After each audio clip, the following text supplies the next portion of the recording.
Oh, just reset everybody. I got this guy hooked up. So the kilowatt meter and this dude will know exactly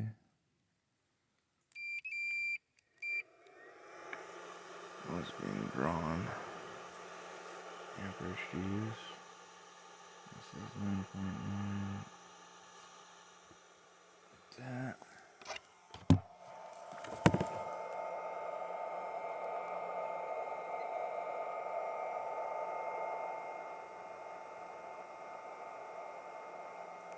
That's what's coming out. What's being drawn from in. This is reading both.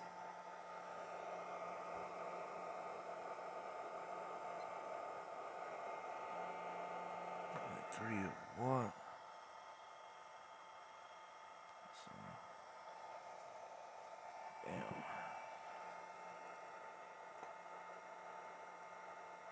I had to use half a kilowatt in 55 hours.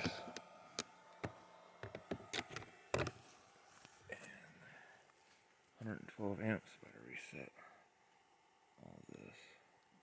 So this is supplementing from the battery bank. Under this car battery. This is taken from the car battery. And the lights are DC. Feeding off the battery bank. Setting up one of these modules. So I know exactly what's going on.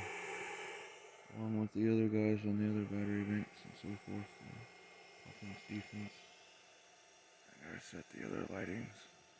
And so forth. Look, looks like they're starting to make it snow.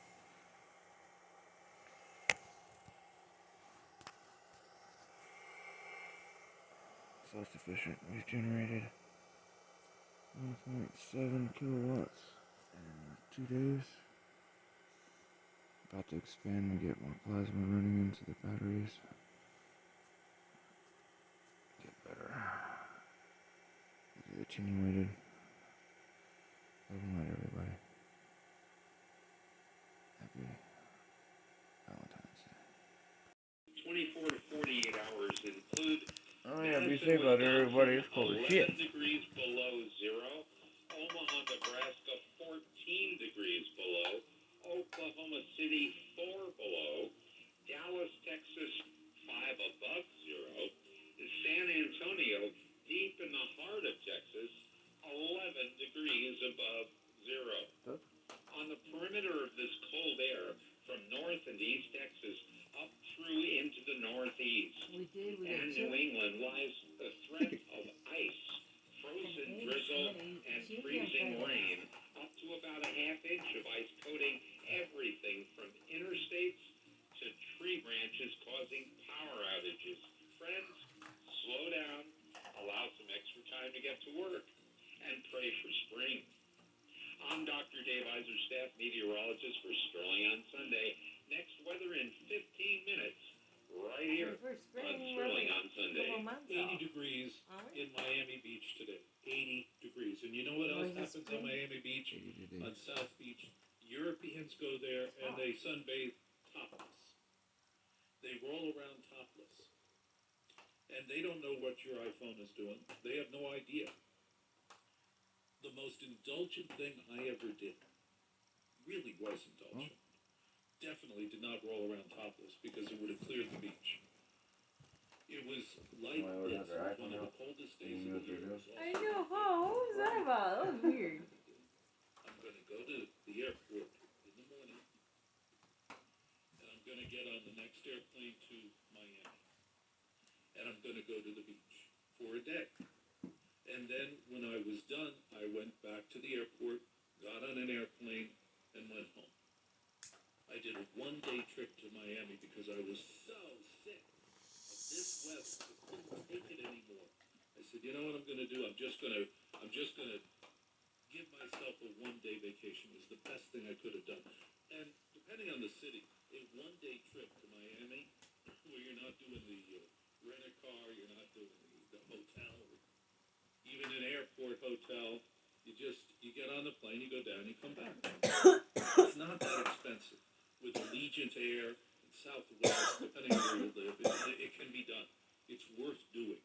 $25 23 past the Go hour in your on fucking Walter shower. Sloan. This is a very Turn the special fucking radio hot show. water This is on. a gift. Make a I steam am hot so fucking blessed bath, to be and able to your do craving will be this, because I satisfied. get to talk with you for 3 And you're hours still in your a fucking day house. You don't need about to go whatever anywhere. you need to talk about.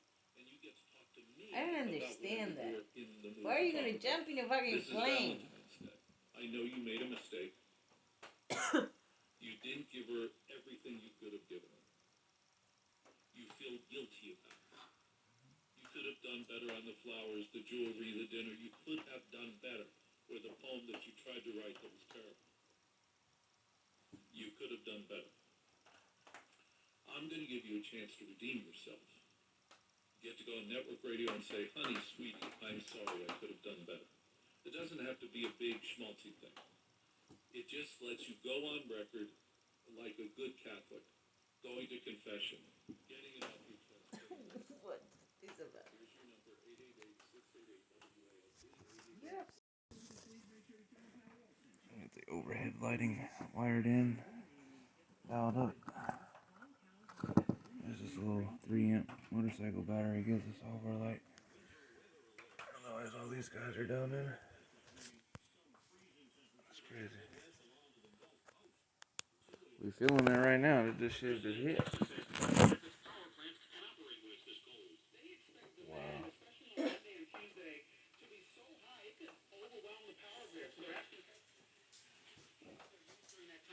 And here in the Dallas area, the blowing snow and also the icy roads making travel treacherous here. The wind chills are expected to be below zero through Monday. ABC's Marcus Moore. A day after Donald Trump was acquitted in a second impeachment trial, bipartisan support appears to be growing for an independent September 11th style commission to investigate the January 6th insurrection. The Biden administration reopening healthcare.gov on Monday for a 3-month sign-up window for people who lost their health coverage during the pandemic. Richard Cantu, ABC News. Now, here's what's happening around the state on Sacramento's News, 93.1 KFBK. A new bill introduced is pausing taxes for small businesses until the pandemic ends. AB 664 would suspend the annual small business tax until the state of emergency is lifted. This applies to businesses under 101 employees. Their average annual gross receipts must also show $15 million or less in the past 3 years. General Motors agreeing to pay $5.75 million in a settlement with the state of California. The settlement stems from false statements the company made to investors about problems with its deadly ignition switches. Well, a recent study ranked Sacramento as the 10th best city in America to spend Valentine's Day this year. Wallet Hub ranked 14 factors looking at romantic keystones like florists per capita. That's the news. I'm Phil Ferraro. Checking KFBK traffic, taking a look at your drive on Highway 50. So far, so good. Eastbound 50 getting out of Sacramento and out towards Cameron Park. Westbound. This is Christini's. Got it dialed in. Now we know what the overhead lights are drawing. Interesting. So that's what I did. 1, 2, 3, 4, 5, 6, 7, 8 lights up that are listed as 7 watts apiece. Tonight, you and I are going to find out. I think we are Coming off the motorcycle. CBS Radio Workshop. Says it's only using 18.4 watts, 1.62 amps. Now we know how much these guys are going to be using all night. Know exactly, so we can compensate, or I can compensate for it. Now we know what the lights are using.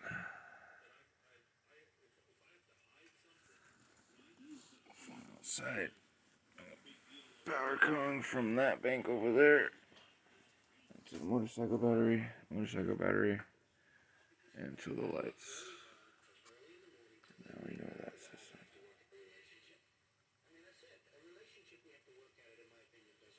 We'll know exactly. not have to ask the other person for permission to do new deaths were reported, so the death toll remains under 370. That's because it's the The Oakland Police variant. Department is making an effort to build connections with certain communities in the city. UK one now is mixing with the Mink variant. Plans to add 2 new police liaisons. They will be made for the Chinatown and Fruitvale areas, which are 2 of the largest non-English speaking communities in the city, according to officials. I'm Jordan Christmas.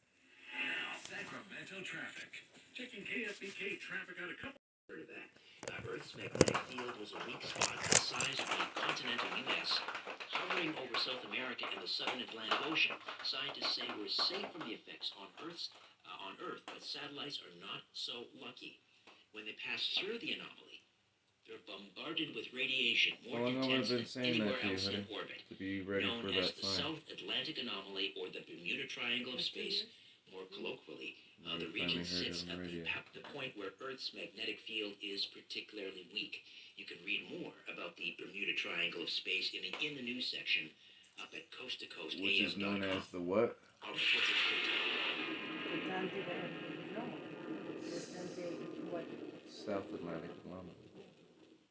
February is recognized as American Heart Month, but talking about supporting heart health isn't How long enough. have we been talking Nearly about half of that? all It's a U.S. sign. adults have Remember your heart friend health concerns. the Another thing military I do girl. is take She my says, oh, I Super see this Beats color and Heart other things Chews like that. daily. And I say, I don't Just go off 2 of that. Super Beats Heart I Chews go per off the day things where I've gives been you the shown the sign to cardiovascular explain to support somebody and who promotes hears the this.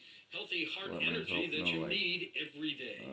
Super Beats Heart Chews combines non-GMO beets and clinically researched grapeseed extract shown to be 2 times as effective at supporting normal blood pressure than a healthy lifestyle alone. In addition to a healthy diet and exercise, supplementing your efforts with Super Beats Heart Chews to your daily routine is an easy decision to make to support healthy blood pressure and heart health. And now you can buy a bag of Super Beats Heart Chews. You can get a second for 50% off, plus free shipping when you make your purchase at noribeats.com. That's noribeats.com. Nori Beats. It's just like the stuff about COVID. Guys, waking up over and Writing over about to it pee is not living okay. it. But now Now, finally we you had can that marker. reduce those nighttime bathroom trips with the ingredients in Super Beta Prostate P3 Advanced. We're talking about less urges to pee. It's the reason why the Hubble telescope, has been on for 25 years of its life.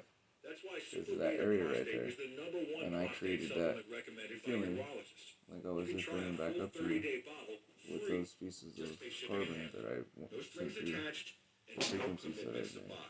This is a 30-day supply, absolutely Those free.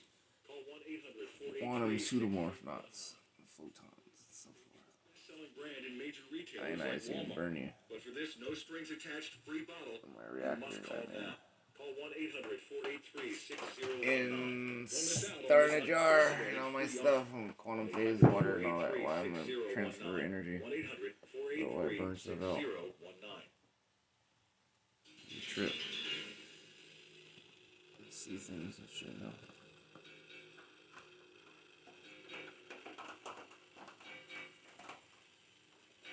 Like this lady.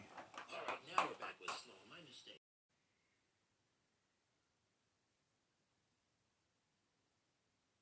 Hope someone's not killing her calf.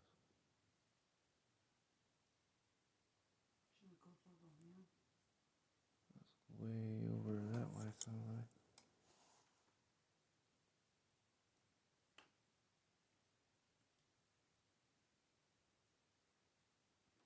But she doesn't meow like she's in heat.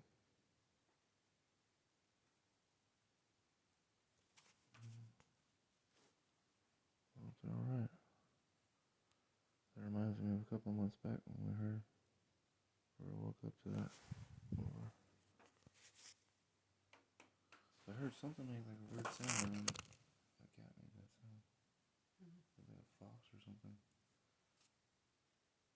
Extra troops on the streets there. Also, we've learnt this morning that the deposed leader of the country, Aung San Suu Kyi, has had her detention extended by another 2 days. Also, as from today, the United Kingdom will force travellers from 30 red-listed countries to isolate in quarantine hotels, and it will be at their expense. In sports news, Pierre-Emerick Aubameyang scores a hat-trick for Arsenal against Leeds to the delight of his manager. Al Ross will be here with that news. And 200 years after his death, why a digital version of romantic poet John Keats has been created. That's all coming up after the latest world news. Stay with us. Live from NPR News, I'm Nora Rahm.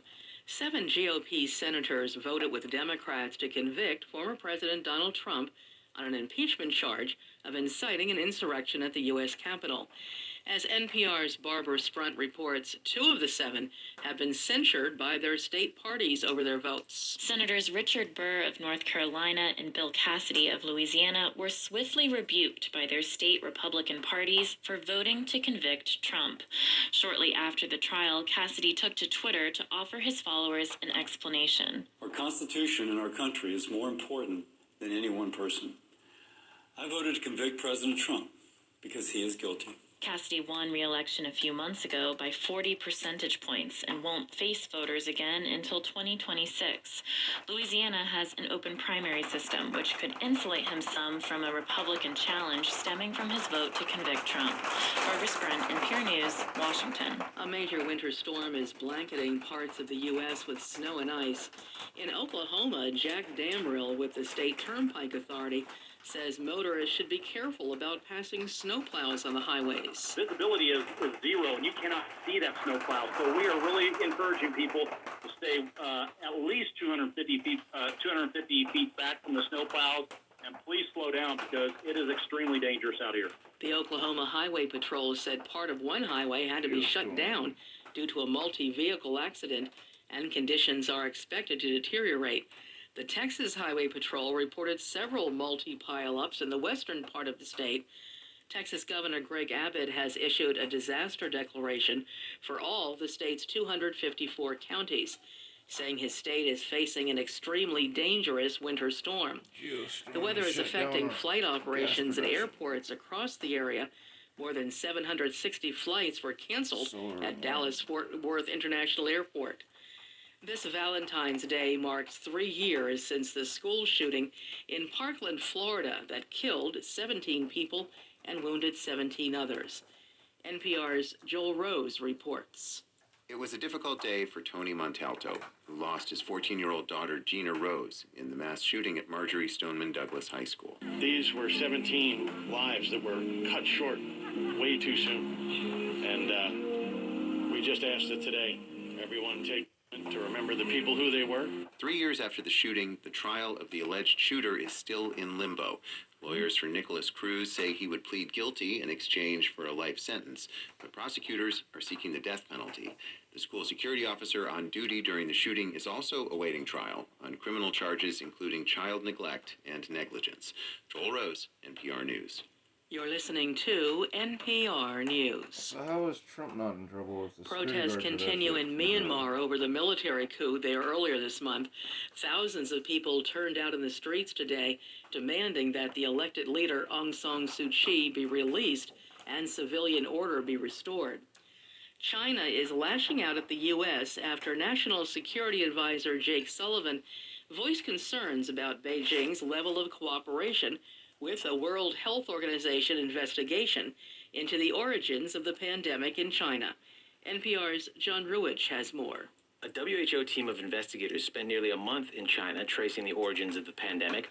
The trip ended last week. Several news reports citing members of the WHO team say China was not fully transparent and refused to hand over raw patient data from early cases.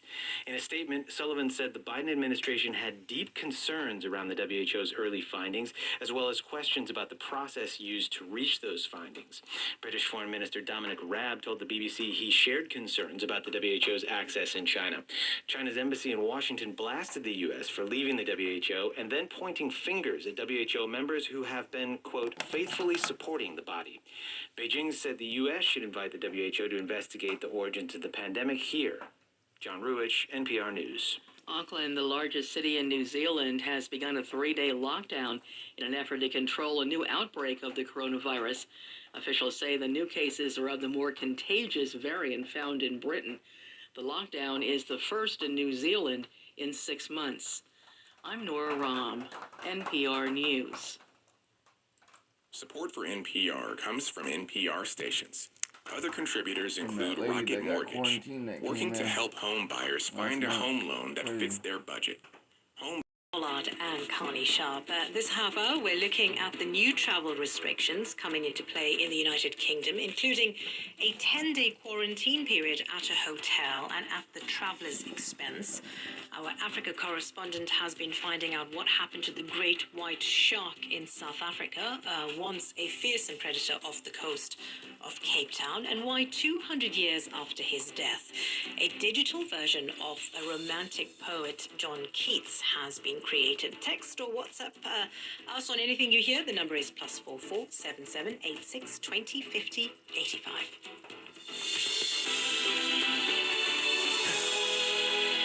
We start in Myanmar. Today was going to be the day that we found out what happened next to Aung San Suu Kyi, the deposed civilian leader, the de facto leader of Myanmar, who of course was deposed in the military coup.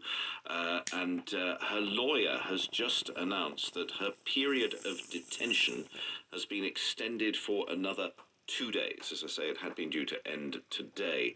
At the same time, day 10 of more demonstrations against the recent coup. We heard from Yangon recently.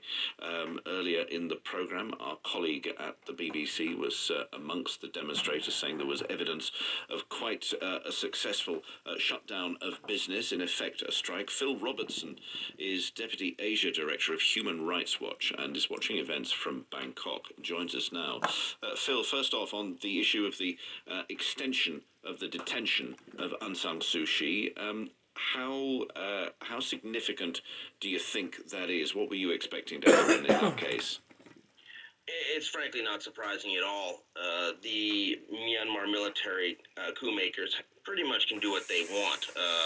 They have been amending various different laws that protect privacy.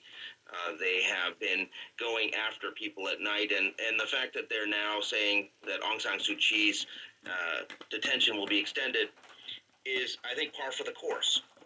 The reality is that they're not really playing by any rules except the ones that they make. Well, exactly. If they can make up the rules, what's the thinking behind them tinkering with bits of law here and there, so that, as you said, they can invade people's spaces, they can chase down people more effectively? What's the significance of these little legal changes that they're doing?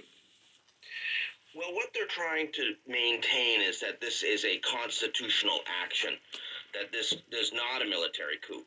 And in fact, they've issued warnings to the Myanmar Press Council saying, don't call it a coup and don't call us a junta. They, in fact, are trying to maintain some degree of legality, but the reality is it starts from the very beginning, that they remove the president and put someone else in, and then declared the state of emergency using that authority. And that is a violation of the Constitution. It's been a problem right from the very beginning. But they're trying to play a game here that they are abiding by some sense of rules. They've done another squeeze on the internet as well, but some information is coming out of the country.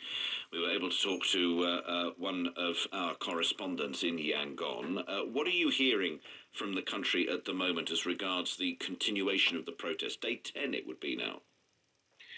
The protests continue unabated.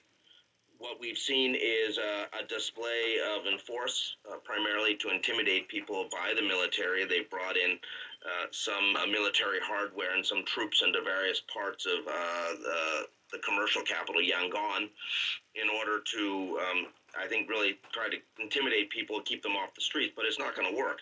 They brought in these places, these various different trucks into areas where the protests have really been starting, like the Sule Pagoda. But people are still going out there, and people are honking their horns at these military vehicles, and they are, showing up with placards saying they don't agree with what the military's done.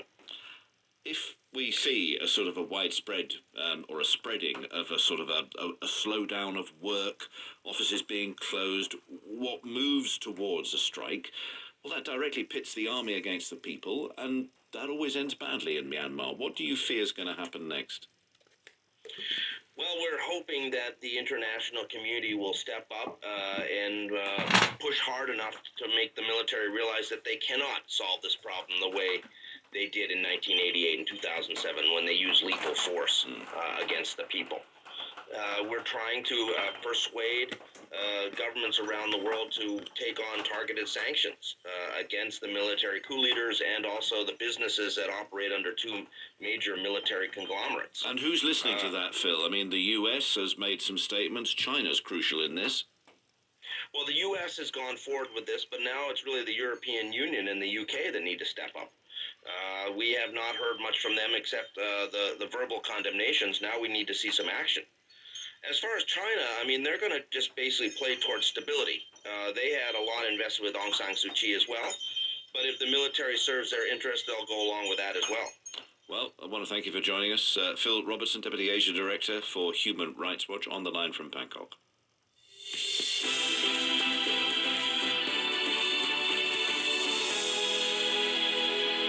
As of today, all arrivals to the United Kingdom from more than 30 countries will be confined to a quarantine hotel for 10 days before they are released.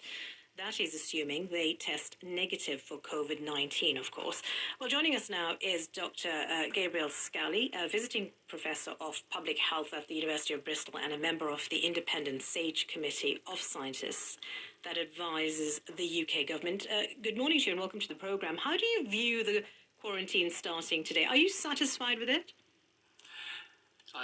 Personally, I think it doesn't go far enough. It's a little bit, it's far, far too late. This is the first real attempt that the UK government has made to stop new cases and new variants coming to the shores of the UK.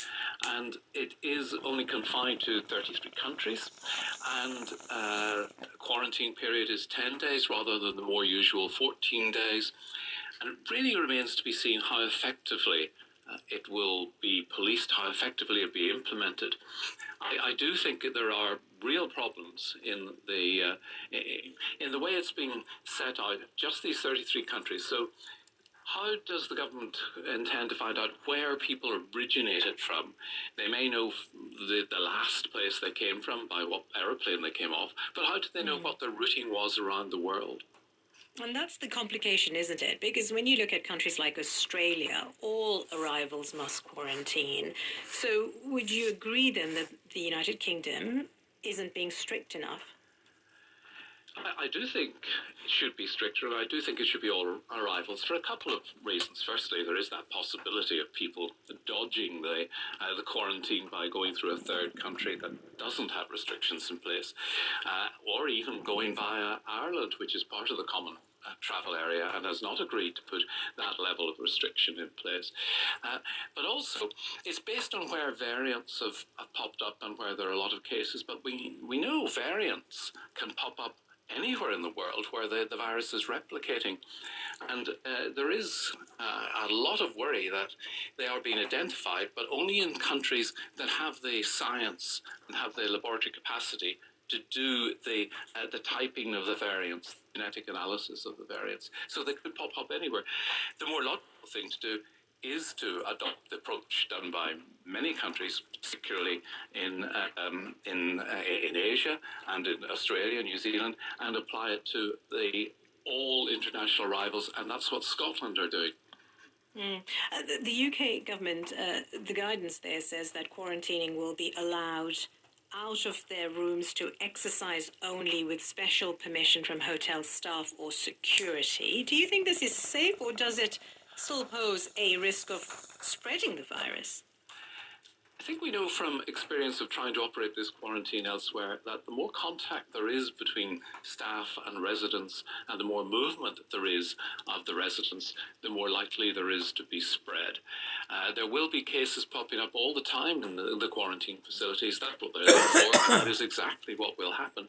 So they must be regarded as a fairly high-risk environment until people finish their quarantine safely.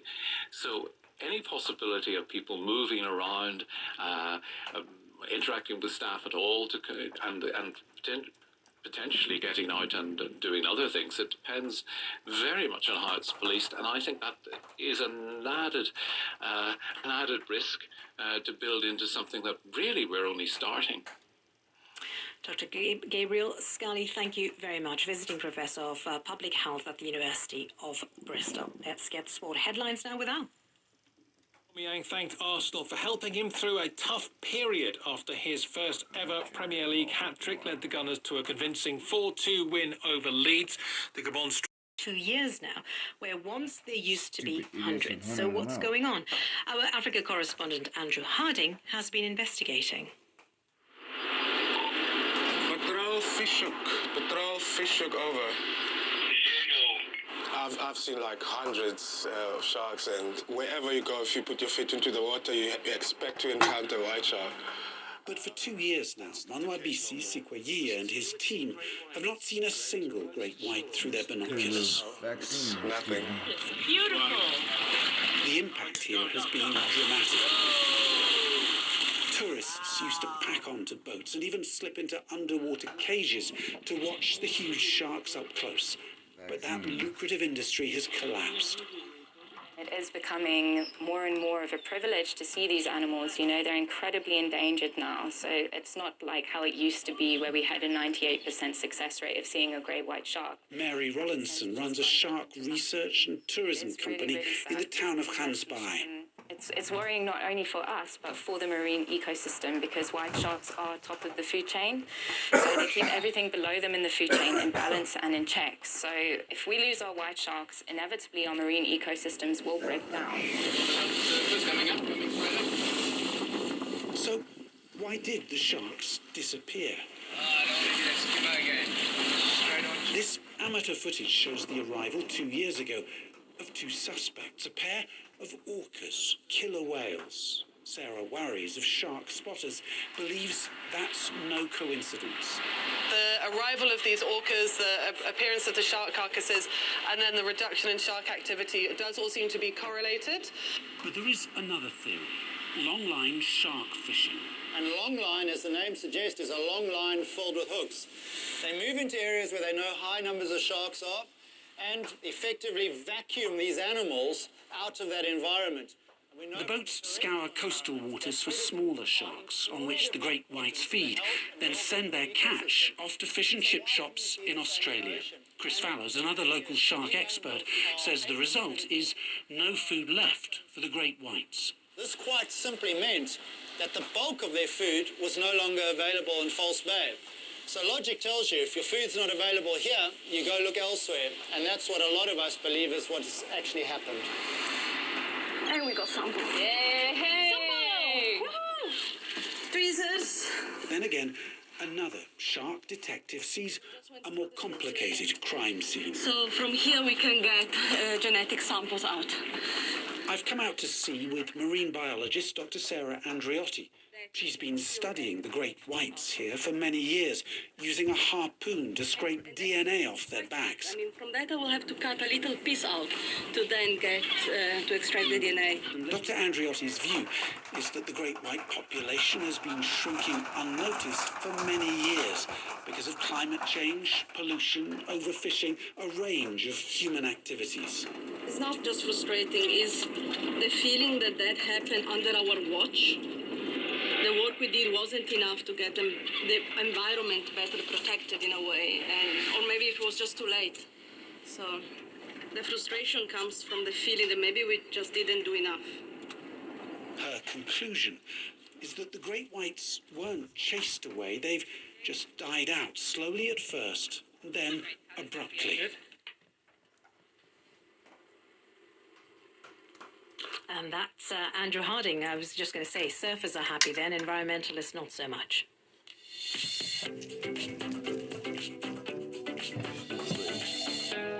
Newsday, 24 minutes past the hour. Now, here's a bit of a thrill. The voice of a man who died 200 years ago. Bright star, would I were steadfast as thou art, not in low. The fever. Also today, we go to Israel, where new research indicates a positive result from the BioNTech vaccine. And we talk about the Nigerian woman likely to become the next chief of the WTO, the World Trade Organization. BBC News with Chris Barrow.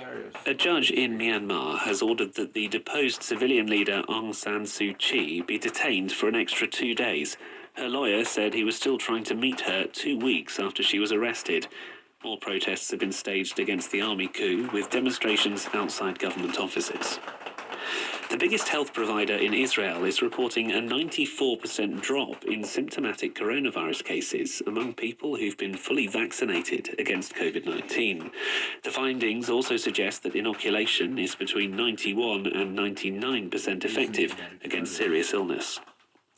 British citizens and residents returning from 30 countries where new strains of coronavirus are prevalent now have to isolate for 10 days in hotels at their own expense. There's already a ban on non-residents entering Britain from Brazil and South Africa. In Japan, the Nikkei share index has closed above the 30,000 benchmark for the first time in 30 years. It's hoped it's a further sign of a global rebound from the recession caused by the coronavirus pandemic. Google has agreed to pay an Australian media company to host news material. The deal with Seven West Media comes as Australia's Parliament is about to start considering a bill that would force large tech companies to pay to use Australian news stories. Opposition politicians in India have denounced the arrest of a 22-year-old climate activist who police accuse of sedition and of spreading disaffection. Disha Ravi promoted a document on how to help Indian farmers currently campaigning against new agrarian laws. The founder of Microsoft, Bill Gates, has said solving climate change would be the most amazing thing humanity has ever done, but reducing the tens of billions of tons of carbon dioxide released each year into the atmosphere will require an array of new technologies. BBC News. Many thanks for the latest. Hello, this is Newsday with Lawrence and Carly. The next half hour, Carly's going to be talking to Guinea about the latest outbreak of Ebola there. Also, we'll be talking about the first female and first African leader of the World Trade Organization. And, interesting this, the latest results from Israel seem to suggest that the Pfizer-BioNTech vaccine can reduce symptomatic COVID-19 cases by 94%. That survey has just come out, and we're going to be talking about that. It's, of course, a big success in the vaccine rollout, but it's interesting to see what the vaccinations actually lead to. So, statistics and a picture from Israel on the way. And Al Ross with the sport. That's Newsday.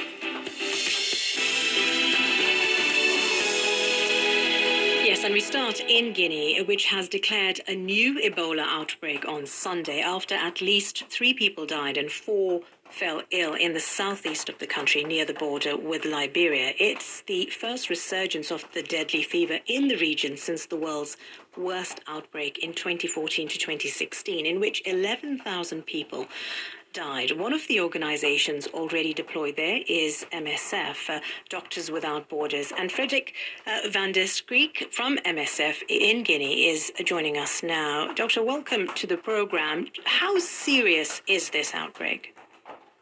Good morning, and thanks for having me on the program. So, yes, our MSF teams were very much engaged in the last Western African Ebola outbreak in 2014-2015, and we are, of course, rapidly pulling together a team to have the Ministry of Health this time too. The official declaration, so based on laboratory tests, only came through yesterday, so it's a bit early to be giving you definite epidemiological information, but the Ministry of Health, as you said, have acted quite quickly, and so far have registered 7 cases, all coming from the same family that attended a local funeral celebration. So 3 have died, 3 under treatment, 3 in Zerikore town, and 1 case in Conakry. And so as epidemiologists arrive, those numbers may change very rapidly, and you might see with Ministry of Health for the most up-to-date numbers. The area of the current epicenter is a remote and rural one, so the case reported in a place called Weke are near the town of Nzerikore, 40 kilometers north and not too far from Liberia as well, so far southeast of the country. So very likely then that there could be other cases, but we won't know that just yet. True. So we need to see the contact tracing quite rapidly. We'll need to see the epidemiologists. There's a surveillance team going on the ground today, and there will be more information coming up in the coming days. And containment is really vital here. Contact tracing is going to, has to be urgent, I suppose. African countries are generally good with this. How well equipped is Guinea to do this? Yeah, good question. So we need to see how many of the protocols and reflexes from 2014-2015 outbreak can be reactivated quickly, but we should be optimistic that the health authorities will be able to do the right things relatively fastly.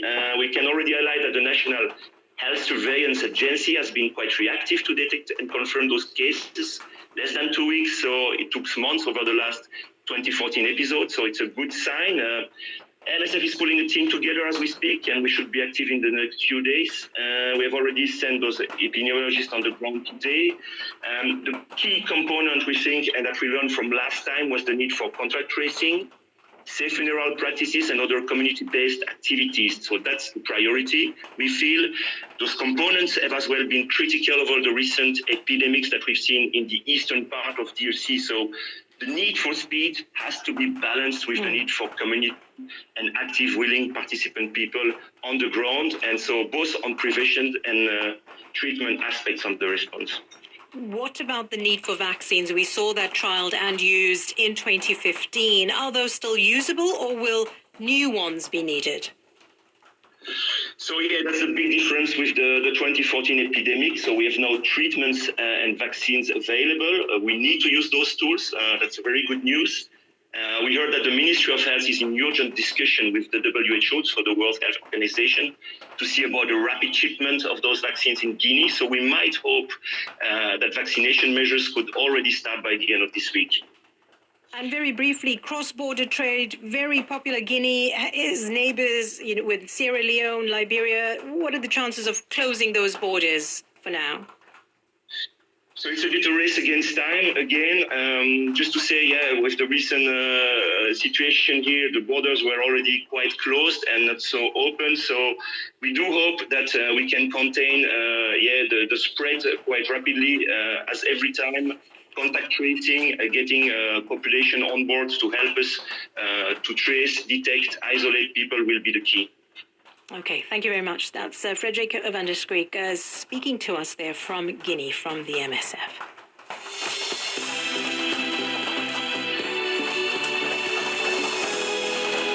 Now, let's talk about the coronavirus pandemic and a very large survey by Israel's largest health provider seems to indicate that the Pfizer-BioNTech vaccine could be around 94% effective in preventing symptoms of COVID, 92% effective in averting serious cases of the disease. Now, Israel is an interesting example because its vaccination rollout has been world leading.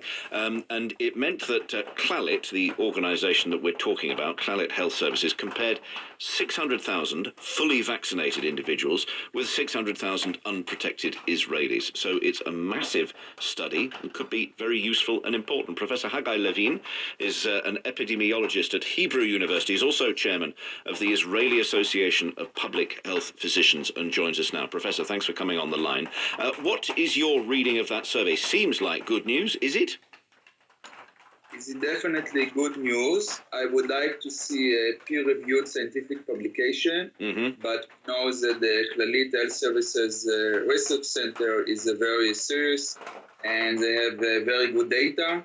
So indeed, it is another evidence from real life that the vaccine is highly effective in preventing disease and severe disease from COVID-19. And when we're talking disease, severe disease, just walk us through that if you would, because what it seems to do is it seems to protect people from dying. Fantastic. But also, when we're talking about how seriously people get it, how effective is it there? Well, I don't want to say statistical, but it's data from, you take a large population here. They took populations that was vaccinated with 2 doses against a matched population that was not vaccinated, and you follow and see in real life how many were hospitalized, how many were diagnosed with COVID-19, and you compare the rates and see that among the vaccinated, there is more than 90% decline in the number of against what you expect to see according to the other group. But we don't know yet what is the impact of the vaccine on transmission of the virus. We don't know from this study whether or not the vaccine protects from transmitting the virus to other people. That's still to be studied. And that is a crucial question when it comes to reopening societies as well. There will be, won't there, political pressure in Israel now to prioritise the economy over against health or look more at opening. Is it too early to make those kind of decisions from this kind of data? Well, Israel is in a very unique political situation coming to election in about a month. And in Israel, it seems like Netanyahu, the prime minister, prefer to keep the economy closed so he can open it very close to the elections and have this kind of relief. So in Israel, the political tension is somewhat upside down. And it seems like even if you don't know about prevention of transmission, even though it's likely, when you vaccinate and you have more than 90% protection of the elderly, of the people above the age of 60, and very high rates of coverage for younger people, you can open the education system. Israel is one of the leading countries in closing the education system. And now when most of the public is protected, it seems very weird that we still don't open enough our education system and don't really allow commerce to open. So there is a huge debate in Israel about that at the moment. That's interesting. And does this data help at all work out what the situation as regards transmission is? Because you've explained very clearly how the data indicates the level of protection. What do scientists now need to be able to work out if vaccines protect against transmission? Well, we also need specific studies. We need to take a group and follow them, and it's possible. We can test, for example, every day or every other day, we can test for presence of the virus in your body and see whether or not those who got vaccinated do not have the virus in their body. We can have specific studies to do that. I know that there are some studies underway in the world right now to check this. And of course, to make it more complicated, we know that there are different kinds of vaccines around the world. We know that some countries chose, for example, like the UK, to focus on giving the first dose and later on give the second dose. So it makes it very complex. What is very encouraging from the Clalit study is that the level of effectiveness was similar in all age groups, including the age group above the age of 70. So we are now more certain that the vaccine is effective also for the elderly. And this can provide for UK and for Israel some more margin of error when you start opening the economy after you are able to vaccinate most of the susceptible population. Good news indeed. Many, many thanks indeed. And just to emphasise again, that is after the second jab of the Pfizer-BioNTech vaccine. Very high levels of effectiveness in preventing symptomatic COVID-19 in that study in Israel. That was Professor Haggai Levine of Hebrew University. Many thanks. Now, New Zealand's biggest city, Auckland, is back in lockdown after the discovery of 3 new local cases of COVID-19. Prime Minister Jacinda Ardern said that the measures will last 3 days and require residents to stay at home. Let's speak now to Sarah Robson. She's a reporter with Radio New Zealand and she joins us now. Welcome to the programme, Sarah. What do we know about the latest infections? Do we know where they're actually stemmed from? At the moment, we don't know exactly how these 3 people got infected with COVID-19. Now, these 3 people, they are a family. They live in the South Auckland area. We know this morning that genome sequencing has been undertaken on these cases, and what that shows is that these people are infected with the UK variant of COVID-19.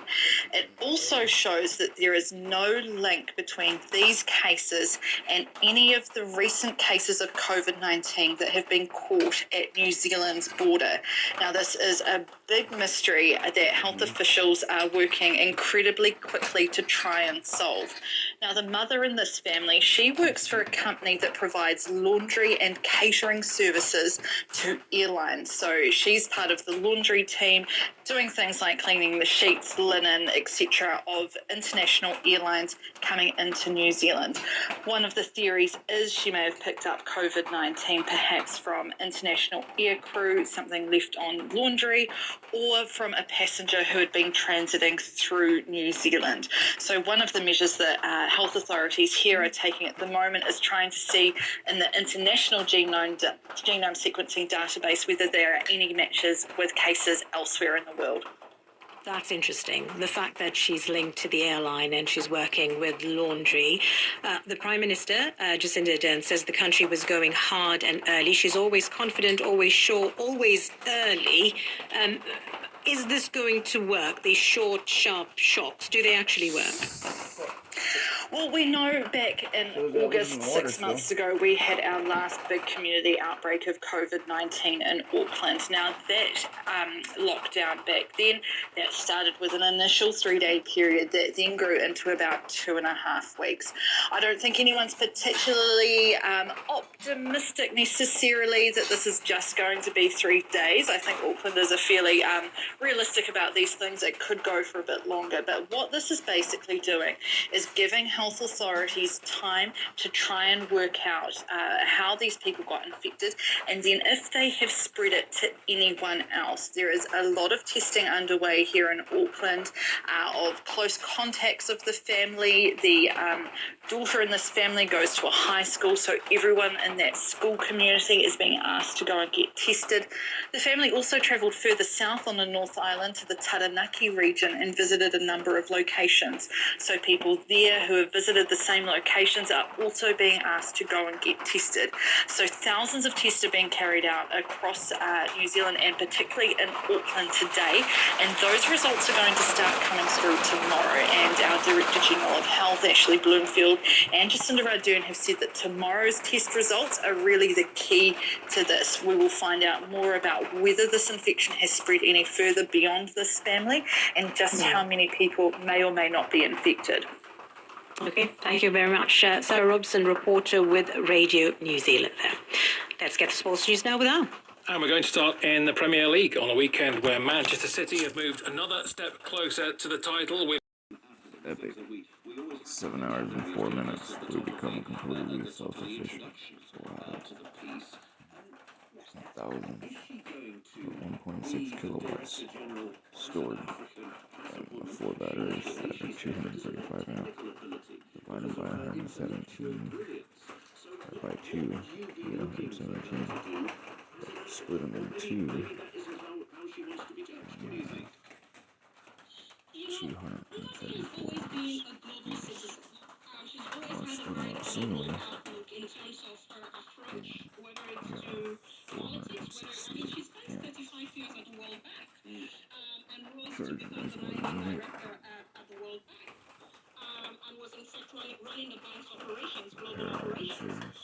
So you'd see her bring a lot of experience into this role where she is learned how to sort of bring global coalitions together and help drive conversations, help drive policy, and help drive a change. We consider her a change agent in Nigeria. The fact that she took a couple of years to come back to Nigeria to help the country move forward in terms of finance and economy just shows that she also has a love for her country, her birth country. But she's always had a global outlook in terms of how she approaches her work and any mission that she's given. How did she actually manage in the snake pit, as people might describe it, of Nigerian politics? She seemed to do well. It didn't do her any damage. That's quite a credit to her, isn't it? It is. I have to say, she's written 2 books on this particular topic. There is a lot of corruption fighting back, but again, she's also quite gutsy. She's not somebody who takes on things that she thinks, or rather, she takes on things that people would think that somebody in her position of woman wouldn't take on. But the other thing is that she doesn't take no for an answer. So she's the kind of person who stays in the room. Her feet remain firmly in the room. She's the CEO of Keen Technologies and used to work at finance as a special assistant. 3 hours, I think she's with you for 1 hour. I'm sure in the coming weeks and months. This is Newsday 5 in Lawrence. Bidding you farewell for now. We'll be back again tomorrow.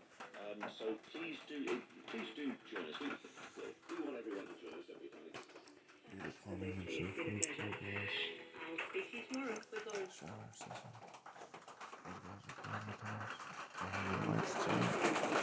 Sensors and so forth.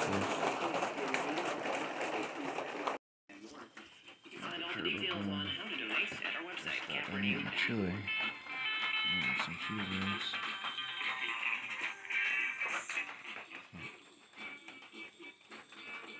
Some good breakfast. Stand guard and do prayer. With me, Crazy things passed going brought on. to life by those who were there. This week, Baghdad, 1991. Health officials are warning about the more contagious COVID variants and are urging Americans to get vaccinated. NPR's Jason Slotkin reports. The CDC has predicted the UK variant could become the dominant strain in the US in March.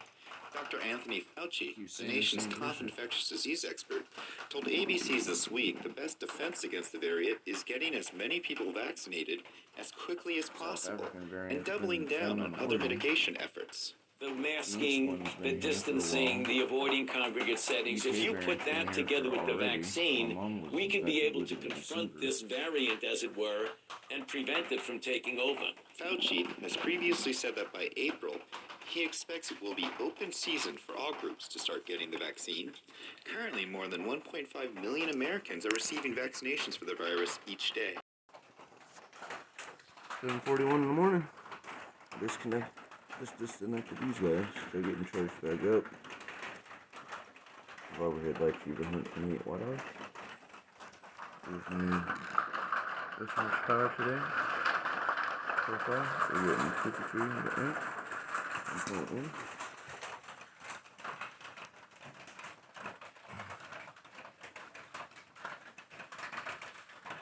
Got some power going on.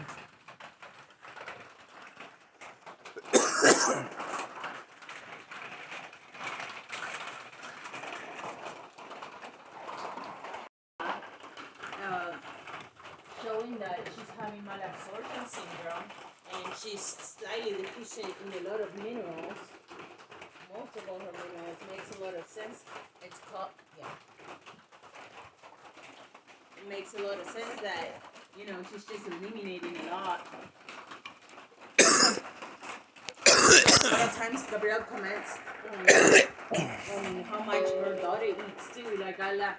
It's like if you go there, the dynamics is like eat all the time. It's like go outside, play, come in, eat, and whatnot.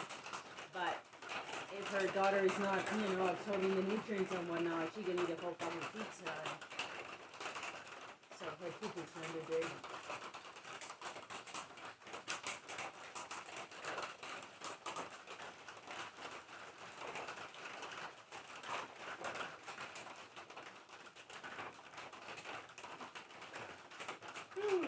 I like our bugs being sneezed. That is crazy.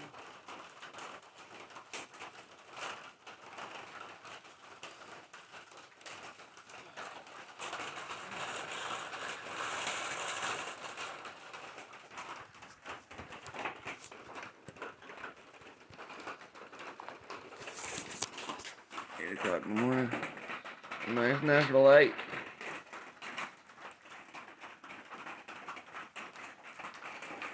Saves the environment a lot of energy. Living in a greenhouse. A greenhouse. A greenhouse, not a greenhouse. A greenhouse. A green house. I like that.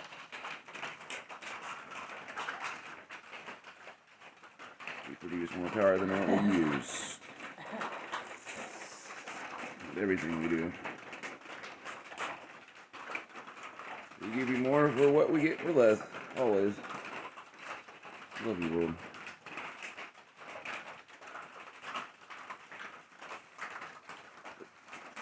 This lighting is better than taking the radiation dosimetry from overhead lights and LEDs and all that kind of stuff that hurts you. Anyhow. Good night, everybody. We live in a greenhouse. I like that, Google. Alright. Today's gonna be product making day for me. To get ready to get back to work. I'm gonna reopen the Etsy. Just shipping out a couple of days a week. We're gonna reopen it. So we have a little income and we don't need the rent.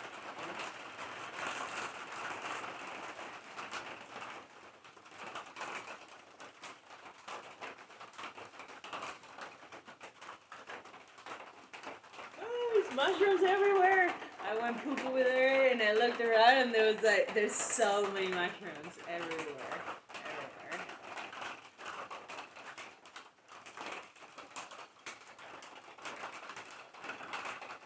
Yes, I'm gonna do product making day. Don't let the rain stop you.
Remember that lady that I told you that they live in Peru? She's been getting a lot of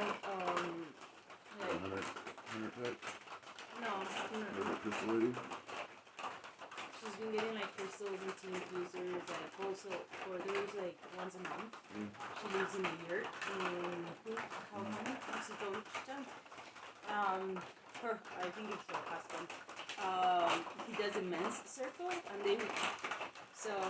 they wake up every morning at 4:44 and on Sundays they meet in the river and they do a cold plunge and then they do men's circle. I thought it was really cool. I've never, seen of somebody and it's really cool. They get in the morning and because they live next to a river, it's like a group of he posted a video. It's 7 men. They're jumping into the water, but I think it's really cool. It's like 6:30. They meet in the parking lot, and Like, they just jump in the water and then they do like infrared stretching or something. What she does, I told you her brand is called Wild Feather Medicinals. She does more of like what I wanted to do with she does with the teas, but then she does like powders. Like she has one that is called Omni Powder. A lot of men that work out and like yoga people take it. It has like adaptogens and peptides and things like that. I think it's really cool. Just sharing with you because I had not heard of the men's circle of people like, you know, just getting together and fucking jumping in the water at 6 in the morning. But I think it's really cool.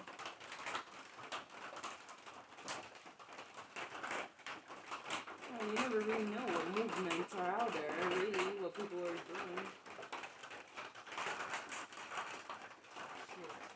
I tried it once with my friend Maida and it wasn't even 6 in the morning. I don't know if I would do it again.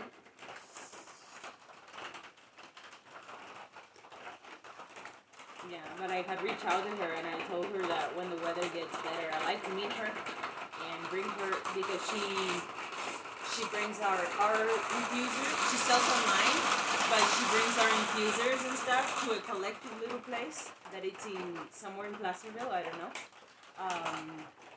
And she lives in consignment and she made a little video and she put, you know, Lava Energy and Blessings crystals, and I always send her elixirs or little things for her to try of ours. And when she made the video, I was like, hey, I would love to meet you sometime and bring bigger things like calcite or things that I'm not gonna be shipping, you know. But if you live half an hour away or an hour away, I'd love to bring you the crystals and for them to have them in consignment in that place, you know, and offer to their community.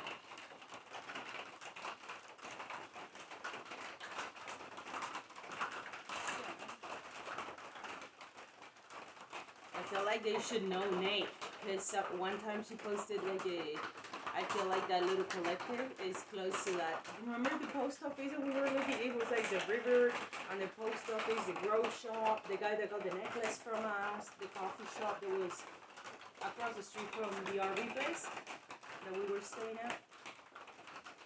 It looks like That's what Thousand Trails is. Yeah, Thousand Trails, and it's the post office across the street. And all of that. All that is cool, California. And I just feel like we kind of been there, and I feel like they should know me and whatnot. But I think it's beautiful because remember that we had that thought when we were like sort of traveling in that area. We were like, when Nate was like, oh, we can rent this place, you know, like rent a space and you guys can run it. So we could have been there.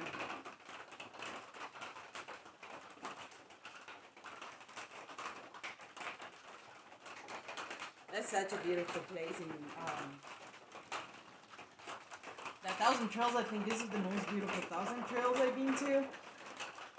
But I didn't like the setup because everybody makes. Remember how fucking overflow was on 4th of July and shit? It's like they make you feel like you're welcome because they got the permanent residents all on the river. Remember they had all the RVs there, and it's like, oh. But if you are a full-time RVer and you can do a monthly rent there, it's badass because you'll have your own little spot that we were the fuck at, like that overflow. It was fucking nuts. 4th of July too. I mean, we were leaving. We couldn't really go anywhere else, but for people. Wasn't it on rock though? Huh? Wasn't it all rocks or some shit? Rocks. Wasn't it rocks? The camping area was fucking rocks. In the overflow area. Wasn't it rocks, cobblestone? Yeah, I think so. Because it was like coming down a bridge. We had to come down like a little thing. And the bathrooms were two right here. The dump was like right there, the dumper. And this dude's little RV, we had to cross a little creek thing. yeah, a creek. His was on the left and one went back. Yeah, there's a little rock or some shit. I remember. It was odd. I had to move shit out of the way so we wouldn't have stuff underneath the tent when we put it out.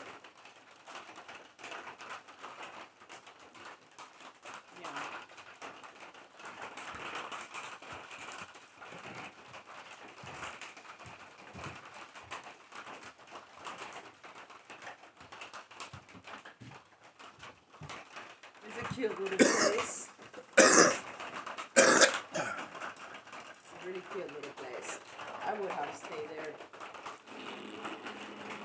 It just these people make you feel like open season, namely virtually everybody and anybody. like they own it, and it's like, dude, I'm pretty sure you don't fucking own this, you know, like the same when you go here to the 1,000 Trails in the urinal house. It's like you walk in the cafeteria and it's like, is it good kids you know? You know, it's like Everybody stop. I look at you and you're like, I don't think I want any coffee no more. You know, it's like, what the fuck? And everybody feel like this entitlement just because they're there, you know, longer than you are. But it's like, you don't fucking own it, dude. And why you, I don't know, that makes people really uncomfortable. But that's what it's for. You didn't walk in there with me, you wouldn't have got that. News, I'm Noel King. If you walked in there with me, you got that. Who, if anyone, is to hold former President Trump accountable for the attack on democracy? Oh, you hear all these people talking about this stuff. Impeachment People trial. saying, A bipartisan majority voted to convict, but not the two-thirds majority that the Constitution requires. 43 Republicans voted to shield the ex-president, although the Senate Majority Leader Mitch McConnell said that's not because Trump deserved it. McConnell embraced the notion that an ex-president could not be convicted under the Constitution, but then denounced Trump's actual conduct. The Republican leader said Americans predictably committed an act of, quote, terrorism because, quote, they had been fed wild falsehoods by the most powerful man on earth. And then McConnell said this. We have a criminal justice system in this country. We have civil litigation. Former presidents are not immune from being accountable by either just walked away with a bunch of Okay, so could the legal system do what Senate Republicans would not? Called a different McConnell, unrelated constitutional scholar and former federal judge Michael McConnell. Judge, welcome back to the program. Thank you, Steve. Can a former president be held liable through civil suits or criminal prosecution for the kinds of acts we saw leading up to January 6th? Going on? Well, certainly, if the facts bear it out, the former president has no more immunity.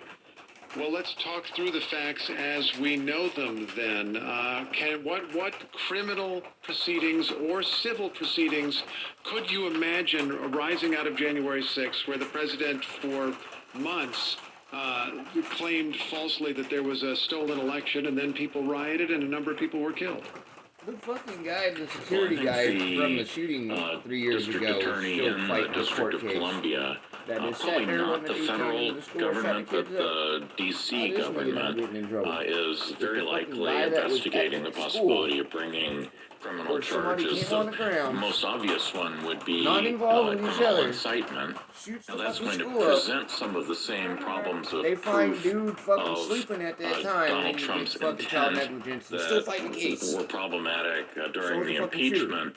But what's going to be different is that the DA is going to be able to subpoena witnesses and do a much more careful and extensive job of finding out all the evidence on that. It's still going to be an uphill fight for a criminal conviction. But what's your job? On the other hand, people injured in the riot will almost certainly be bringing civil claims, and these would be very similar in substance to the criminal claims, but the standard of proof is much lower. That instead of having to prove all the elements of the crime, including intent beyond a reasonable doubt, a civil case is based on preponderance of the evidence, which just means more likely than not. Oh, we're thinking about famous cases in the past, like the O.J. Simpson case, where he was acquitted in the criminal trial, but then had problems in civil trials. But I do have to ask about an additional complexity. You said that a former president loses any criminal immunity he may have had because he is a former president. But if he gets sued for millions of dollars, hypothetically, can he say, I was an official of the government at the time, I was just doing my duty, you shouldn't be suing me, you should be suing the federal government? Whose idea was it to do the skate park?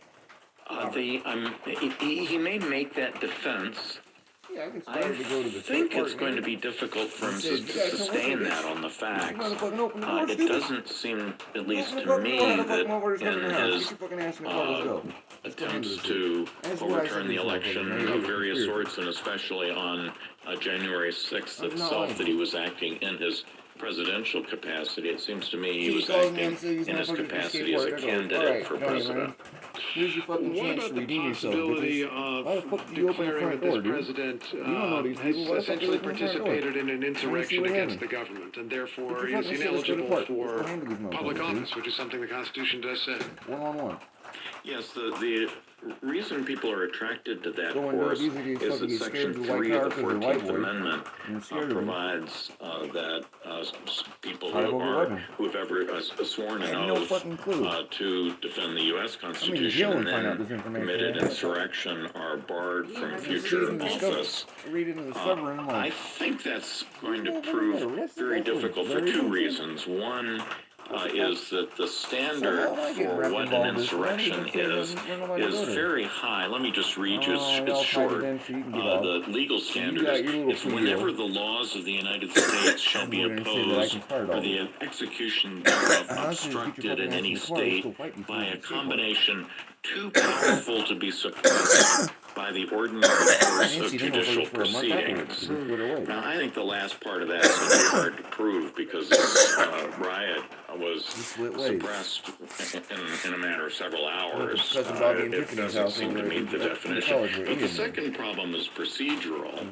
which is some people think they're going to simply vote for this, but it's very unlikely. That I think would be an unconstitutional bill of attainder. So this would have to be brought as a criminal action in court with beyond a reasonable doubt standard. It doesn't sound like a very promising proceeding to me. In just about 15 seconds, do you think it's possible other unrelated criminal proceedings could touch this president? Actually, I think that's the most likely thing to happen.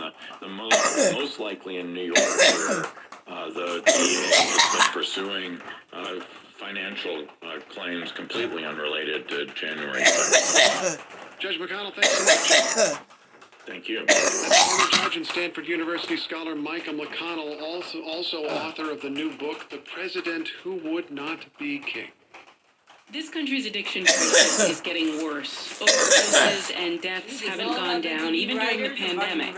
A team of researchers found that a lot of rehab programs use aggressive sales tactics and charge high fees without actually providing proper medical care. Here's NPR addiction correspondent Brian Mann.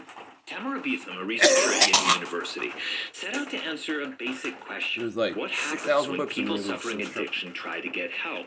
Her first step was to create an undercover identity. A 26-year-old using heroin daily. Using this fictional persona, members of Beetham's research team called more than 600 residential treatment programs all over the country. We'd kind of call and say, I'm looking to, start treatment and kind of go from there. For people suffering addiction, this is a pivotal moment. More than 81,000 Americans died from drug overdoses last year. Studies show high-quality health care can make a big difference, helping to keep people alive. away from the So fucking Beetham says what 400. her team found was troubling. The people that we're talking to were 1,000 generally that you're not claiming healthcare died. professionals, and so We're down at they would 400,000, and you admit take people another without 200,000 assessing away the for caller. motherfucking old The people people on dying. the phone were salespeople trying to fill beds. Beetham says they regularly used aggressive marketing tactics to get credit card numbers, with for-profit programs charging more than twice as much as nonprofits.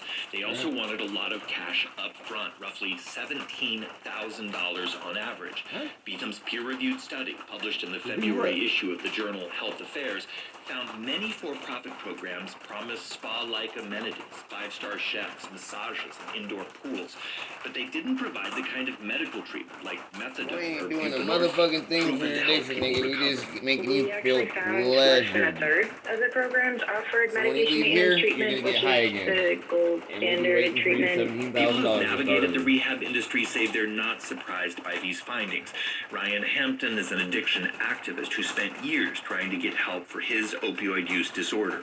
I think the health affairs study brings out what any of us who have been through this system have known for a very long time. Not only is the treatment system broken, it's incredibly corrupt. Experts interviewed by NPR say there are good rehab programs out there, but they can be hard to find. The industry's problems ballooned a decade ago when the Affordable Care Act required private insurance companies to cover addiction treatment. That reform is widely praised for saving lives as the opioid epidemic exploded. But according to Hampton, it also created a kind of gold rush as for-profit companies flooded in with little government oversight. You've got a highly unregulated addiction treatment industry on the group side, and then you've got fear on the other hand, which are families and people who need help right away. State regulations covering rehab programs vary widely, and there are no national standards for this kind of health care. Dr. Howard Samuels ran residential drug treatment programs in California until last year. It's horrific. There isn't really any reform. You don't know what you're going to get because when you call the admissions of treatment centers, they'll tell you whatever you want to hear. Samuels, who now works as a therapist treating individual patients, says his programs did provide high-quality care, but he acknowledges he was part of a profit-driven culture, regularly charging patients up to $60,000 a month. I'm one of the first people that created that. You have to seduce the client in by having nice accommodations. I mean, come on.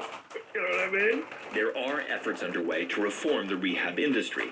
In 2019, a trade group called the National Association of Addiction Treatment Providers purged its membership and published a report describing, quote, a severe ethical crisis in addiction programs. A spokesman for the group, Peter Thomas, said this new study shows there's a lot of work still to be done. I do think that it's still a problem. Some of what this article talks about, the hard sales, deceptive marketing practices, fraudulent billing. Thomas says part of the problem is that addiction treatment has been marginalized in the medical field, which means patients in recovery rarely get the guidance and support they've come to expect for other life-threatening illnesses. You should get a referral from your primary care doctor. That does not happen because for so long it's looking as a moral or personal failing. Which means for now, most people suffering from addiction will navigate the rehab system alone, hoping the program they find offers real care. Brian Mann, NPR News. And we're getting pathways type shit where we're gonna kick you out because you stink, man. Huh? What are you talking about? This is NPR News. It's 8:19. This is Cap Radio, 90.9 Sacramento and 90.5 Tahoe, Reno, your NPR station. Streaming at capradio.org on your smart speaker and on the Cap Radio app. I'm Carmen Johnson for Donna Abadoni.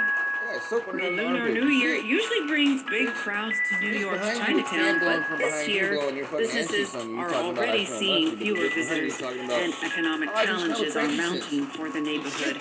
We'll have more in this story coming up in about 15 minutes on Morning Edition. Sacramento rapper G-Way Aqua released a song that challenges the Hollywood cliche of life in California. Fear not the hills, and read modern music director Nick Bruner's write-up about the song. It's featured now in this month's heavy rotation at nprmusic.org. We get support from the University of San Francisco's Sacramento campus, educating students for careers in teaching, public health, counseling, psychology, and nursing. Information at usfca.edu/capradio. Change the world from here. And from the Woodlake, an assisted living and memory care community with dementia-specific services, such as special menus, music therapy, family support groups, and more. LeisureCare.com or search the Woodlake, Sacramento. You sitting right next to me, bro, like right next to me. The chairs are like this. You see how the chairs are? On the next you sitting right next to me.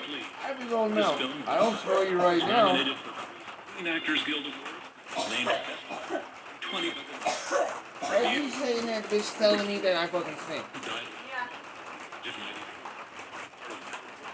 Bitch, I used to have stink when the motherfucker that supposedly said I made the office smell like that. Fucking sitting right here telling me that he fucking wants to eat me and shit because he likes the way I smell. And the bitch behind you saying she wants to eat me because I like the way I smell. But you sitting right here with a fan behind you blowing your fucking ass cheek smell on you saying I smell musty? Alright.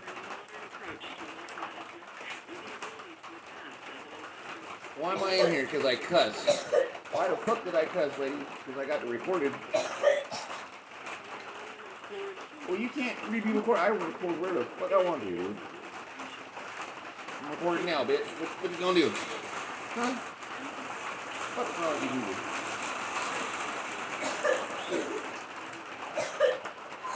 I ain't gonna record so you can get up in here and be like, yeah, well, I had 2 other witnesses while we talked to you. Yeah, the 2 witnesses agreed with me. For some reason, you're supposed to be the administrator, and somehow you come off on an ass. What do you mean I ain't doing? I didn't say nothing to the dude. I didn't say anything to cuss. I said, you know how you fucks over me, dude? And I went, oh, I'm sorry. Then you said, fucking get the fuck out of here, bro. You can't be cussing. I mean, what the fuck did you just tell me I said? What do you think I'm gonna react, dude? Shit. And tell me that 11 fucking hours after I come in the office, you still smell me. And it's me. Okay. You can smell me right now, bud? No, I can't. Well, how the fuck? We're gonna switch you from the nighttime to the morning so that it's cooler. Alright.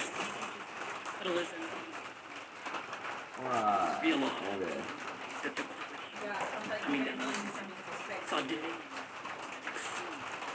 There's no hassle. We're gonna do so it's cooler. Such and such. The first time I come in the classroom and just ask me how I'm doing, I explain what's going on, and they're like, you're gonna get kicked out for talking shit. I'm not talking controversy. It's been more government wanted. Disagree with what the politicians were doing. Am I fair to view it that way? Well, the trick, the 4 sisters that were in there that talked about the stuff, they got kicked out for talking about it. Ask them what they want to do. White girl that her baby died, how many, rest in peace? The other young girl that died, the colored sister, the hard girl with her own shit. They're Democrats. They take their reputation, their money. Even these companies are motivated to do this for profit. Has it still been effective and have changed behavior? Can capitalism accomplish something the government doesn't seem to be able to? Certainly, capitalism, which at the end of the day is freedom of choice, can have a gigantic impact on the way even we run the government and the way we distribute information and so on and so forth. And when it comes to that tension, the profit motive is a very good one. In some ways, if you like the decisions that corporate America has made, because you tend to be more left-leaning and you're happy with those decisions, then you're seeing the benefits of a capitalist society. That's certainly true, but I think a fundamental principle is you have to invert the situation and see whether you still like it. So if in this moment corporations were to help Republicans, will you still like it or not? Do you think it's ever the case that companies make these decisions truly out of principle or ethics or altruism, or is there always a profit motive involved? I think most of the time is a profit motive. Sometimes it's even worse, is the motive to appease who is in power at the moment. I think it's scary to me that all these companies found out about the lies of Donald Trump or about donating after Donald Trump lost the election, and just before they weren't as vocal or as aggressive. So I want to see and that the same company standing up to them, especially if the but there are certainly cases where showing your light, showing yourself. Hold on a minute, you can't be doing that. And I was like, you got me fucked up, this is all I do. And having a man say, if you look at my paperwork that I did, I just talked about you. You're my inspiration. Here's my work.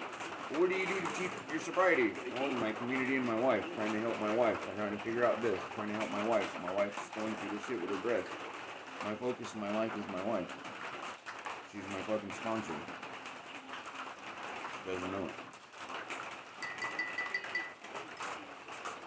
Everybody else is talking about boom, boom, boom, boom, blah, blah, blah, blah. They don't want that. It's like the DRC program.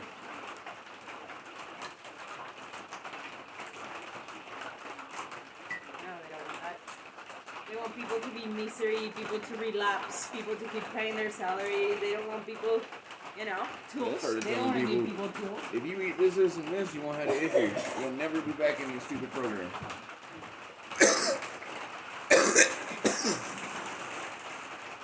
Do this right here, you never be back in here.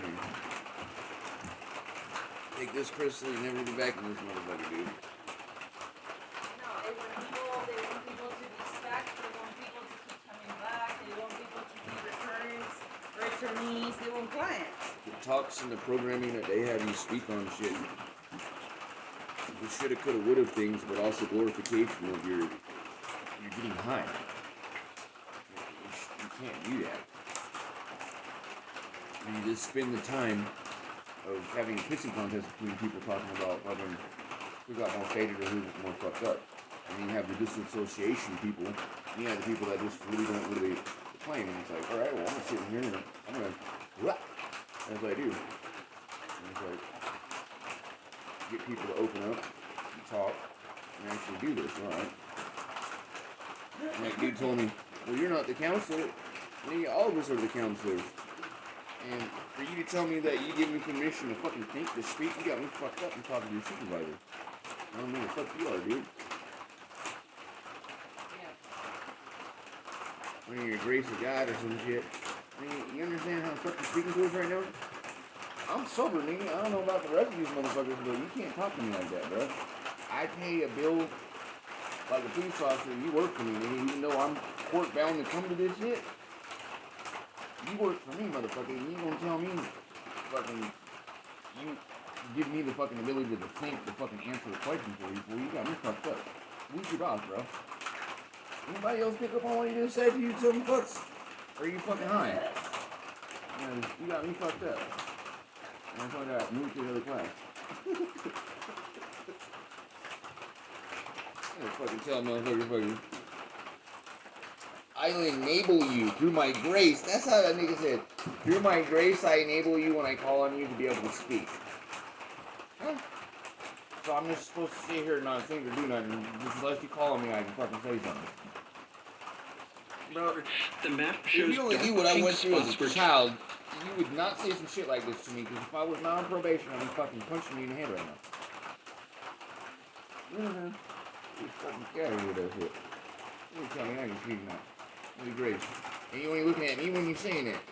Okay. You better call me back in the office with the supervisor, motherfucker. Shit.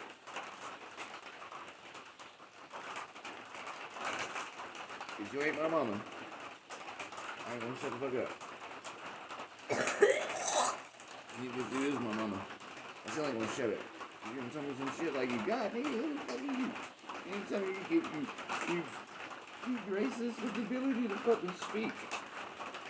Why didn't we speak for us? Why are we in DUI here, bro? Are you fucking Geppetto this where we can sit here and listen to your stupid fucking ass? You fucking smoke.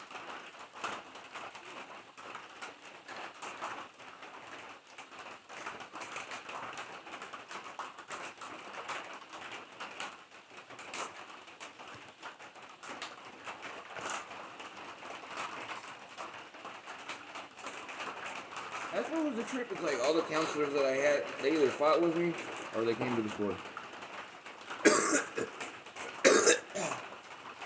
Like that Spanish sister, that one, Chicana, from LA, that quit, take care of her family. The one in the ring?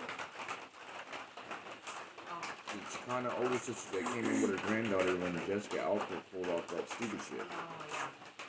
Came to the store, my counselor. You're thinking of the lady that was the administrative assistant, the secretary, the one of the Blue Sapphire one. I'm my counselor. That came with her family and her granddaughter.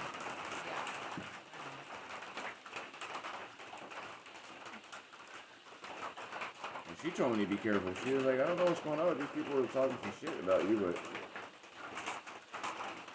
I'm like, I'm not high, yo. I mean, I do smoke weed, but I ain't high.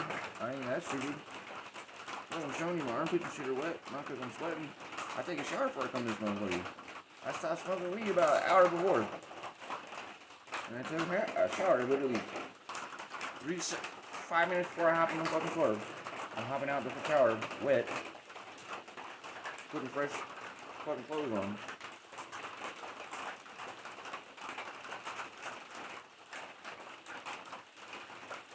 I'm sorry you smell like weed.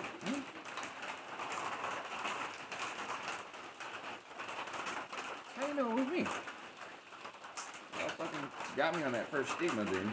The fucking dreadlocks. Second one, he got me because I had a roach in the thing. There was no way I could say fucking no. Third time, there was no third time. Y'all just made this shit up.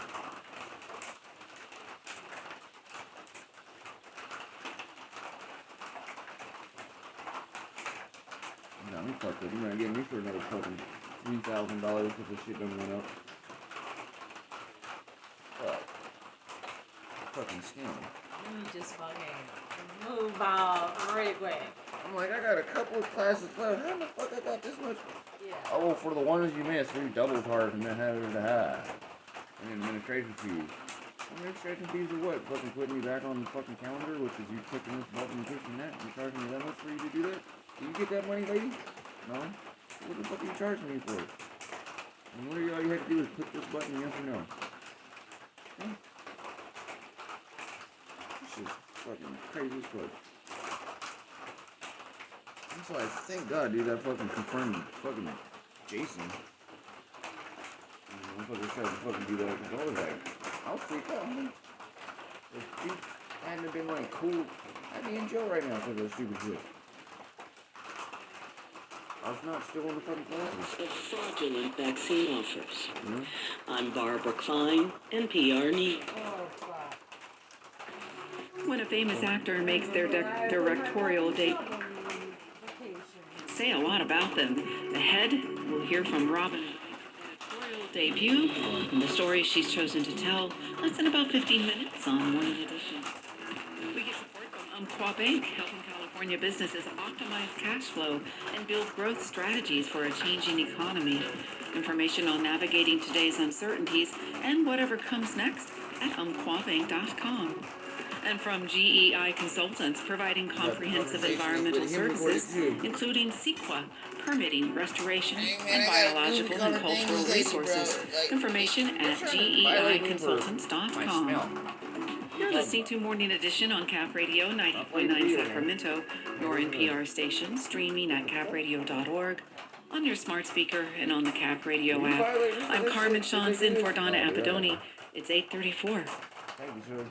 Support for NPR comes from this station and from Indeed, committed to delivering quality candidates to businesses so managers can focus on hiring people who can help them succeed. Learn more at Indeed.com/credit. From Phil Brandt and Company, committed to guiding university leaders to a successful retirement and beyond. Information about the Phil Brandt Total Solution is at philbrandtco.com. And from the sustaining members of this NPR station. Sit here and be quiet about this shit. It's Morning Edition from NPR News. I'm Steve Inskeep. And I'm Noel King. Good morning. Russia is a dangerous place to protest. Supporters of the detained opposition leader Alexei Navalny know this fact. Over the past few weeks, they have fought with police. Thousands of them have been arrested. So now they're trying something lower key. This weekend, Navalny's supporters stood in their front yards and courtyards and turned on their flashlights as a sign of civil disobedience. Reporter Charles Maines is on the line from Moscow. Hey, Charles. Hey there, good to be with you. Tell me about these protests. Well, this was a Valentine's Day act that Navalny's team dubbed Love is Stronger Than Fear. They asked people to head out onto their courtyards at 8 p.m. and turned on their cell phone flashlights. So I headed out in my neighborhood. This is in Moscow, in central Moscow, where I came across several people huddling in their parkas with cell phones turned on, cell phone lights turned on, including a 25-year-old IT worker named Volod, who I asked what he thought this actually accomplished. Эта акция нужна в первую очередь того, чтобы люди друг друга увидели. And he says this is so people can see one another and understand they're not alone in their support for Navalny. He said he'd already seen several people here with flashlights out that night, and there was a feeling of solidarity with them. But, as you noted, this was a pretty low-key affair. This is more symbolic than anything else. Tens of thousands took part in this action across the country. It was trending on Twitter last night, but, of course, few real crowds. Do Russian authorities care enough to respond to something that is largely symbolic? Well, even before this happened, authorities were warning that participants could face real jail time for participating. The foreign ministry spokeswoman said this was a plan orchestrated by the West to undermine Russia. We had some universities even banning students from going out last night. You know, and this does tell you something about the Kremlin system of so-called managed democracy. Which has this kind of allergy to uncertainty, even an impromptu flashlight vigil. And in the end, Sunday was pretty quiet, just a few arrests, but some people noted, in fact, their flashlights went out, not because of anything Vladimir Putin did, but because their iPhone batteries couldn't handle the cold. Bless Russia. Let me ask you about larger context. So a few weeks ago, you had these mass demonstrations. They got a ton of attention. Is the opposition backing down to something that will get fewer people in trouble, but will ultimately be less effective? Well, that's in a sense what the idea was here. They certainly understood that holding a flashlight in the middle of the night is not going to shift the politics of Russia. It's not going to end up with Alexei Navalny released from prison. And there certainly were those who thought among the opposition that this was a pointless act last night. But in a sense, it was an attempt by Navalny's team to appeal to Russians who are unhappy with the Kremlin, but aren't willing to risk confronting the police and going to jail, as we've seen happen to over 10,000 people over these past few weeks. Our correspondent Lucian Kim has described Navalny as like a mythic figure, a kind of superhero figure. Do people tell you that they can remain motivated if Navalny is still in jail for years, 2.5 years? Yeah, or so? It's funny you mentioned that. I mean, some people refer to him as Batman, and there's a question on everyone's minds here. That, you know, can they function without the opposition leader? He's the only one trying to challenge Putin directly for power. But strangely enough, in conversations I have with people, I hear again and again that they're not so much devoted to Navalny as much as they say that his case, his imprisonment, has become the latest example of injustice and why they're angry with the government. And very quickly, how much of a threat then really is this to Vladimir Putin? Well, not so much. I mean, he's had threats before. He's been in power for 20 years. And without question, fear is the government's primary tactic to keep people off the streets. The message seems to be that if you want to join the protests, you'll pay a price. Reporter Charles Maines in Moscow. Thanks, Charles. Thank you. This is a holiday weekend because it's President's Day. For many people, it was also a weekend of celebration because the Year of the Ox began on the Chinese calendar. In New York City, the Lunar New Year usually brings visitors and revenue to Chinatown. But this year, the pandemic is making the 15-day festival that began last Friday a little less celebratory. Camille Peterson reports.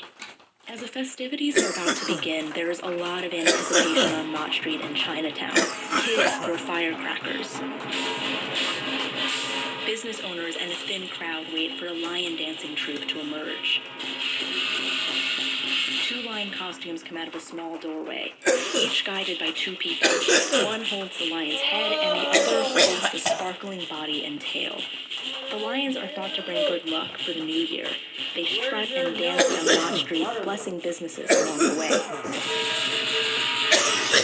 Yin Kong follows the lions as they swerve through Chinatown. Kong is the director of a local nonprofit called Think Chinatown. She says this is a much quieter New Year than normal. You can gauge how busy it is here in Chinatown for the New Year by like how far the confetti comes up. And so you can barely a drizzle right now. Businesses in Chinatown are noticing smaller confetti-making crowds too. Mei Lum is the 5th generation owner of Wing on Woe, a porcelain shop. She's used to a big parade and packed streets. Folks just pouring in, coming around and walking around the neighborhood after a parade, or just, sauntering in and stumbling upon us. Lum says for many of Chinatown's businesses, Lunar New Year marks 1 year since they started feeling the effects of the pandemic, a month earlier than the rest of the city. Lum says that's because of anti-Asian sentiment. Creating this narrative that you come to Chinatown, you'll get the virus, you eat here, you do anything here, and there's, a direct correlation between contracting the virus and being in this neighborhood. This one actually tastes a little bit more like black tea. Alice Liu and her family own Grand Tea and Imports. Liu expects this will be the second Lunar New Year with less revenue. And her business faces other challenges. For example, the requirements for pandemic aid programs aren't tailored to the type of businesses that operate in Chinatown, which are primarily small and family-owned. Liu also worries about the rising rents and wealthier neighborhoods like Soho and Tribeca encroaching on Chinatown. we're in a very prime piece of land, and we're the only ones left that aren't super developed. Chinatown actually shares a zip code with those wealthier neighborhoods, and that excluded parts of it from a city loan program for low and middle income neighborhoods. The local community organizations have managed to get the city to talk to them about changes to the program. If it wasn't for a group of advocates who made noise about it, then nothing would have happened. Joanne Kwong is the president of Pearl River Mart, a retailer in Chinatown and Chelsea. She says there is a bright side to Chinatown's economic challenges. They've gotten the younger generation more invested in advocating for the neighborhood. It doesn't feel pessimistic. It feels like there's hope. Plus, she says the return of indoor dining in New York City as of just last Friday will give Chinatown's restaurants a boost. And whether the lion dancing outside her Chelsea location brings good fortune, it did cause the biggest smile she's seen in a long time. For NPR News, I'm Camille Peterson in New York.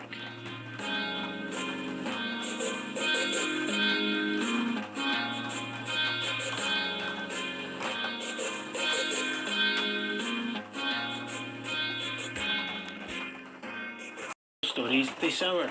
The former Nigerian finance minister Ngozi Okonjo-Iweala has become the first woman and the first African to be appointed as Director General of the World Trade Organization. The US, under Donald Trump, had opposed her appointment, but President Biden's team have moved quickly to unblock the process. Here's the BBC's economics correspondent Andrew Walker. She will take charge of an organisation with major challenges, including a system for settling trade disputes that isn't working properly, and many member countries that feel it lacks the tools to cope with China's subsidies and state-owned firms. Some observers say it's an organisation in crisis. China says it's cracked down on a series of fake vaccine scams. One group masked saline solution and mineral water as vaccine doses. Fake vaccines have reportedly been produced and distributed by criminal groups, including as part of emergency inoculation programs at hospitals, in some cases smuggled abroad. Simon McDonnell in Beijing, and scientists working in Antarctica say they've discovered strange life forms living in total darkness. Dr. Hugh Griffiths, a marine biologist at the British Antarctic Survey, said it was the very first time they had seen organisms survive in such conditions. We wouldn't expect this kind of animal that can't move and find its own food to be living that far under. Put it in perspective, it's at least 260 kilometres from its source of food. In London, I'm Pete Ross at the BBC. So, is the news a little too much lately? Yeah, I know, it's a lot. Don't get overwhelmed, get informed. In the middle of December, Sandra Griffin saw a new message pop up in her online unemployment account. You were overpaid by no fault of your own. That's what the letter states. By no fault of your own. And you are required to pay it back. The message said she owed the Missouri Department of Labor nearly $8,000. That's money Griffin says she already spent on bills after the coronavirus pandemic hit and she lost her job teaching art programs in St. Louis schools.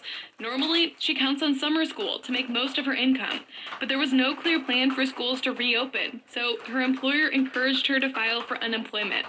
Turns out, people who work for educational institutions aren't eligible for unemployment over the summer, when most teachers are off.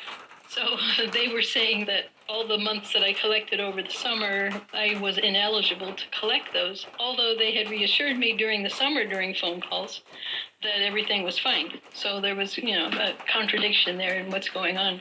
Griffin filed an appeal, but since the system is backed up, her hearing isn't for another 6 months.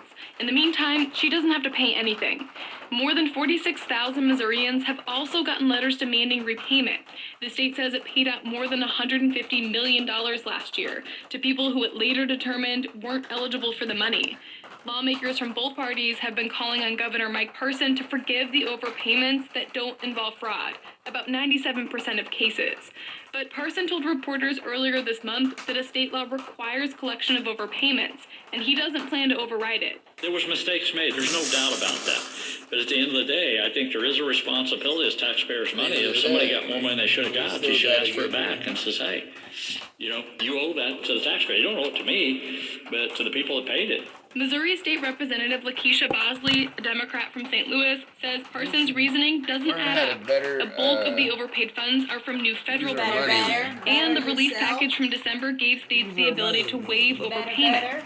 So, Bosley filed a bill earlier this month that would keep the state from collecting That's as bad overpaid as what federal you guys do benefits to our for soldiers, non-broad where you cases go, oh yeah, during dude, we're times of giving you this crisis, grant money like here, the bitch, pandemic. and then Asking fucking you gotta people pay to it pay back. back $8,000, $10,000, $11,000, even $200.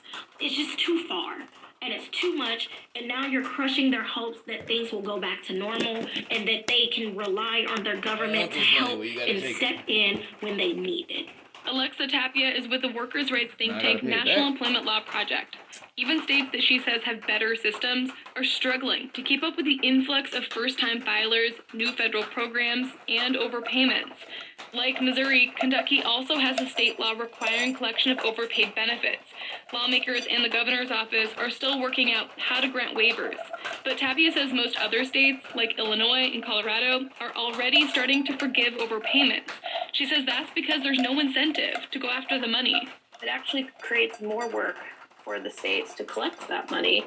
And of course, they do have that discretion to do so, but it would harm their local economies and their citizens that they should be trying to uplift at this time. And she says overpayment bills disproportionately impact people of color. Equity and economic recovery are reasons more states are forgiving overpayments. Tapia worries that states like Missouri will spend more energy fighting appeals than getting payments out to people who are still waiting on help. For NPR News, I'm Corinne Ruff in St. Louis. This is NPR News. And this is Cap Radio, 90.9 Sacramento and 90.5 Tahoe Reno, your NPR station. Iowa, North Dakota, and Mississippi. And though cases are dropping, there's concern about the more contagious variants. The UK strain is spreading in the US and may be more virulent. Over the weekend, scientists pointed to multiple new variants identified in the US. Meanwhile, there are still up to 3,500 deaths from coronavirus a day, and CDC Director Rochelle Walensky said on NBC, people need to maintain vigilance. We need to all take responsibility to decrease that community spread, including mask wearing, so that we can get our kids and our society back. Walensky says reducing community spread is key to reopening schools. Allison Albury, NPR News. For the first time since the pandemic began last year, a special enrollment period for health insurance under the Affordable Care Act opens today. Millions lost their insurance when they lost their jobs. Critics of Facebook are weighing in on whether former President Donald Trump should be allowed back on the social network. NPR's Shannon Bond reports an outside panel of experts will decide. The Facebook Oversight Board, funded by the social network, says it's received more than 9,000 comments on Trump's suspension. Facebook booted the former president in January after pro-Trump extremists attacked the Capitol. Many researchers and civil rights groups say the ban is justified because of Trump's efforts as president to undermine the election and encourage violence. A submission from Republican lawmakers accuses Facebook of bias against conservatives. Columbia University's Knight First Amendment Institute says the board should hold off on any decision until Facebook commissions an independent study of the role its platform played in the insurrection. The board has until April to reach a decision. Facebook is among NPR's financial supporters. Shannon Bond, NPR News. This is NPR. As of today, all non-essential travelers crossing from the U.S. into Canada over land will have to show proof of a negative coronavirus test, and the test has to have been taken within 3 days before arriving at the border. Then all visitors will have to quarantine in Canada for 2 weeks, though most truck drivers and medical staff are exempted. German police have turned back thousands of people along its borders with the Czech Republic and Austria. NPR's Rob Schmitz reports the policy is aimed at preventing the spread of new coronavirus variants. Germany has refused entry to about 5,000 people along both borders since the controls were introduced on Sunday. Only German citizens and residents, as well as truck drivers, transport and health service workers, and a few others are allowed to enter. All of them are required to show a negative coronavirus test.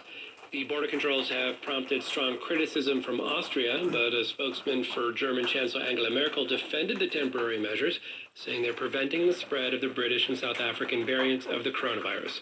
Rob Schmitz, NPR News, Berlin. Wall Street is closed for the President's Day holiday, but in Japan, the Nikkei index hit a 30-year high on news that the Japanese economy grew at a nearly 13% annual pace in the last quarter of the year. Analysts attribute the growth to strong corporate earnings reports and optimism about COVID-19 vaccine rollouts.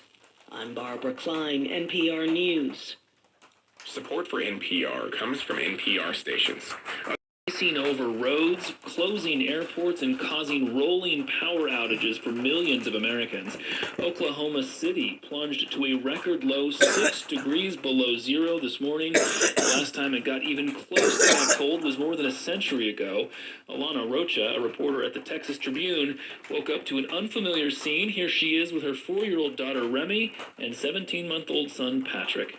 We are in Austin, Texas, and woke up this morning to see what outside, Rem? It's snow. Yeah. What do you want to do in it today? Geostorm kids. Snow angels and dummy snowman. Yeah. How beautiful is our backyard? It looks good. It may look good, it may look beautiful, but it's also dangerous. Joining us now is Mark Elliott, a meteorologist and storm specialist at the Weather Channel based in Atlanta. Mark, busy day. Thanks for making time for us. Oh, absolutely. You're not kidding.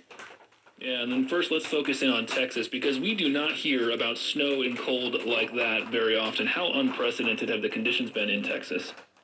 I mean, by all measures, this is just an incredible weather pattern that led to some incredible weather that's really not done yet. I mean, as an example, you were just hearing from that family in the Austin area.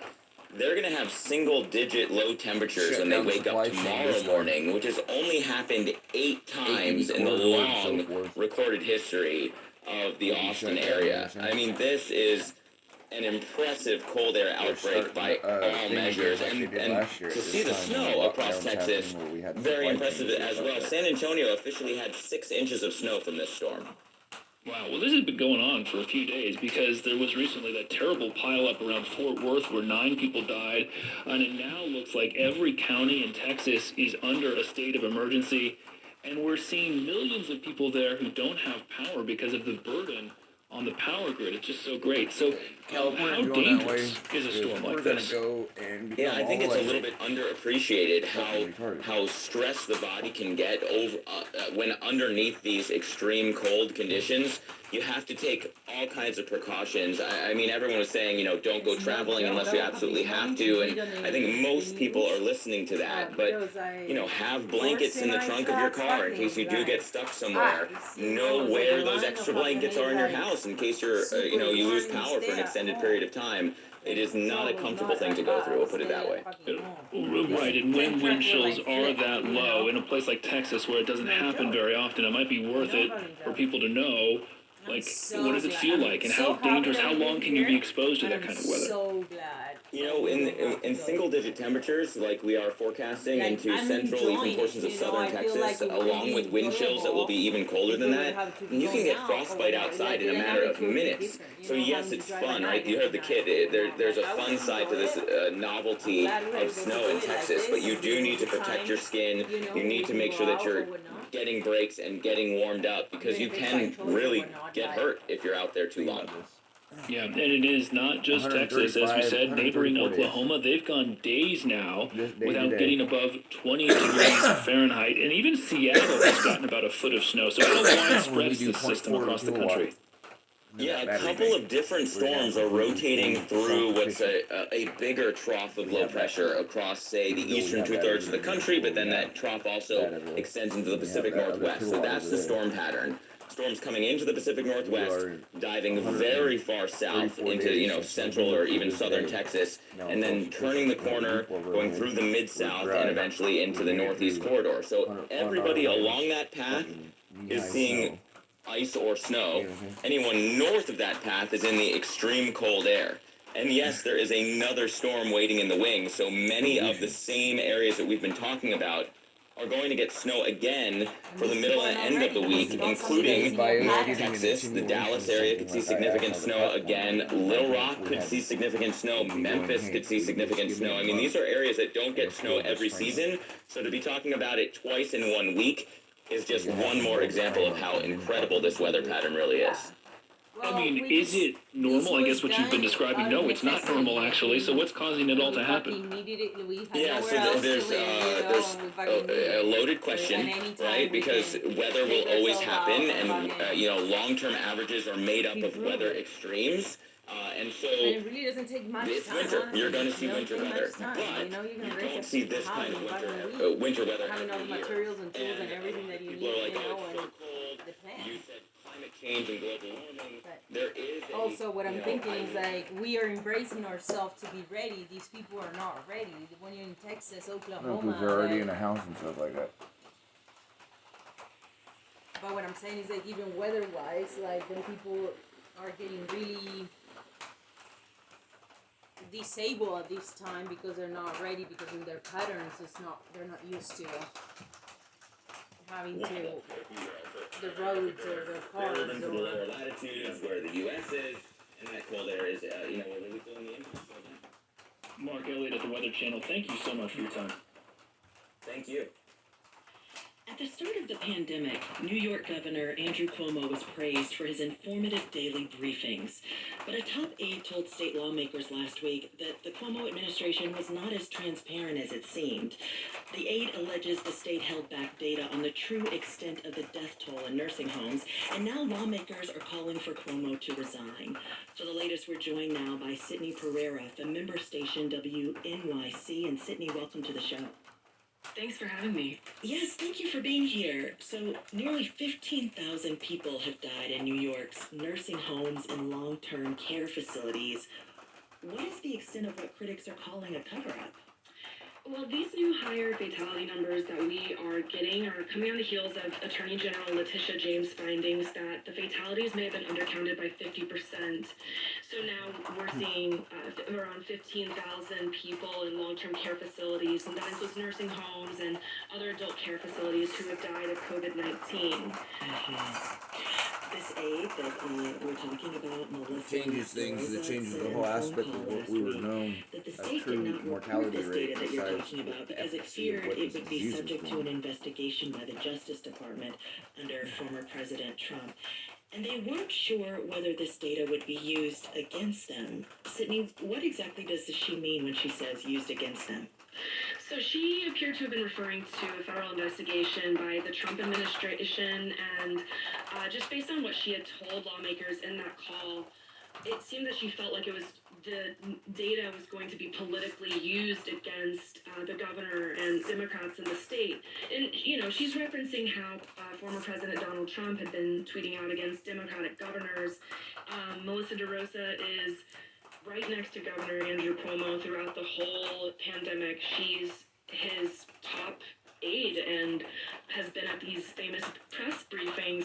When what she told state lawmakers came to light last week when the New York Post broke that story, she defended it as explaining that she and the governor and the state were focusing on the federal requests for information to temporarily set aside the legislature's request, and felt that was the best way to handle the situation. But of course now we're seeing with how she explained it privately to lawmakers, which is now in public, the state felt that because it had been politicized, it was okay to withhold the full scope of how many people had died. And I think when she's saying used against them, she's really referring to being politically used against them. Right, but the Justice Department wasn't the only ones asking for this data. New York State's legislature was also requesting it, and now there have been these calls for Governor Cuomo to step down.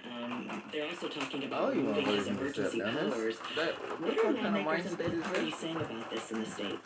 Yeah, so Democratic lawmakers released a joint statement last Friday. Y'all in power with that mind state? The What the governor's fuck? expanded emergency powers to be removed. And then Republican lawmakers in the state are calling for Cuomo to resign altogether. The entire country was watching Governor Cuomo during the early days of the pandemic. He's carefully cultivated his response to the pandemic with these daily briefings and really his very frank language and transparency. Has he responded at all to these allegations? How much of his reputation will be tarnished? So he has not directly responded. There hasn't been a press briefing over the weekend, and he was in Washington, D.C. on Friday. And as for how much this tarnishes his reputation, I think it's kind of a long time coming. We knew the deaths in long-term care facilities were undercounted. We've long known that. We've known that since last spring. And so I think that now that we have the full picture, I don't think it looks great for him, but it's hard for me to say how much exactly it'll tarnish his reputation, because there were many points in the pandemic where Governor Cuomo was very much lauded for how he handled the pandemic. So it's hard to say how this will reach people, and how many people will listen to reports like these and read about it to fully understand what exactly happened over the course of the past several months here. That's Sydney Pereira with member station WNYC. Sydney, thank you so much for this. Thank you so much. And you're listening to Here and Now. And regulators are looking to the flu as a blueprint if and when the shots need an update. Right. Studies are raising concern that first-generation COVID-19 vaccines don't work as well against a mutant that first emerged in South Africa as they do against other versions. Thousands of people are waiting at the U.S.-Mexico border to claim asylum, falsely believing they will be able to enter the U.S. now that former President Trump is out of office. President Biden has made some major changes but has not lifted the major restrictions. Guinea has officially declared it has an Ebola epidemic after at least 3 people have died and 4 others have been infected in that West African nation. Neighboring Sierra Leone and Liberia have put their citizens on high alert. You're listening to Hear It Now. Underneath where the glove is, like that.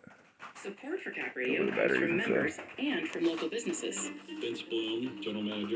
But he also said this. There's no question, none, that President Trump is practically and morally responsible for provoking the events of the day. No question about it. Well, I'm not even doing nothing about it. McConnell's speech attempted to bridge a Trump-sized rift in the Republican Party. But the big question is, will it work? And for more, we're joined by Jane Mayer, a staff writer at The New Yorker, who has reported extensively on McConnell. Welcome to the show, Jane. Thanks for having me. The coalition report had come so out, and last they're like, month "Whoa, in your New Yorker piece titled "Why McConnell Dumped Trump," you wrote about how and why McConnell has distanced himself from Trump since the election, and you wrote, quote, I find by "Nobody street, who not has up to watched me to McConnell do the closely criminal over the charges, was years just for me views to his split report, with so Trump as a another genuine report. moral reckoning." For me, it was just a So report, with so that, I thought Jane, you were were going you to give me to surprised the at all criminal that he system voted to actually to acquit do the something. president? What was the point of spending No, $30 million I wasn't for him? surprised that he voted to Yeah, we acquit the found that there was president. It seemed, collusion, even back a few weeks ago when I was writing about this, the sort of process argument that was raised by the lawyers about how it might be unconstitutional to impeach a president once he was out of office, that process argument would be the perfect fig leaf for those looking for an off-ramp who didn't want to have to directly confront the choice between convicting and acquitting former President Trump. And the thing, if you watch McConnell, he's always looking for a way to avoid unnecessary damaging positions. I think the key to understanding McConnell for anyone trying to watch this, and it is fascinating because he's very smart and incredibly powerful in Washington, probably the most powerful Republican in the party in Congress for sure. But the key to understanding him is he's always looking for a way to win and how to keep his own power and the Republican Party's power. He's thinking about 2022. How do the Republicans get back in the majority in the Senate, and how can he stay at the helm of that? That's what's on his mind. So you have to understand that as you watch him. I want to break that down a little bit more, because you also wrote this article back in April where you wrote, "For months I searched for the larger principles or sense of purpose that animates Mitch McConnell, and finally someone who knows him very well told me, give up. You can't look and look for something more in him. It just isn't there." In the context of what that person said to you, does that mean possibly that we shouldn't hold that much weight in what he said on Saturday? Or you're saying we should look at it as sort of a blueprint in who he's talking to and why he's talking to them? I think what that person was saying to me was that the only thing that Mitch McConnell really cares about is winning, getting in power and staying in power. There's not some kind of larger, idealistic animating principle. If you study his whole career, as I did for months, as I was trying to understand him, you can find that he's contradicted almost every single position he's held at some point or another. I mean, he just, sort of swivels back and forth, doing whatever he needs to do to make sure that he wins at that moment. I mean, and there are a few North Stars that, I mean, he's conservative, and that's for sure. But beyond that, the one thing, the only thing that's truly 100% consistent about him is that he has his eye on how to win. And he's not really shy about saying so. I mean, he gave an interview to Politico just over the weekend. He rarely does so, but he got on the phone with a reporter there, and he said, for me, it's all about getting people elected, winning the elections. And he's looking again at 2022 and how to protect the members of the Republican senators in his caucus to not only get them reelected, but add one so the Republicans can get the majority. Yeah, so it's a message to them. It's a message to Trump voters, to GOP donors. You mentioned that, this also was sort of a fig leaf to not directly confront this choice to convict Trump. 7 Republican senators, though, did vote to convict the president, but only one of them, Lisa Murkowski of Alaska, faces re-election in 2022. This really sets up the argument that so many of these Republicans saw this as a political calculation, right? They did, and so the calculation for many of them was that they don't dare defy the Trump-loving base in their states. And so this is the dilemma that's so interesting watching this. There's obviously a split, as you call it, a Trump-sized split in the Republican Party between those endorsing him and those trying to sort of pull away. And he's been the power center, and the question is whether some other version of the Republican Party will emerge from this. And that's what McConnell's aiming at. He's spanning these two wings of the party, trying to keep them together, because he needs Trump voters in order to have his people reelected. But he also needs the money that comes from the big corporate donors who are very unhappy with the kind of violent extremism that we all saw on January 6th when Trump supporters stormed the Capitol. And so he's got to McConnell's trying to bridge that divide and have it both ways. He's saying nice things to the Republican moderates and donors by giving that very tough speech that was anti-Trump, yet he's voting to acquit Trump. Right. More on your point there. Let's hear a little bit more from McConnell on Saturday. Here he is trying to separate the Capitol insurrection from the views of Republican voters. Let's listen. Anyone who decries this behavior is accused of insulting millions of voters. That's an absurd deflection. 74 million Americans did not invade the Capitol. Hundreds of rioters did. Hundreds of rioters? 74 million Americans did not engineer the campaign of disinformation and rage. Sounds like he's highly minimizing this fucking. Let me see that. We're part of a fringe, not representative of most. I mean, as long as Trump remains a leading figure in the Republican Party, I mean, many people are thinking, is there anything someone can say or do from the GOP? Polls, there was one last week. Think tank. They did it.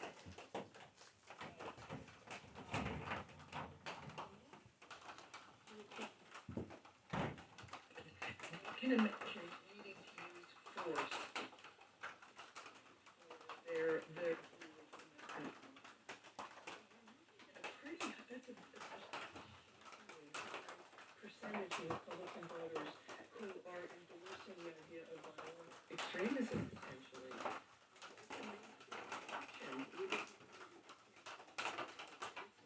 Trump. I mean, first of all, it preceded Trump, and it will succeed Trump in some way or another.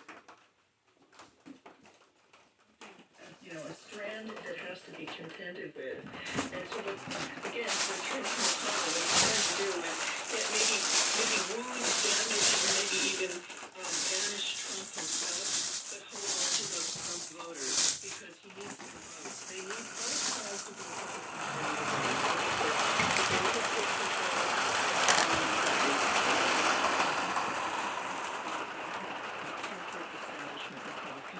And right now, it's pretty hard to hold the two together, but that's what McConnell's trying to do.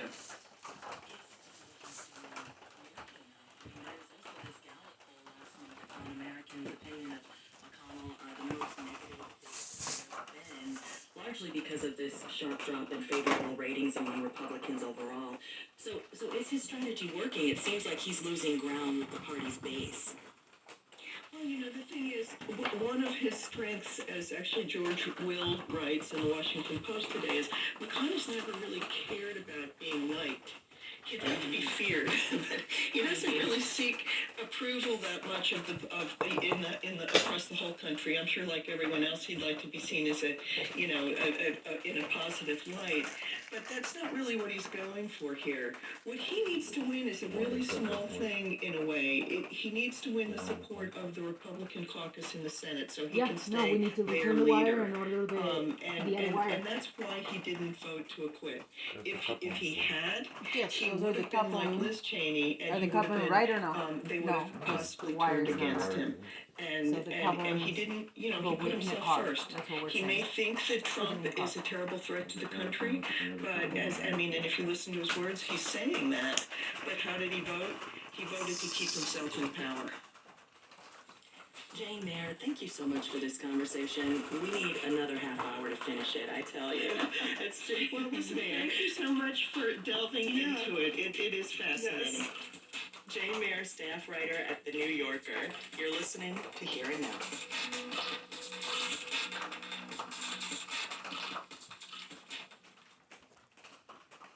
Hi, this is... It's high in omega-3 fatty acids and is often used with other traditional foods like salmon and caribou. But health regulations don't allow it to be bought in stores or served in restaurants. In Northwest Alaska, one group has become the first in the country cleared to make and serve its own seal oil. Wesley Early of Alaska's Energy Desk reports. Like many Inupiaq people in the Northwest Arctic, Cyrus Harris grew up eating traditional foods like caribou, muskox, and seal oil. It is something that we've ate for centuries and centuries, from time immemorial, from way back. Harris works at tribal health provider Manilik Association in the Inupiaq community of Kotzebue. In 2014, Congress passed a farm bill which allowed people to donate wild game that they'd hunted to certified nonprofits like hospitals or food banks. Since then, Harris has been in charge of Manilik's Hunter Support Program.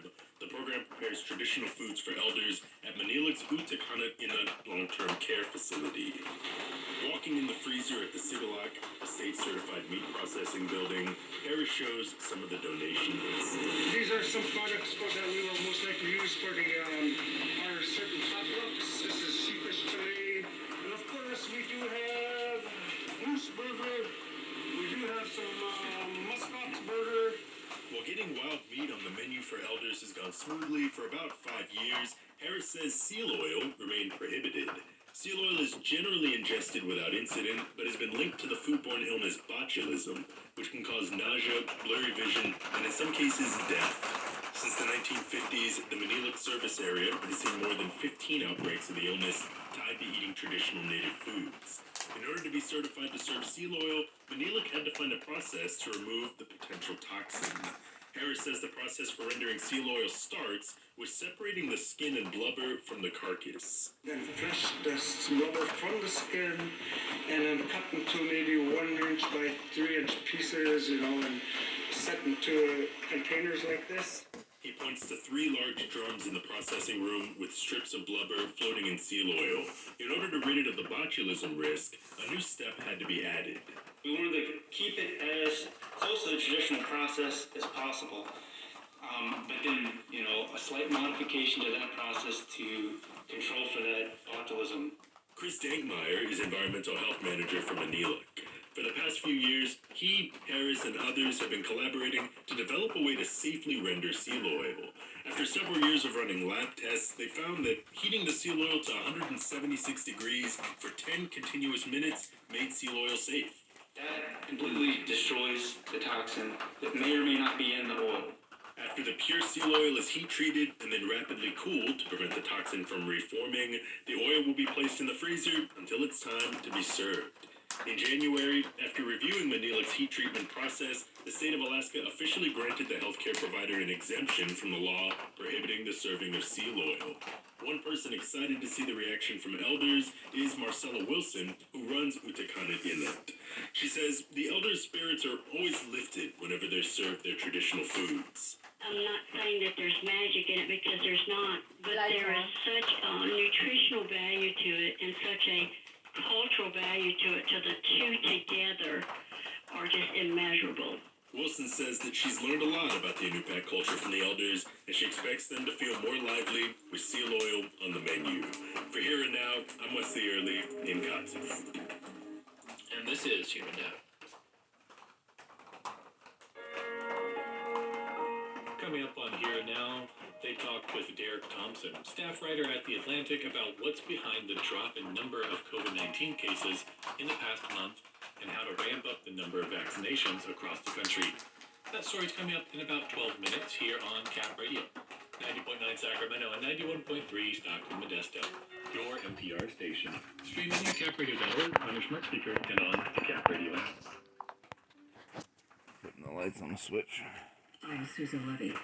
Rolling power outages have been initiated across Texas as the state experiences a winter storm, dropping snow, ice, and temperatures. Snow is also falling across Arkansas and Oklahoma, with the governors of those states and Texas activating the National Guard to assist state agencies. The World Health Organization says coronavirus case numbers are stabilizing in parts of the Middle East, but the organization says the situation remains critical, with more than a dozen countries reporting cases of new variants. Health insurance shoppers have a new option for help. A sign-up window opened today for the government insurance markets and runs through May 15th in most U.S. states. It's available for people who don't have coverage through work and is expected to make finding a plan less of a hassle for people who lost their jobs. You're listening to Here and Now.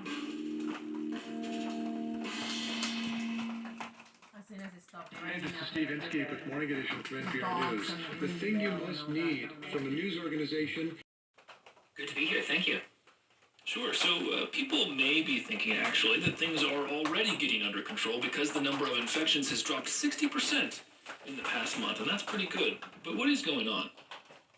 It's really good, and it's not entirely clear that we have like 100% understanding of what's going on. But let me give you 3 possible variables that might explain the really, really sharp drop, not only in cases but also, more importantly, in hospitalizations. Number 1 is weather. Seasonality. I was just looking at the October 2020 report on coronaviruses around the world that found that they typically peak in the northern hemisphere during the winter, with the most common peak being in January and February. So it might just be in the nature of this type of virus to accelerate through the winter and peak around the turn of the year. Number 2, there's immunity. Tens of millions of Americans have already had COVID, and it's possible that so many Americans have already been infected that we have a bank of immunity such that the decline from that peak has really been accelerated by the fact that there's just a lot of people who are protected against this disease by virtue of the fact that they've already been infected. Number 3, there's behavior. I really do think that in the last few months, especially after the holidays, Americans have gotten more comfortable with wearing masks, and there is a little bit of evidence to suggest that their behavior, their mobility, has become more risk-averse in the last few weeks, and that might also be accelerating the decline in cases and this decline in hospitalizations. Interesting. Now, Derek, I was wondering if it had anything to do with the fact that we are getting more people vaccinated than ever before. Now, 1.6 million people a day on average are getting shots. This is probably a part of it, for sure. But 2 points on that. Number one, we saw this decline in cases and this really sharp decline in hospitalizations start before the acceleration in vaccinations. So vaccines can't explain the entire drop. But it's absolutely the case that, look, almost 10%, about 10% of Americans have received at least one shot of vaccine, according to numbers that I just looked at. You add that, say, 10% of Americans with one shot of vaccine to maybe 20, 30% of Americans who have already had COVID and now have immunity. You add that up and you're at maybe 35, 40% of the country that has some level of immunity to this disease, and that may be a part of the picture that we're seeing, that it's not just seasonality, which is a natural component of this virus, but it's being accentuated by the fact that there is just a bank of immunity in this country. Okay, so all of that is great, but I want to be very clear. We are not out of this yet. Some states are starting to lift restrictions, and that has public health officials very concerned. You write in your recent Atlantic article, you actually lay out a few ideas that could help us get a handle on this pandemic even quicker. Number one, you say, authorize more vaccines. Tell me more about that. Sure. I think right now we have a supply issue. There are way more people who want vaccines than there are vaccines available. And I think that there are various ways that we can stretch that supply. I talked to epidemiologists, vaccinologists who said we should approve the AstraZeneca vaccine. It has been shown to be quite effective, especially for younger people. We can use it now, and even though it can't be, or maybe shouldn't be used for people older than 45, 50, well, that just means that there's more of the mRNA vaccines from Pfizer and Moderna that we could use for that older population. Another thing that we could do is run experiments with the supply that we have. Idea called first doses first, which is an idea that essentially says we should stretch our supply by giving as many people as possible first shots of the vaccine rather than giving first and second shots with the current amount of doses that we have right now. Still, other people think that we should be running NIH tests where we experiment with partial dosing, so giving people, say, 2/3 of a dose of vaccine, because that has been shown actually to have really solid immunity. Or really solid effectiveness. So I think that, the people that I talked to essentially said, any way that we can accelerate, I'm using that word a lot, but it's so important, thousands of people are dying a day, any way that we can accelerate our use of vaccines will save thousands and thousands of lives, and so we should be open to having a scientific approach toward extending the supply of vaccines that we have. Now, we should have a decision, hopefully, maybe by the end of the month on the Johnson & Johnson vaccine. AstraZeneca is another story. We've seen that the data show that it's not particularly effective against the South African variant, so that would be one thing to consider. Now, just quickly, Derek, you also looked at eligibility, which right now varies from state to state. You're saying this should be simplified, and quickly, please. Oh, sure. In Washington State right now is in Phase 1B Tier 1. That was after Phase 1A Tier 2 and Phase 1A Tier 1. These 1B, 1C guidelines are too fussy, they're too confusing, they're very difficult to operationalize. Simpler is better, and having a larger supply of vaccines allows us to open things up and be simpler as well. Derek Thompson, thank you so much. Here and now is a production of NPR. I'm Peter. Storm warning that stretches from New Mexico to Maine and is breaking records all along the way. Texas, not accustomed to such bitter cold and ice, is dealing with nearly 2.8 million power outages. And Tennessee is bracing for its first big snowfall of the season, as Emily Siner of member station WPLN reports. The National Weather Service is projecting 4 to 8 inches of snow and sleet around Memphis, with temperatures lingering in the teens and single digits for the next few days. Some areas around Nashville could see similar levels of snowfall. Others are expected to see less snow, but sheets of ice that could damage trees and make travel particularly perilous. Already, the roads have caused major wrecks. Over the weekend, authorities reported a 21-vehicle crash in Nashville with about a dozen people injured. And the city has activated an emergency overflow shelter for people without housing. By Monday night, snow could be falling from Memphis on the western side of the state all the way nearly to Knoxville in the east. For NPR News, I'm Emily Siner in Nashville. Arctic air is gripping the central third of the nation. Hibbing, Chisholm, Minnesota has reported a record minus 38 degrees. Scientists are collecting more information about the coronavirus variant, first identified in Britain and now spreading across the U.S. NPR's Selena Simmons-Deffens reports the data now suggests it's likely to be more deadly than the original. The variant known as B.1.1.7 has now spread to dozens of countries, including the U.S. A new analysis from a UK government advisory group finds that it is, quote, likely that the variant causes more hospitalizations and deaths than the original coronavirus. A recent CDC analysis predicted that B.1.1.7 will become the predominant variant in the U.S. by March. President Biden is pushing Congress to quickly pass a nearly $2 trillion coronavirus relief bill. NPR's Windsor Johnston reports Democrats are now hammering out the specifics. Democrats say they're hoping to have the next relief bill on President Biden's desk by mid-March. Biden's proposal would include up to $1,400 in additional direct payments and an extension of extra weekly unemployment benefits. The bill could also include a provision that would raise the nation's minimum wage to $15 per hour, a clause that's generated enormous pushback from congressional Republicans and some moderate Democrats who argue the wage hike should not be included in the next bill. Senate Democrats are moving ahead with a budget process known as reconciliation, which would allow them to pass the Biden legislation without the support of Republicans. Windsor Johnston, NPR News, Washington. This is NPR. A new report finds that the number of people forced to flee their homes in Middle Eastern and North African countries is now unprecedented. It's more than tripled to nearly 12.5 million people, a decade after the Arab Spring protests. Lisa Schlein has details. The report says foreign intervention is the main reason for the spike in displacement. Monitoring expert Vicente Anzolini says displacement in the region peaked in 2015. When Russia intervened in the conflict in Syria and Saudi Arabia got involved in Yemen's civil war. Another factor that really increased displacement across this region was the war against the Islamic State, and then counteroffensives led by governments and by the U.S. and by Russia really intensified this conflict. The report says the world's highest displacement crisis is in Syria, where an estimated 6.5 million people have been forced to flee their homes. For NPR News, I'm Lisa Schlein in Geneva. Police in India have arrested a 22-year-old activist for circulating a document on social media that supports protesting farmers. Disha Ravi shared the document with Swedish climate activist Greta Thunberg, who then tweeted her support. Police say Ravi is defaming India. She's facing charges of sedition.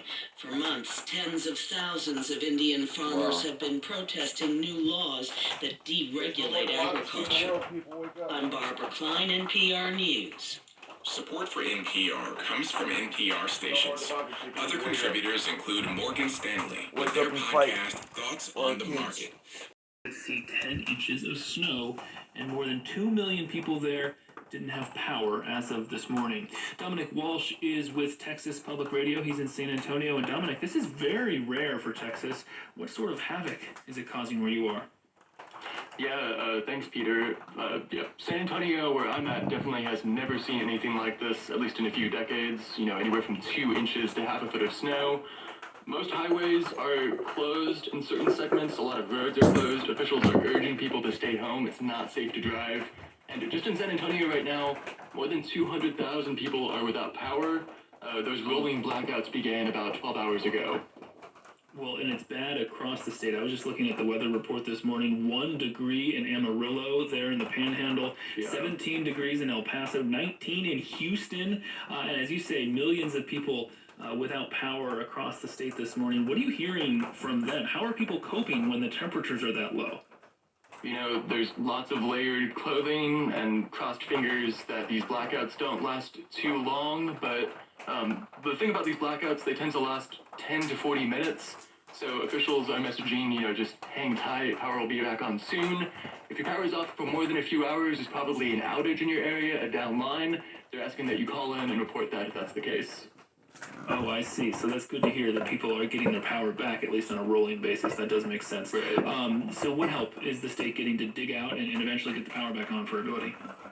So the White House has approved Texas's disaster declaration. That frees up some resources from FEMA. But right now, that main concern are these rolling blackouts.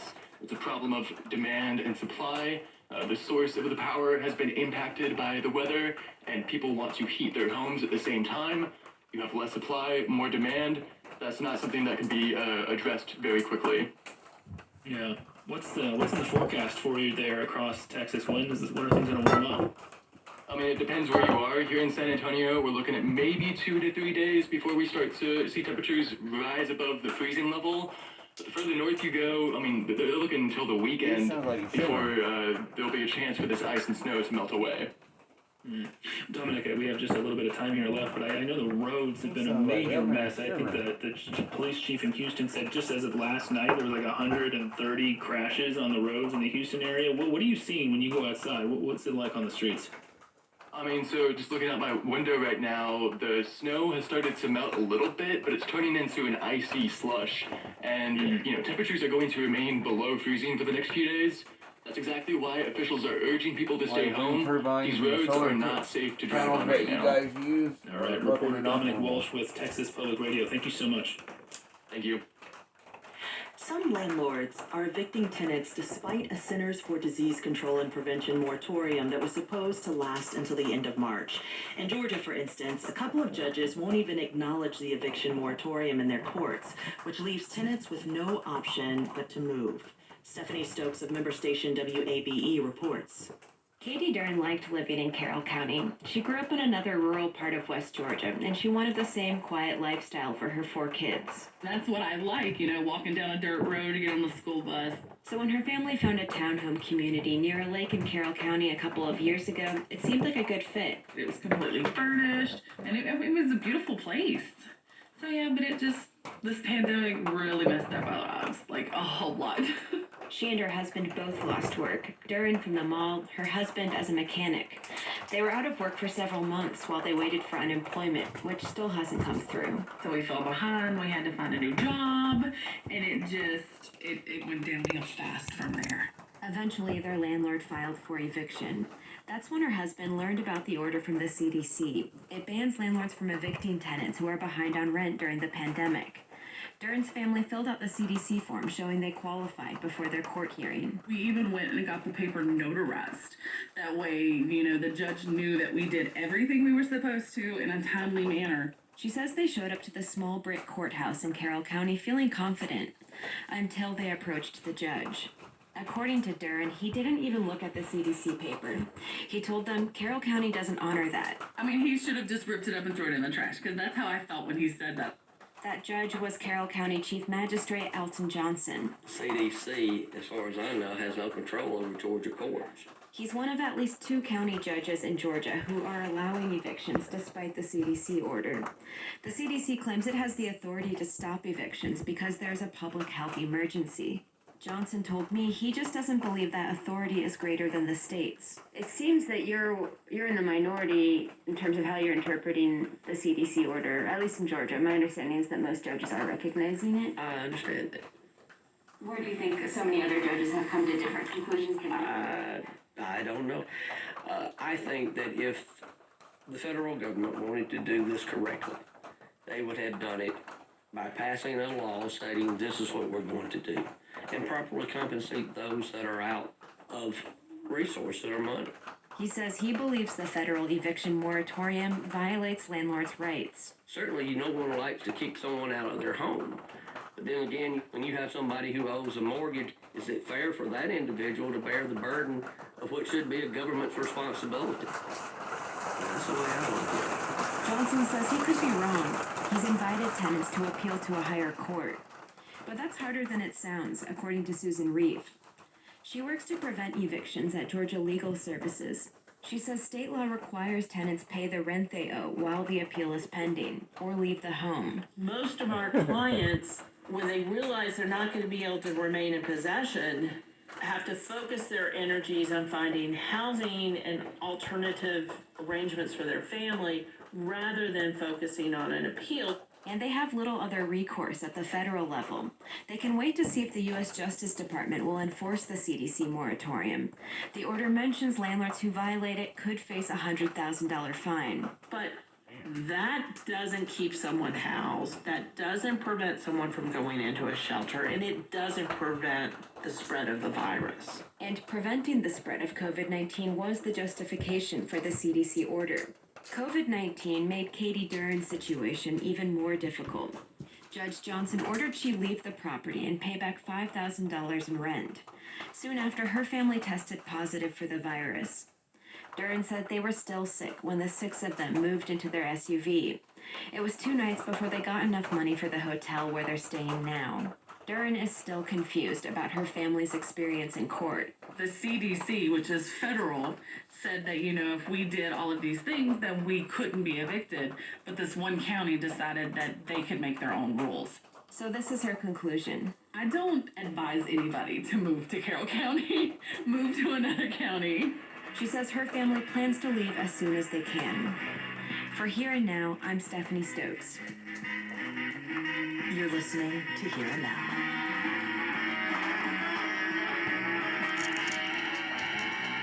An opportunity to encourage everybody to get vaccinated, and I think the restaurant industry employees are a unique group because they're generally very young. They feel that they're going to live forever, as many young people do, and don't always have health insurance and don't always take good care of themselves. And so given that the virus has not focused on young people as much as older people and people with pre-existing conditions, we have to find a way to encourage our teammates to take better care of themselves. And so we came up with a plan to why we want to reopen the schools? Get vaccinated. And the plan is pretty simple. If you are an hourly employee, you're going to receive 4 hours of extra pay at your regular wage rate. And if you're a salaried employee, we're going to give you an extra day of paid vacation. And help me do the math here just a little bit. So what kind of dollar figure does that look like for a typical hourly employee? Minimum wage here is $15 an hour. The majority of our employees are tipped employees, so they receive minimum wage. We have about 300 employees, 320 employees right now. I don't have a calculator in front of me, but my guess is right around, $20,000. Plus the salaried employees adds a whole lot more. We have about 30 of those. So who's eligible? Is it everyone from your office workers to the bus staff and bartenders, everybody? Any employee, yep, absolutely. All right, so the question is, when are they going to be eligible to get these shots? Because right now, not all frontline workers can get in line. Well, we were supposed to be eligible February 1st. Of course, vaccines are pretty delayed, unfortunately, and hospitality is one of the essential groups, but not obviously at the top of the list. Okay, so that's got to happen first before any of this can happen. But, there are two reasons that I can think of doing something like this. Number one, it's probably good business for you. And number two, it's probably just the right thing to do. How did you make the decision here to do this? Well, definitely the latter was number one. It's the right thing to do for our teammates given the concerns we have, and this is really one of the only businesses that I can think of where you're exposed to people with their mask off. You have to take your mask off to eat, and our staff, stays away from the tables as much as possible, but they have to visit the tables to bring them food and drink. And so that was really important to us to find a way to help protect our teammates. And secondly, you're right, it is a good business, and I'm hoping that sharing what we're doing, what some other companies are doing, that we can encourage others in our industry to get their teammates vaccinated. I think that we need to find a way to communicate to the public that it's safe to eat in restaurants. And one of the ways we can do that is by sharing that our teammates are vaccinated. And, just like the health department in many cities will put a letter grade in your window, perhaps there's a way to say, this restaurant is 96% staff vaccinated, or something along those lines, to encourage people to enter a restaurant and feel safe that they can eat there. Is part of the issue that you're trying to overcome vaccine hesitancy on your staff? Have you heard of that? Do you think this would help? I haven't heard directly from any of our staff that they're vaccine hesitant. I'm sure there are some when you have a population of, 320. But yes, we feel that as the leaders of the company, if we believe in vaccines and we believe in science and health, hopefully they'll follow our lead if they're wishy-washy on what to do and take the vaccines when they're offered to them. And have you had any outbreaks of COVID since the pandemic started inside your restaurants? No outbreaks. In fact, not one contact tracing event since we reopened our restaurants in early June has occurred in any of our restaurants, and I'm really proud of that. We've had people that have had to, take time off because they may have caught COVID from some other place, but no contracted cases in the restaurants that we're aware of. Jason, for a year now, almost, I've been speaking with restaurant owners who've just taken a huge hit, financially, emotionally. Some are barely hanging on, some have closed. But it's interesting because you appear to be doing quite well, and I see that you're opening several more restaurants this year. How are you able to pull that off at this time? Well, we've got great investors, we've got great brokers who help us find locations, and we have a good reputation. I thought on March 16th last year when all of my restaurants were closed, I thought my career was over and I have to go find a new job. It wasn't quite that simple, but it was one of the most emotional days I've had in my life. Once the dust settled a little bit and the government helped with the PPP immensely, the SBA helped with loans, and our landlords have been really good. We're fortunate enough to have big waterfront restaurants with a lot of patio space, and gave us more space to use so that we could get more tables outside. So there have been a few silver linings to this terrible cloud over our industry, but we're just happy to have our employees employed, our restaurants exist, and we know that we're going to come back from this, hopefully this spring or summer as the world starts to settle post-vaccine and come out of this pandemic. Jason Berry, founder of Need Hospitality and Design. It's a Washington, D.C. restaurant company that will pay its workers to get the COVID-19 vaccine. Jason, thank you very much for speaking with us, and best of luck to you. My pleasure. Thanks for having me on. Public health leaders on the local level are usually low profile, but in this pandemic, many of them, especially in rural areas, are the public faces of the shutdown. And that's made them into targets of angry social media campaigns, of protests outside of their home, even death threats. Colorado Public Radio's Andrea Dukakis has the story from that state. It was another week of constant work, no sleep, irate citizens. In December, near the holidays, Megan Hillman decided she needed something, anything, to feel good about her job as public health director. I went out and gave vaccine at the nursing home because we are beat down. Hillman was a physician assistant in her old life. Now she heads up public health in 2 rural counties on Colorado's eastern plains. We were crying, like happy crying. It's so nice to be able to do something that is appreciated and you're told thank you. Hillman hasn't heard a lot of thank yous since the pandemic began. She has gotten angry letters, emails, threats about COVID-19 restrictions. One threat the sheriff and district attorney investigated. On the other side of the state, the threats came home for Leanne Jalon. She's the public health director for 2 counties in the Southwest, a career she took up after being a social worker and a nurse. Last month, she was working at home on a Zoom call with local officials. But then I kind of heard just some voices and something that I couldn't quite make out, and then I heard a loud banging. And so at the loud banging, I went into my window. Outside, she saw about 20 protesters. 6 feet from her door, there was a man holding a huge sign that said, "End the lockdown." And he was yelling, "A bad person lives here." She told the officials on Zoom what was happening, then hung up and called the chief of police. Law enforcement came. Jalon says the protesters left after a few hours. There were no arrests. I don't love being in this pandemic any more than anybody else. I don't love wearing masks. I miss seeing my friends and family. I miss going over to people's houses. I miss hugging people. I miss eating at restaurants. But this is my job, and if I didn't do the things that I'm doing as a public health director, I would be negligent in my duties. Ironically, Jalon says she's also faced threats from people who don't think the COVID-19 restrictions go far enough. Geelong has faced this outpouring of anger for many months, just like her counterpart in Gunnison County, Joni Reynolds. Police have been monitoring threats against her since April. On the day of the insurrection in D.C., Reynolds heard about a new post on social media. I mean, they just talked about, what to do with me and whether they should sue me or whether they should have a protest at my house or whether they should hang me from a branch of justice. Stories like this from Reynolds, Geelong, and Hillman have led to what one public official calls a brain drain since the pandemic began. And it's happening across the country. Lori Freeman is the CEO of the National Association of County and City Health Workers. And it doesn't really matter whether it's a red or a blue state or county, or whether it's rural, urban, suburban. Nationally, more than 80 public health officials have resigned or been fired since the start of the pandemic. Here in Colorado, about a dozen of the state's 53 public health directors have left their jobs. That trend has caught the attention of state lawmakers like Democratic Representative Yadira Caraveo.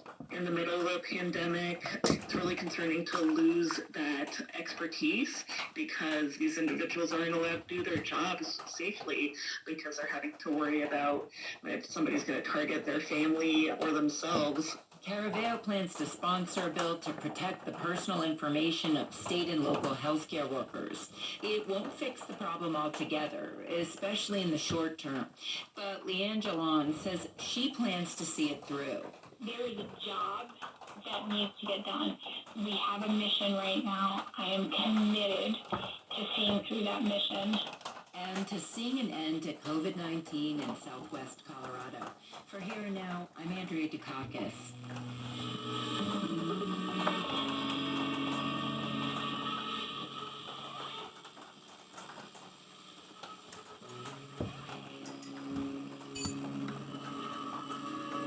Researchers drilled through more than half a mile of ice, plunged a camera another 1,600 feet down to the seafloor, and were stunned to discover sponge-like animals clinging to a rock.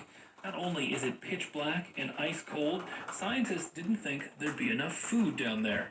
The discovery has been published in the journal Frontiers in Marine Science, and the lead author joins me now, Hugh Griffiths, a marine biologist with the British Antarctic Survey. Welcome. Thank you for having me.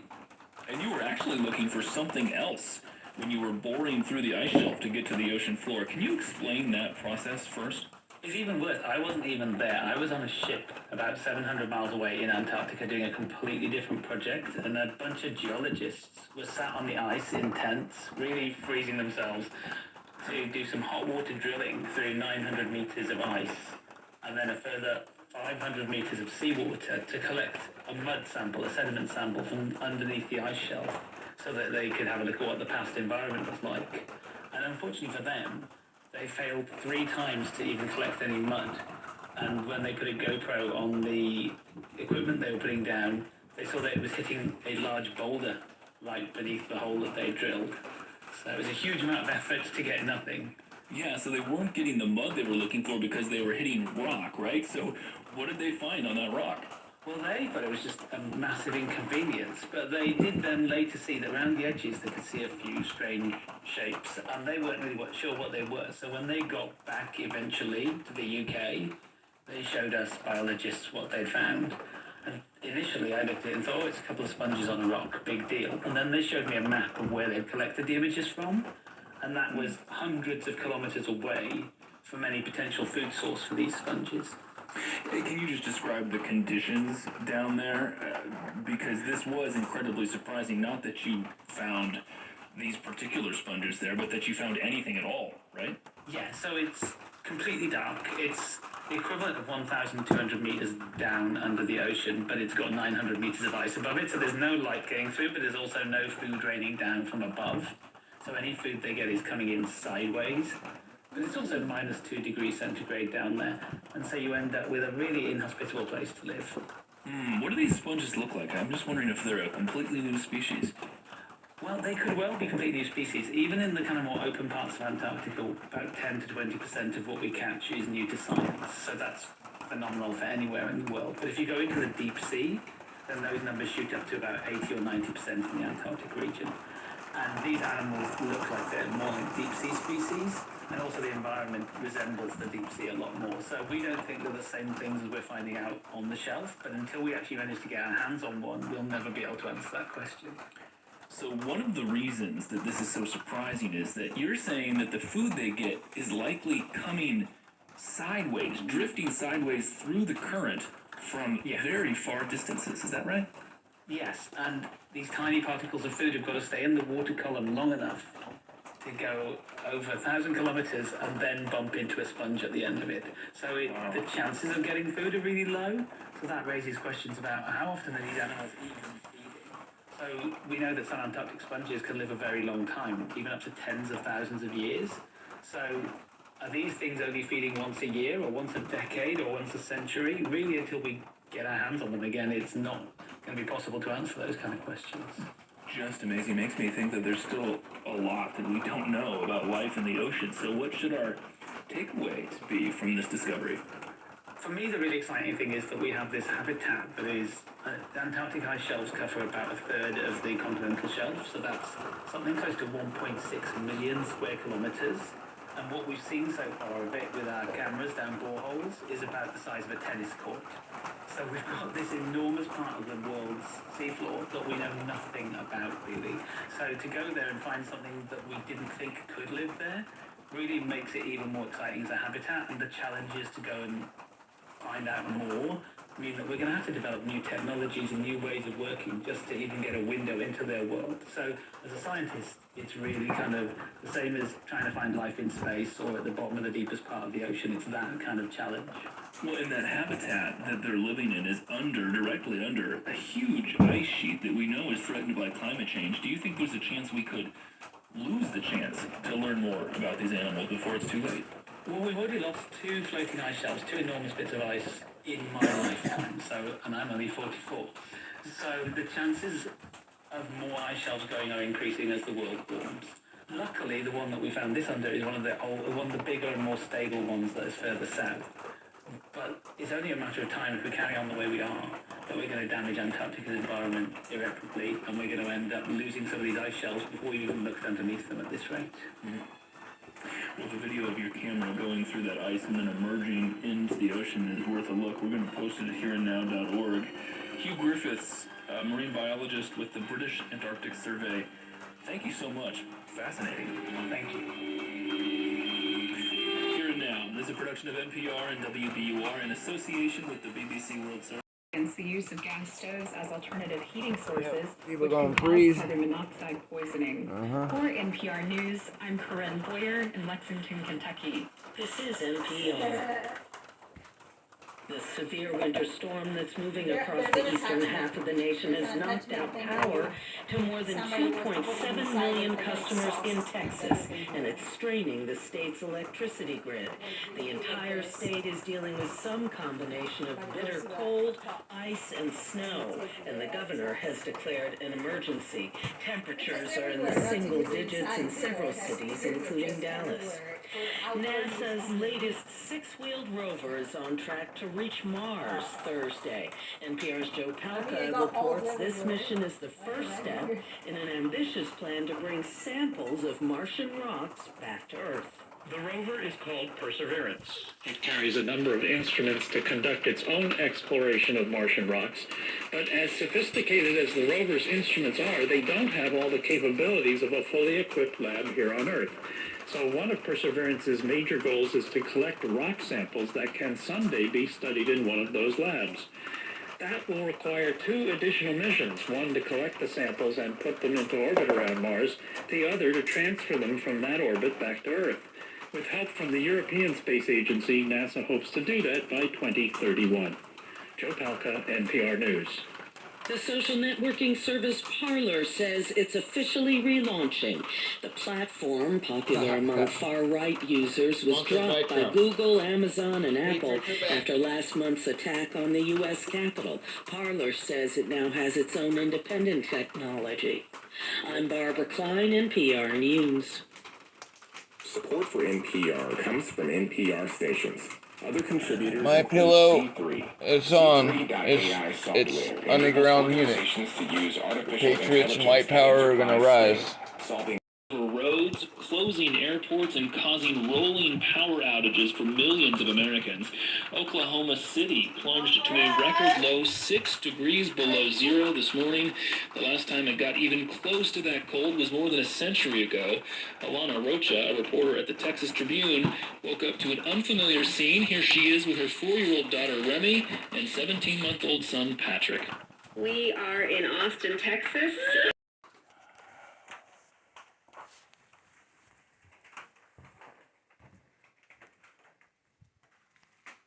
People shooting, man.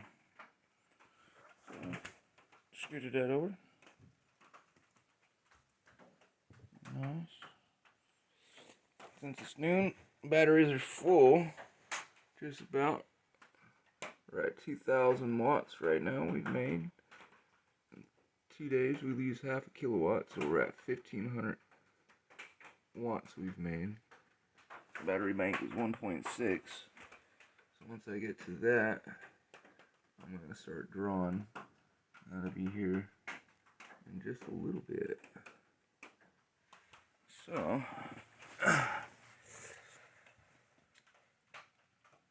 big inverter for heavy things. I'm going to start this up off of here. We got our auxiliaries and all everything from the other power banks.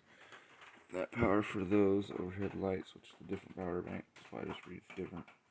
The solar going in. Showing since I hooked it up.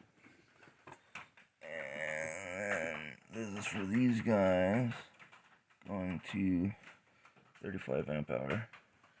Which is auxiliary plug coming off of this. So that will never go below 10%. So these stay good for a long ass time. And so.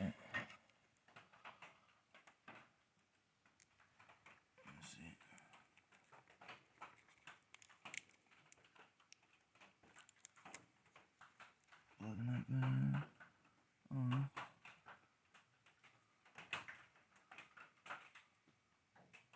And this is showing the time limit of when it's how long the power was gone. Your wattage, milliamps, the amperage, and that's powering this little guy right here. I'm gonna plug the Harman Kardon in. You're gonna see those numbers change. As red light comes on, and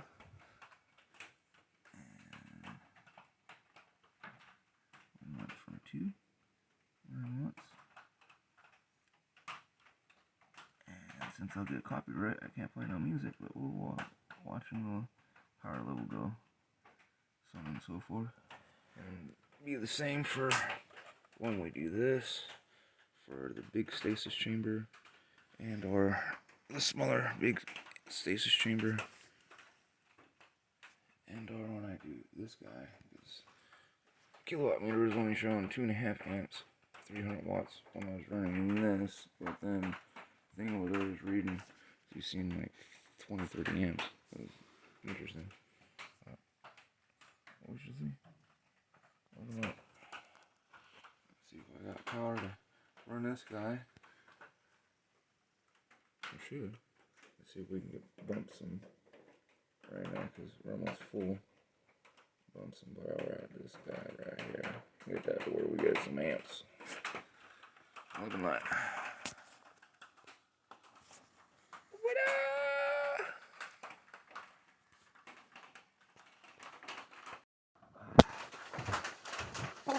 2.1 kilowatts. We're at a full battery bank. I got this guy hooked in. The Jupiter. That's gonna give us a readout over here. We're gonna play music over here. For the last hour. 35 minutes.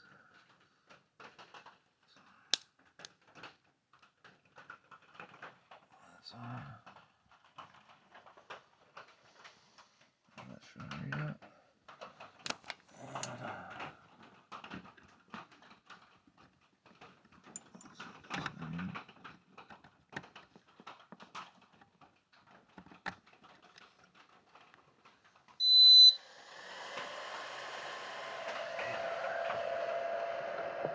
50%, which is crazy because it's only supposed to be 40 watt, 400 watt. It's on 192, 1.83, 2 amps. Still 50% on the Jupiter, 750 watt.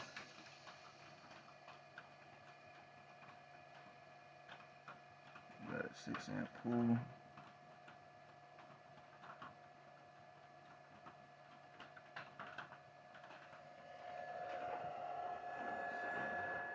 That increased this guy. We were only doing 50 watts in at 4 amps. Now we're doing 100 watts at 8 amps. So like I thought it'd supplement it because we were almost full. It was only giving us a 53 at 4 amps and 3 amps and 2 amps. Now we're at 100 watts, 7.5 amps to 8 amps.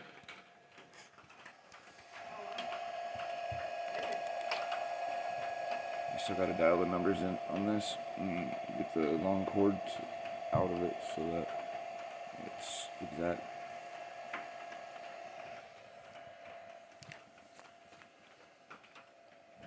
There's that guy.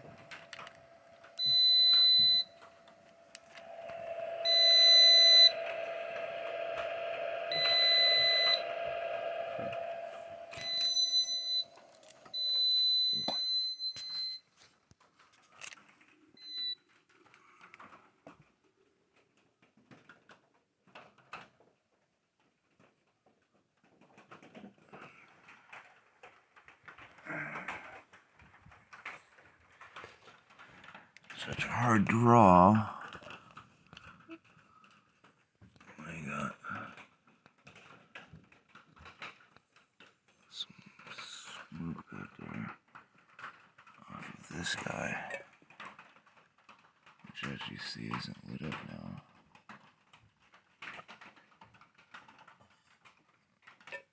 Got a wire loose back there.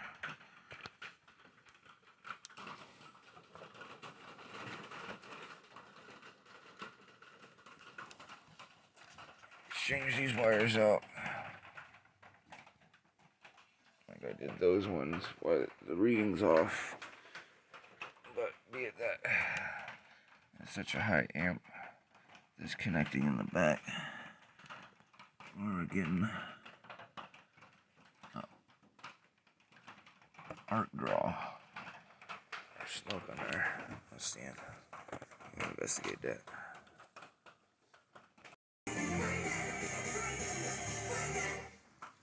Bella over here doing her thing.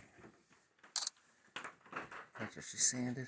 Yeah, always doing her thing. See.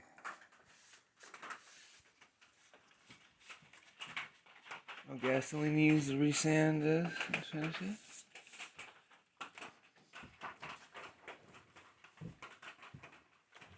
Got them splitting away.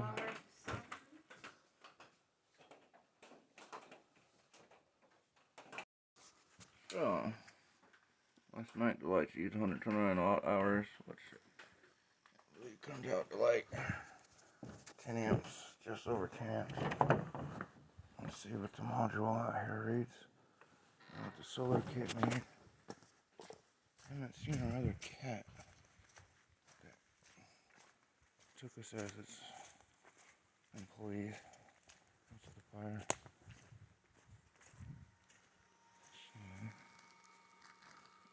We've made 42.3 amps, and it's used 25.9. We've used 25.9.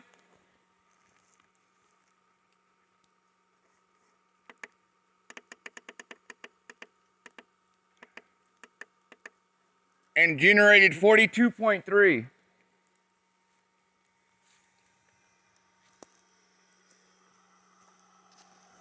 So we're 17 amps over. I know this guy's drawn 24 volts right now. off this. So I can switch this to deep. So it's about 2 amps. I'm gonna run more socks out.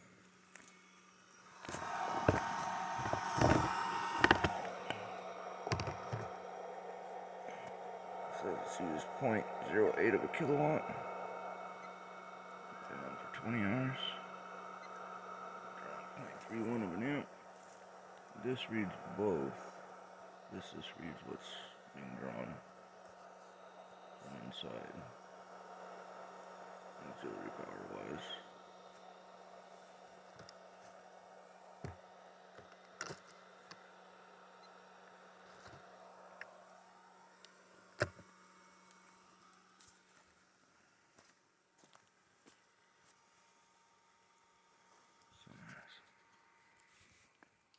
Equals out to what I read on the other. I'll let her do.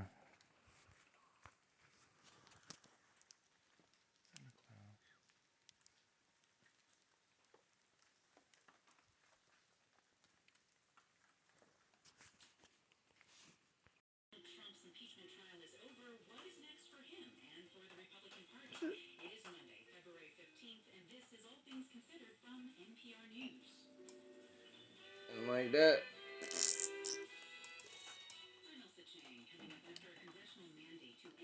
We better change our constitution.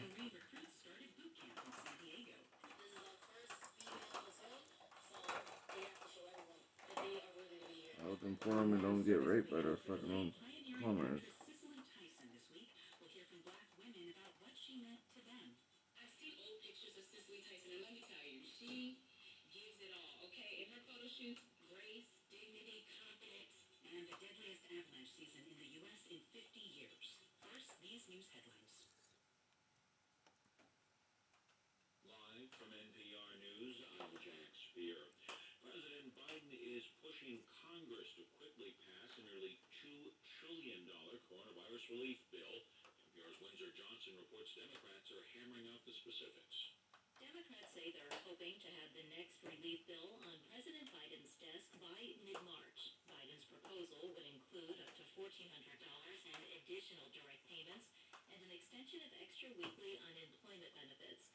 The bill could also include a provision that would raise the nation's minimum wage to $15 per hour, a clause that's generated enormous pushback from congressional Republicans and some moderate Democrats who argue the wage hike should not be included in the next bill. Senate Democrats are moving ahead with a budget process known as reconciliation, which would allow them to pass the Biden legislation without the support of Republicans. Windsor Johnston, NPR News, Washington. The World Health Organization is granting emergency use authorization to the coronavirus vaccine made by AstraZeneca and Oxford University. This will allow the UN Health Agency's partners to ship millions of doses of vaccine worldwide to countries as part of a UN effort aimed at reining in the pandemic. It's only the second. But that doesn't do anything to the UK or the South Africa. BioNTech vaccine. The AstraZeneca What's the point of getting a shot? more than 50 nations, though some African health experts are concerned it may not be effective enough against a variant that has surfaced recently in South Africa. Massive polar vortexes brought freezing temperatures, snow, and sleet to almost every part of Texas, from the Big Bend to the Gulf Coast. Polar vortex, huh? Extreme weather events will become more common as the climate changes. This Texas Public Radio People dialing the geostorm weapons. Texas is not prepared. A large chunk of the state's electric grid has been taken offline by the weather. Power supply has dropped as demand has surged, leading to rolling blackouts across the state. Cyrus Reed sits on the Reliability Operations Subcommittee for the state's electric grid operator, the Electric Reliability Council of Texas, or ERCOT. I think there are a lot of staff at ERCOT understand that the climate is changing and there's a need to develop a more resilient structure and anticipate that. I don't think that's the case at the highest political level. Reed and others are calling for Texas's infrastructure to be made more resilient to extreme weather events. I'm Dominic Anthony Walsh in San Antonio. Well, we got them solar panels that they show in extreme weather. Well, we're with AK-47 shot them up and they work. Big old fucking softball hail balls and shit, clubs and shit. Shit goes to shit, which is gross, but it's hey, why don't we use them like as our Kevlar walls? Parties in Spain's northeast region of Catalonia secured more than 50% They don't of block votes in a bullet, Sunday's right? regional elections. They work being shot. Between separatist parties in recent years, Ah, a failed attempt to break well, because I saw the video that you can run it over with a tractor, and they did like this tough resistance kind of test on them. So I thought I had, because I didn't watch the whole video, so I thought I had missed the part where they shoot them at them or something, and they were like in one piece. No, they can get shot and still work.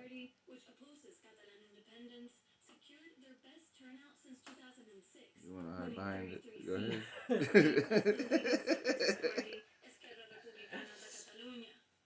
The panel will still be working. I don't know, you will be. It's terrific. Social media site Parler announced today it's reopening. The site relaunching of what it says is a new platform after being forced to go dark following the riot at the U.S. Capitol. Parler was booted offline hosting services for failing to police violent content ahead of the January 6th attack. Parler, which at one time asserted to have 20 million users, stalked itself as a free speech-driven space and has been able to attract. Now it's turned into a monster. Rise of the brown shirts. Social media platforms.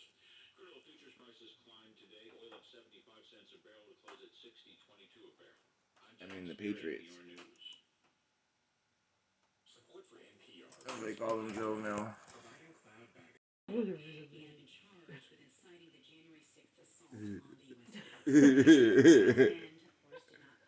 They got another bong here over there. Where the...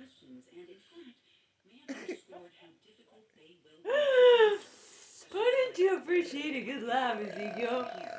Just...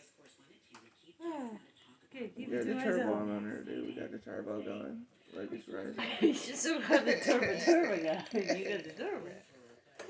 And no, the turbo. No, dude, the problem is the turbo, because he's just burning the ambers. That's what it's doing. No. See.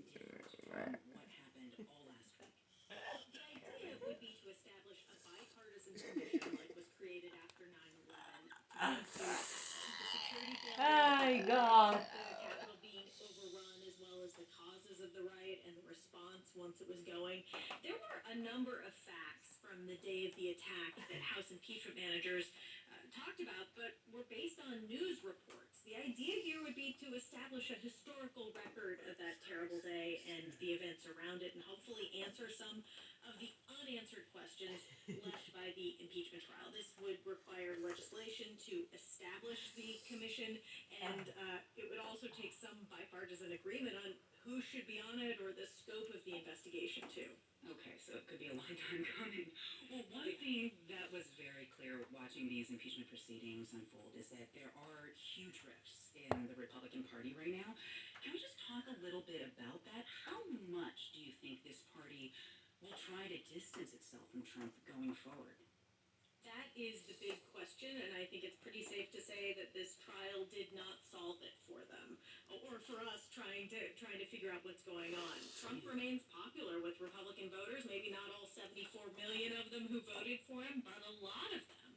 And the debate among Republicans is really spelled out by what happened with in 4 years. Minority Leader Mitch McConnell in the Senate, who gave a speech Somewhere blasting Trump after voting to acquit him, and then Kevin McCarthy, who in the immediate aftermath of the January 6th attack gave a speech on the House floor laying blame at President Trump, but has since gone down to Mar-a-Lago to make peace with him. You know, they both want to be the leaders of, they want to be in the majority again in 2022, and they likely are going to need Trump, and they're definitely going to need his base to get there. Well, do we know at this point anything about what Trump's Pay me. next Give me move $1. would be? Well, we know he's in Florida. He is laying low. His aides tell me that at this point he is not immediately planning to hold a post-acquittal event or press conference, but that could change. I got $1 billion He put out plus. over the weekend that he Scammed all you wants to stupid continue to have a politics. And if the past is a guide, he will likely try to exact revenge on those who weren't totally loyal to him 100% of the time. I'm also thinking about a year ago when he was acquitted the last time, and he had this big rally-type event in the East Room of the White House. And there were people there, including Mitch McConnell and Senator Bill Cassidy, who were shouted out as, great guys. And now Cassidy voted against Trump. He voted to convict him. Right. Well, President Biden, meanwhile, had tried to keep his distance from the impeachment process, saying it was up to Congress to deal with all that. Now that impeachment is over, Tam, where does Biden's agenda stand? Well, he is still pushing to get Congress to pass this $1.9 trillion COVID relief package. He'll be essentially campaigning for it this week in Wisconsin with a town hall style event televised tomorrow, and also visiting a Pfizer facility in Michigan later in the week. Democrats in the House are working through a draft of that bill that could then be sent to the Senate. It looks like they, in all likelihood, are going it alone and will not be seeking broad bipartisan Republican support for it.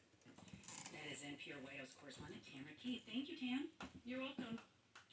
The U.S. is on track for the deadliest avalanche season in half a decade. 3 more people died in the backcountry of Colorado and Montana over the weekend. NPR's Brian Mann. First company to include female recruits officially stand at attention. The first in the 100-year history of boot camp in San Diego. They assemble outside the doors What those women through say this portal walks the future of the United States Marine Corps.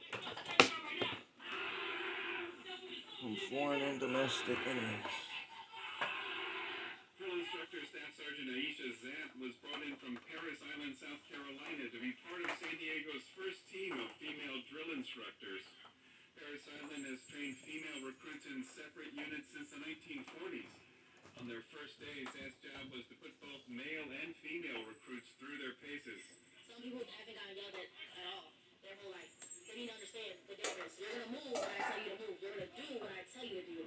Right now, Congress is telling them they have 5 years to end gender segregation at Paris Island and 8 years at San Diego. Though leadership is hinting that after holding out, the Marines will try to beat Congress's timetable. Zant laid out the task for these women with the bluntness of a drill instructor. They have something to prove. They're the only females that is training right now. This is the first female platoon, so they are going to be going against all their brothers aside of that whole company. So they have to show everyone. Ooh, don't forget about this. This probably 19-year-old Tia Chitaro is from Hawaii, but she grew up in the Marshall Islands. She's starting to understand the significance. I had no words at first, but now I take pride in that. Not many people get this opportunity here today. Critics have charged that keeping men and women separate just as they become Marines has created larger issues for the Corps. In 2013, Elizabeth Fitzgerald commanded a company of female Marines at Paris Island. She has since left the Marines. She says during her time at Paris Island, a male instructor ordered their recruits to look away as the female recruits passed. Fitzgerald believes the lack of integration led to chronic problems like online scandals where active duty Marines were caught sharing and commenting on photos of female Marines. All of our leadership traits, our leadership principles, our values, all of those are, the foundation is laid right at boot camp. Only about 9% of Marines are women, the lowest percentage of any service. They're also the youngest service on average. 70% are 24 years old or younger. Fitzgerald says it's not the young recruits, but their leaders who struggle with integrating women at boot camp. The younger generation, I feel like, never has an issue with like the prison change. It mentality. always stems from They got issues. leadership. Leadership has issues. In San Diego, the first female recruits were largely focused on the moment. 19-year-old Gabrielle Latchford of Valparaiso, Indiana, had just been given her gear. I'm a little nervous, but nothing that I didn't expect, so. Her brother had been a Marine. We're going to learn a lot about ourselves that we probably didn't learn before. We're going to build up our leadership skills and just overall build up our personality. Commanders at boot camp say this is still officially a test, but for now, very few changes were required for this first class as these new recruits, men and women, embark on the 13 weeks it takes to become a U.S. Marine. For NPR News, I'm Steve Welsh in San Diego.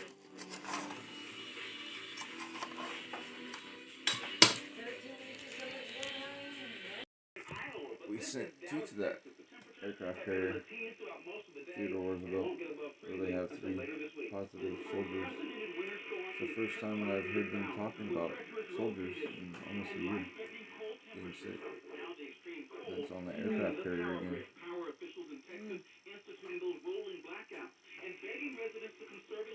ABC's Marcus Moore. The North Carolina Republican Party has voted unanimously to censure Senator Richard Burr.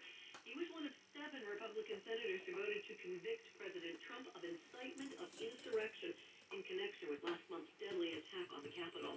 The LAPD's announced a zero-tolerance policy to reports of an image being circulated among employees that marked the death of George Floyd. LAPD employees to make jokes and mock the death of George Floyd, it hurts. They don't deserve to wear the uniform of the LAPD. That's family spokesman Najee Ali. You're listening to ABC. Time is now 6:09. I'm Aubrey Aquino, filling in for Kitty O'Neill this Monday afternoon, and we're going to take a look at traffic. We do traffic and weather together every 10 minutes. Here's Bob Williams. This Lecton Police and other parts of the city. Or just the Lecton Police. But don't censor them. At least you know what the fuck is on their mind. Otherwise they're going stealth and you don't know what's going on. Earlier problems we had in the Roseville area with a crash near Douglas Boulevard continue to be a bit of an issue for us this afternoon as we check out Jackson, the Hillsborough County Sheriff's Office says a 38-year-old was found dead in a Brandon hotel on Monday with no apparent signs of trauma. He'd been staying at the hotel since January 11th. Time is now 6:16 on the KFK Afternoon News. I'm Aubrey Aquino filling in for Kitty O'Neill this afternoon. We're going to go in depth. Sacramento County Sheriff's deputies will be wearing body cameras starting today. The Sheriff's Office started with field testing cameras 4 years ago. Then in 2018, the department officially requested funding for body-worn cameras. Now, specialized units of gangs, homeless outreach, and North problem-oriented policing are the first to get them. Former Sacramento County Sheriff and KFK talk show host Jeremy Ennis says the new body cams are an important tool for uncovering the truth. A great asset to investigations. It's a critical tool in helping to tell the truth. There's a mandate and executive order from the prior previous president before the one that was Looking at identifying the best way to do business, I think is first and foremost enhancing officer is ideal. And then when the dust is settled and the matter is the product or the subject of due process, extraordinary evidence that can be displayed to a judge or jury. Bastards never released this shit. Or explicitly telling the story. But NAACP's Political Action and Criminal Justice Chair Ramel Garrett says there's still much to do in the local, state, and national level in terms of holding officers accountable. In general, we see this as a small move in the right direction. As you mentioned, it's only 3 groups. However, many of the issues and interactions often happen on general patrol, and that is not included here. And we don't believe, we're not clear on whether it actually also covers sheriffs who are actually operating in other municipalities. The pilot program will let the department study its effectiveness as well as develop the best practices for using them. Camera footage will be used to debrief critical incidents and as a training tool to keep officers well-trained and prepared. Garrett says the footage needs to be used as an audit process. So in other words, oftentimes we don't know what's happened or what is being said or what's being done during the taxpayers' time while the officers are, alone, unless there's some process that actually engages to say that, okay, for X number of hours of recording and or time that these officers have been out there, we're going to have someone or some process to audit what has actually happened, even when they weren't engaged with a criminal activity. The Sheriff's Office says it's on track for a full deployment of the devices and expects to equip all officers with body cams by June 2021. Nika Magahis, News 93.1 KFBK. Time is now 6:19 here at News 93.1 KFBK. I'm Aubrey Aquino filling in for Kitty O'Neill this afternoon. We're going to take a look at traffic and weather together just as we do every 10 minutes. And we're going to... Mostly along party lines. Nearly 9 in 10 Democrats think the former chief executive should have been convicted compared to just 14% of Republicans. The Senate acquitted Trump on Saturday. He was accused of inciting the deadly protests on Capitol Hill last month. I'm Brian Shook. For more news now, we'll go to KFBK. It's Joe Michael. Nebraska Republican U.S. Senator Ben Sasse is defending his vote to impeach the former president. Moral culpability starts with the people who would stuff and throw the fire extinguishers and smashing heads and door frames. So there's no debate about that. Sasse says he voted to impeach Trump because the former president incited the Capitol riot with the lie that the election was stolen. The election wasn't stolen. I didn't vote for Joe Biden. I didn't vote for Hillary Clinton. I'm not for these people being president. Sasse told a local radio station President Trump summoned the insurrectionists to the Capitol on a specific day for a specific reason, that being to intimidate Vice President Mike Pence and the Congress from fulfilling their duty to certify the election. Coronavirus cases are down across the country, but new worry is stemming from at least one of the virus mutations. ABC's Aaron Katursky has more. The variant first discovered in Britain is not only more contagious, but also more deadly. Tempting though it is for cities and states to ease restrictions as the caseload drops, Dr. Ashish Jha at the Brown University School of Public Health told ABC News now is not the time. I totally understand why cases are down. They want to do it. I would say hold a little longer. Let's get a bunch of the high-risk people vaccinated. Then it will be safer to do so. The U.S. is now administering an average of 1.7 million vaccine doses every day. States say they can do more if they have the supply. Aaron Katursky, ABC News, New York. We'll go in depth on the 7 variants of the novel coronavirus now circulating with ABC's Alex Stone at 6:47. With extreme weather conditions forecast across the country this week, PG&E and the California Independent System Operator are asking Californians to conserve energy. The state's grid operator via tweet urging customers to voluntarily conserve energy and gas usage during the evenings to relieve stressed grid conditions in the Midwest, Texas, and the Southeast. A polar vortex weather system is bringing severe weather conditions to several states, forcing local utilities to call for rotating electrical outages because of low electricity supplies. The grid operator isn't expecting any outages in California. It's 6:34 on the KFBK Afternoon News. Thanks, Joe.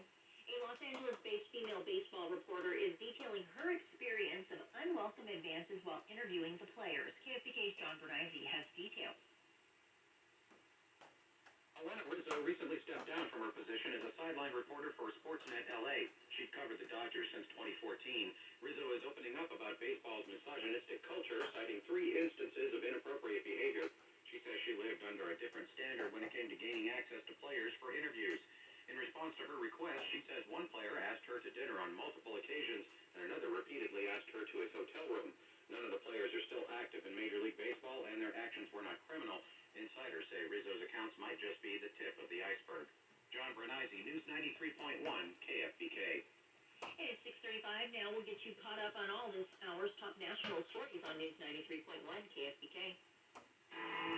North Carolina's Republican Party has voted unanimously to censure Senator Richard Burr. He was one of 7 GOP senators who voted to convict former President Trump in the impeachment trial.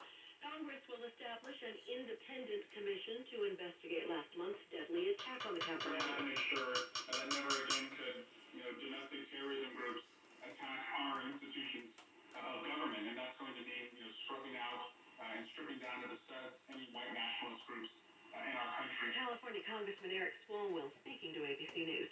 Officials in Los Angeles County say COVID-19 numbers have dropped enough that elementary schools may reopen immediately. Extreme cold leaving more than 1 million customers in the Houston area without power. Harris County Judge Lena Hidalgo. There's a high chance the power will be out for these folks until the weather gets better, which will not be for a couple of days. Now, winter weather alerts in 43 states. Daria Aldinger, ABC News. We want to help you pay your bills with a $1,000 stimulus. You missed the key word earlier. About a study published by researchers over the weekend describing 7 newly identified COVID variants in the United States. As you mentioned, we've been hearing so much about the South African variant, the Brazilian variant, UK variant, West Coast variants. Well, now there is a team of researchers who today are saying that they have discovered 7 new variants in the U.S. They have detected them in states around the country.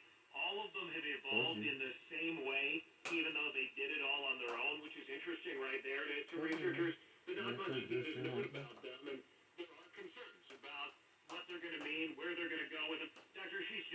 dean at Brown University School of Public Health, and he says we got to learn a lot more. We don't know a lot about them yet. It's not a surprise to see new variants coming out of the United States, given how much infection we've had. I expect that these variants will be... Keep swimming, all brewing that shit. We really don't know yet, and then we should point out mutations are expected. That's what viruses do to try to survive. But for all of them to But be the the 7 same. new variants, these are significant, Aubrey, because they all involved the same mutation in the spike protein on their own. It's known as convergent evolution. Could mean that, as it's been described to us by those Oh, medical come on, community Simpson. today, that natural selection favors development in this way because it may enhance spread, it may evade our immune system, maybe evade the vaccine or something else. They don't know yet. That they're trying to do the work on it right now to really understand these variants, why they have all diverged in the same way, even though they did it on their own. A lot they've got to figure out. But they say very interesting to see these 7 identical variants that have popped up.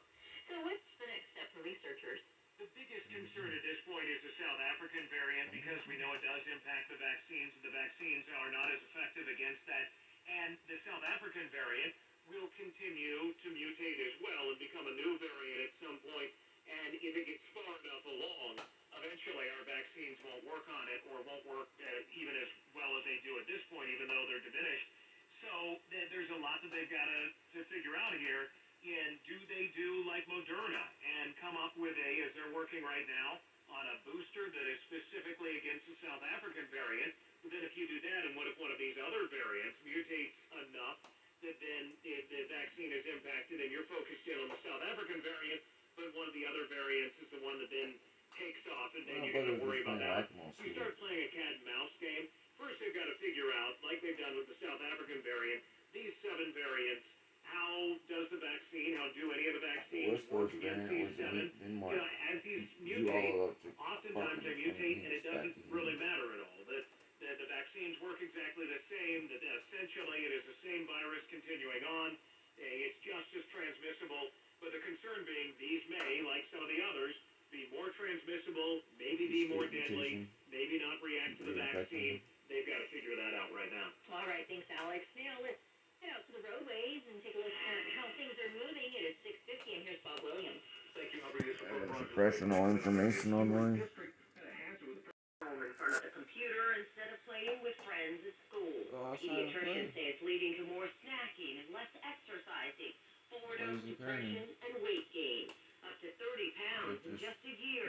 They're concerned that could lead to future problems like asthma and type 2 diabetes. Doctors advise parents to try to introduce more exercise and healthy eating habits. Wendy Gillette, CBS News. Thousands gathered in Atlanta this weekend for one of the year's biggest cheerleading competitions, and that sparked concern over COVID-19 risks. WGCL-TV's Jasmina Alston reports. The cheer sport competition bringing thousands to the Georgia World Congress Center amid a pandemic. Some residents told CBS 46 ahead of the competition that they were concerned about that many people coming from out of town into the city, especially when another part of the Georgia World Congress Center is being used to treat COVID patients. I think it's a safety hazard, first of all. Can't imagine they're going to be able to monitor that many people. That was Jasmina Alston reporting from Atlanta. Medical experts are worried that the event could become a COVID-19 super spreader event. Georgia marked its highest ever number of COVID deaths the day that competition began.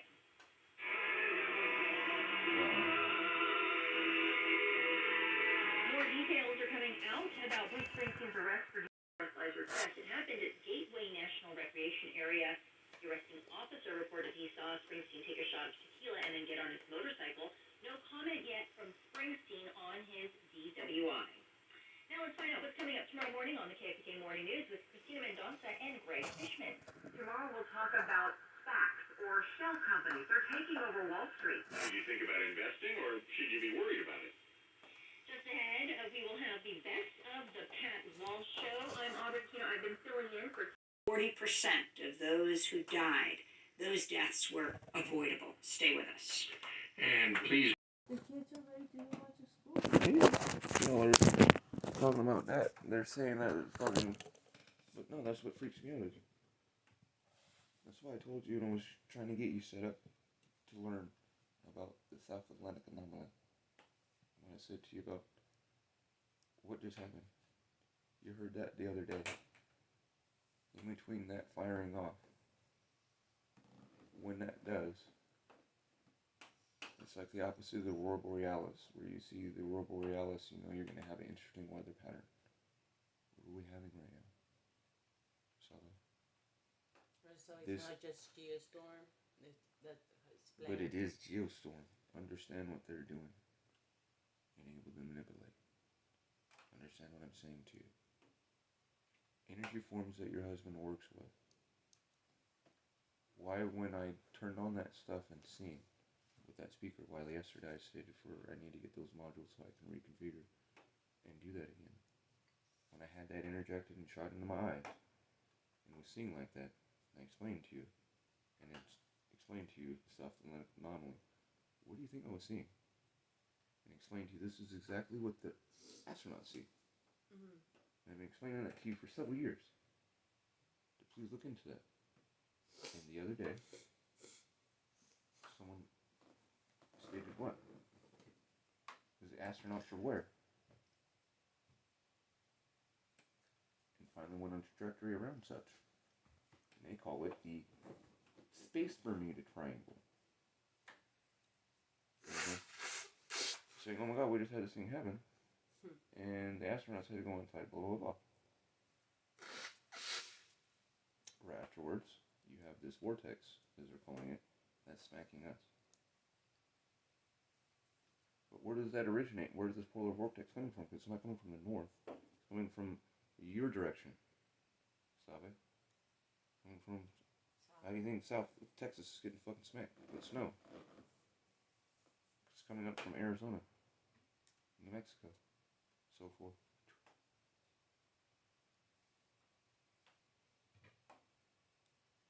You look along the trajectory of this shit, and you got the quiche space virus fucking groups, along with the industrialist fucking things that are on NASDAQ, set up pumping this shit.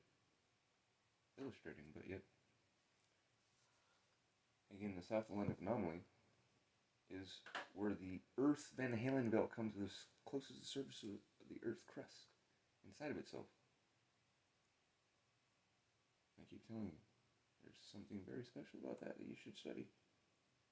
Why, when you go into the convection point of such, look at me please, you can place an egg on it, and they call it the equator, and the egg does not fall over. Remember my motor that I told you that I'm building this into, the big one, version of what I showed you when we first got together at the house in Tahoe City. They asked you to hold that motor.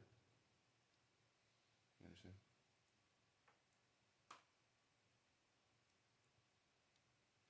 Motor spinning on top of motor spindle, not attached to each other, spinning in the opposite direction, lighting a light. How long has it been forming? The anomaly for? Okay. How long has that? It's been there since the creation of this planet.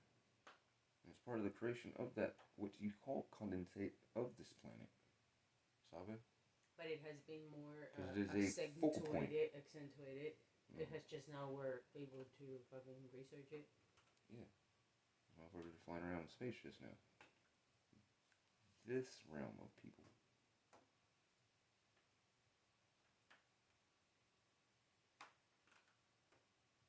Your body's asymmetry is different than mine because where you come from. Mm-hmm.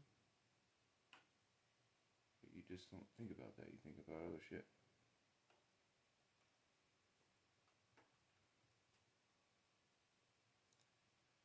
It's the key of you understanding how to do your stuff. It's like with me, why my mom has her gifts. Because what they say comes from what? The crystalline structures that are embedded into my maternal grandmother from the Azoras on that side. Just remember, you get your stuff from there. Your good emotions, your bad emotions, your traumatic experiences, what is epigenetically turned on or not on you in this. It's from your maternal grandmother. I don't know mine on my grandmother's side, on my father's side. But I do on my other side. It's from the Azores. And writing through this state. Could be the Garden of Eden or some other stuff, but if you look into why the Azores are different, like your anomalous place where you come from, they just is spoke upon. But yet, I explained to say, hey, it's a road sign like the lady that you work with, but she has all that weirdo stuff. But everybody has their own thing, so it's awful. I can't knock someone else's stuff because if that's what they use to help them, but to me, that's just psychosis. That's why I said to you, you hear this? And I said, last month, how many strains are there?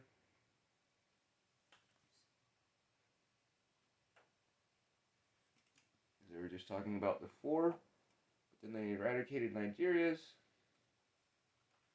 And what did they bring back? Nigeria's. Nope. They bring back the Mink variant, but they don't call it L452. They call it the West Coast fucking mutation. And as you heard, Utah has its own variant, along with Wyoming. But yet, it is the Mink. And what is scary is what they stated, what they're kind of call it, convergence of genetic variants or convergence of genealogy in separations of Darwinism thought form process. They're trying to call this a convergence of fucking genetic mutations that they all mimic the same mutational fucking thing on the spike. It's absurd, right? They still aren't understanding that this shit comes from people drinking that quiche bullshit and eating the food and being tested on and being sent. It's very funny that the Chinese just stated what? You should send the World Health, not the Chinese, but CCP. Communist Party stated you should send the World Health Organization into your own country and examine and see what you have there. Yeah. Because again, quiche states, it stated what? We're going to be a lion sitting over here waiting to give you a kiss. I've been telling that. I told her, no, just wait. We'll end up giving him the cure. Because we'll get rid of our disease. It won't be a get rid of. It'd be like the Ebola and all this stuff now that they finally stated is fucking back. There's no been rid of. We just mutated it so much to where the PCR tests and other things and nucleotide tests tell you you're not infected, but you are infected. Henceforth, like they're figuring out what the fucking vaccines were. They're going, oh my god, you're sick. Oh. But I thought you inoculated me with something that doesn't have the virus in it. But why am I testing positive for the shit? You spreaded it the whole time. So are you making super spreaders or you're killing people with that 1 dose or 2/3 of a dose or 3/4 of a dose and it's like, look at these storms. People cannot even leave their fucking houses. They don't have fucking money and you're telling them the kids are gonna go back to school. Right? To do what? Sit in the classroom? Turn into a popsicle behind a plexiglass motherfucking thing? When the new variants go after children? Yeah, to learn what? To go to school to learn what? To start with. You know, it's like, okay, we're urging to get back to a program that it's shown that it's not worked. It doesn't work, but what jobs are you having the kids sitting down the program to do? What future do you fucking have to start with to educate that kid to feel that future, right? What future are you trying to make? Yeah. To be post-pandemic. Mm-hmm. Let's talk about that. To give those kids a program, because... What have I been saying for 5 years in our town, saying we need to change what in the school system, and talking to supervisors and other things like that. Give them skills. And telling them, why the fuck is our kids behind on this? And you know who I am. I'm this person. You motherfuckers back me and I went on TV for my senior project. Why the fuck is our school system down? How many times have you seen me talk with these people that are in the thing, honey? That call me their kid and all this shit. Well, motherfucker, if he's calling me your kid and shit, how come I'm not? Look that still as a dropout because I wouldn't water my shit down. Board supervisors wouldn't pass me. So I wouldn't water my shit down. So that's why I always do that. Obstructum absurdum. Which is what? Demolish the old and wait to build until you start doing what? So how do I bring something new in if the old paradigm shift fucking can't understand? And restricts me. And now it's being overran with that which was being told that this is going to happen. But yet we're strict as such the word they're saying we need to bring back these types of work and all this. Oh, that's nice. That's for like if we'd already been there and we had 5 years of... I mean, you got parents right now lining up for 9 hours in a pantry to get food, and that's really not a casualty. Like, that's... It's making America great again. Yeah, that's America right now. Let's make... So... It's made America great. Yeah, so how are you going to send kids to Remember school? what Trump did during this administration that just passed. Why I say make America great again. The richer, the no, poorer. Hold. The pantries that everybody's going to are being fed grade E and grade D and grade F food. Mm-hmm. Even though it's being what? Donated. Real food. It was an executive order from the Trump administration, if you remember, that you cannot get real food unless it's in a fucking can. Mm-hmm. From the pantries. Mm-hmm. And provide. And the nutritional value shouldn't be there anyway. And provide identification to prove that you're a citizen to get that food, which excludes even American citizens. All that. And every person that talks in the radio in Oakland, they sound like they got an accent. And excludes American citizens that are like myself that say, fuck you, I'm not going to go get an ID. Why do I need an ID? Because there's been precedented laws and things from homeless people that had no identification stating that that's fucking Gestapo shit. Well, you don't have to go get that. But yet, as you seen, as everywhere, we first got together and we're going to those food drops, there was ones that did and there's ones that weren't. But then as we progressed away from having to use one of those and became self-sufficient, you've seen that it became more that you had to have a fucking license. Or an address. Yeah, now with the real ID that nobody's talking about provided by somebody. And if you ain't got nobody know and everybody's like all fucking sketch, how do you get an address to use to go get a thing? Like how we got your license and so forth through DMV. And going to the other food drops where they say, you can come on this day, but you got to show us a social security card. Okay, well, how do I get a social security card and all this kind of stuff? That hoop shit that you had to jump through. No, it's just lucky that I got a social security card. But you understand that, that hoop jumping that had to be done. 90% of people can't do it. It's like with me. To get what? Exactly, but to get what? Is it to get shitty ass food? I was home. It wasn't shitty food though. That was the thing. No, right now. Well, let's talk. Right now, again, like I stated, there was an executive order written by that dude, so it's kind of crazy that they did that. What is nutritionally being given out to these people? Where's all the real food going? In the trash?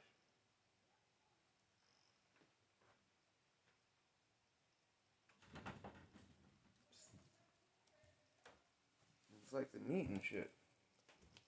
We keep shipping out over good beef, pork, all that shit that ain't fucking tainted and getting imported tainted motherfucking meat that the Quiche Foundation fucking infected. One of the vector points of fucking infection for this goddamn shit was the meatpacking places. It wasn't there at the beginning.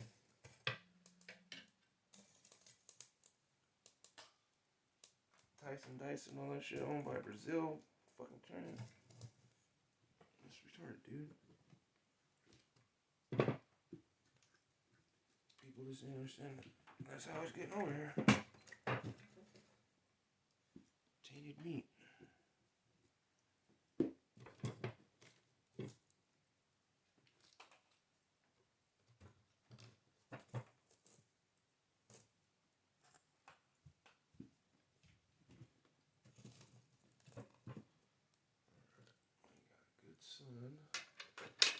Start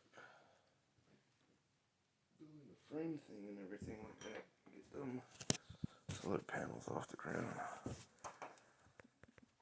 Where they're getting good direct sunlight in the morning. Up in the trees. Get that cleaned out.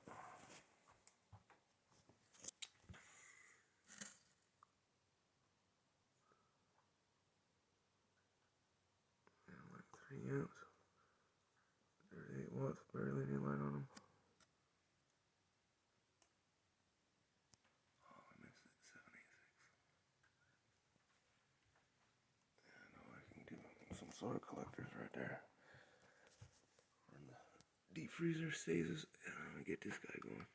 Change the washer out on that guy down there so it shouldn't smoke.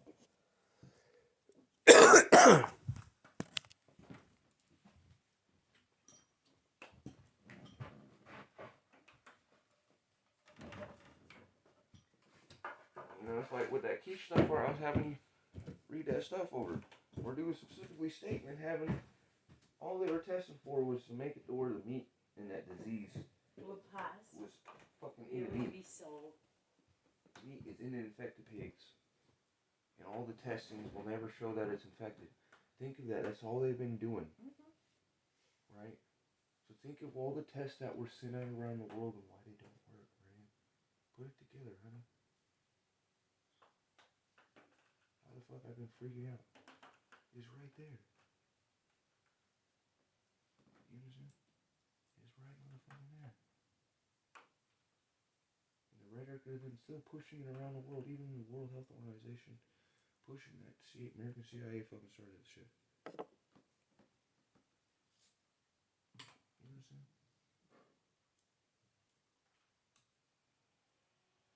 That's Keisha's own words. Type the fuck out.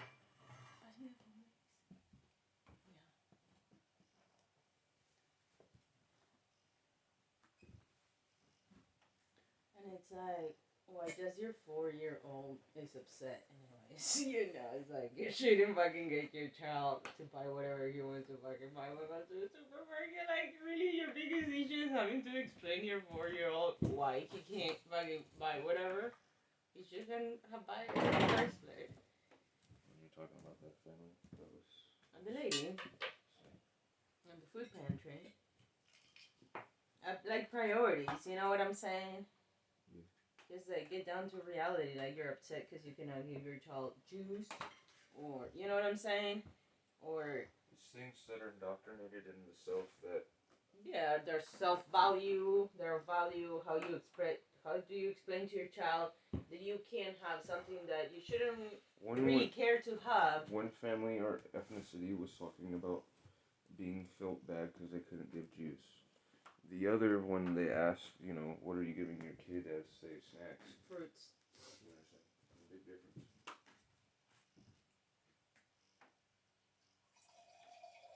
Yeah, it's just sad to see how the indoctrination of the parents is passed to the kid. Which is like, probably you're more upset than your kid. Egotistically, what this means, you know, that you cannot buy what you want or whatever, but you're putting on your kid like your 4-year-old is upset when, if you look at a 4-year-old, I don't think they know to start with, you know, to put a feeling to what upset is or fucking telling you that that's, you know, that they're disappointed because they can't buy what they want when they shouldn't have being able to buy what they wanted in the first place anyways. Why are you asking your 4-year-old what the fuck you want? It all depends on how your family is.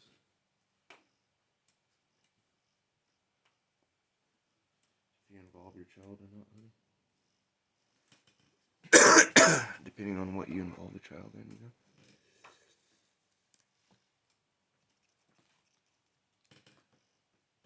That's power.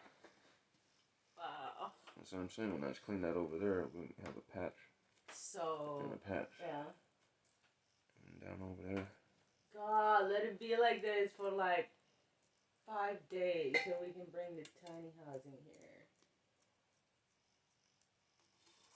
We got the budget, we got the driver, the lady's super cool. Fucking, we all need is the China gate. Because then we can be working on it, you know? Like in these rainy days, we can still be working on it, condition it. I really like the idea of having it like a big bedroom, like we said. Just the bed, maybe the bathtub in it. You didn't, like, believe me when we were sleeping on the fucking ground right there on the tarp. And I hung up the fucking tarps.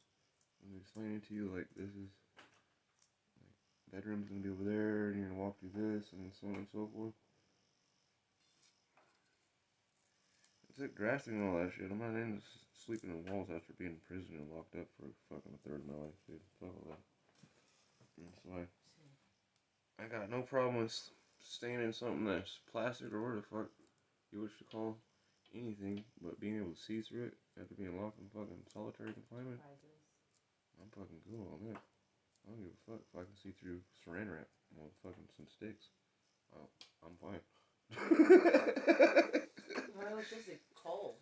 But if you understand what I'm saying? Yeah, I was cool with it too. If we live in Hawaii, I don't give a fuck. But no, I'm just saying. Just the sense You're of not it, understanding what I'm saying. Being able to I didn't like staying in the house. I don't like being in the house. That's why I made you fucking move outside. You understand? Mm-hmm. Because of being locked up. Mm-hmm.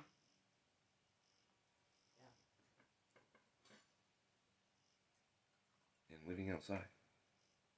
Before being locked up. And then getting locked up. And then fucking living outside on purpose. Well, yeah, like that guy in up. the interview, he was just in a studio for the interview, and the guy started crying, and he's like, I just can't really be here. Like, I feel, you know, I don't ever want to be in a cell like this. Like, I don't ever want to put myself in a space like this because it's mentally constraining me. It fucks you up, dude.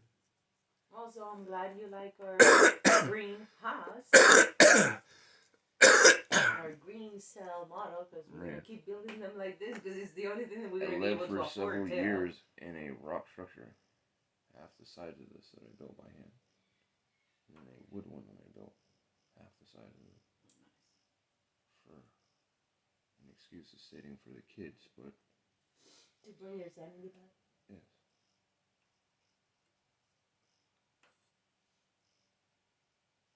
Also because I can't stand being inside. Like, you heard me say it for several years to people when we were into the shop. It's just fucking retarded to me that I had to pay several $1,000s to be able to stand in one spot on the fucking sidewalk and not be harassed.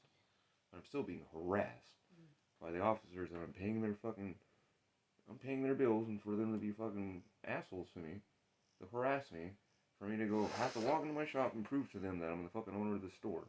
That I don't have a note stating that I can be right here, but I'm the fucking person that pays the rent. And should be right here. It's okay. Then I'm talking to somebody. I'm not selling anything to anybody. I'm just sitting here talking to somebody like I'm talking with you. Like constitutional states, but for some reason I gotta keep doing moving.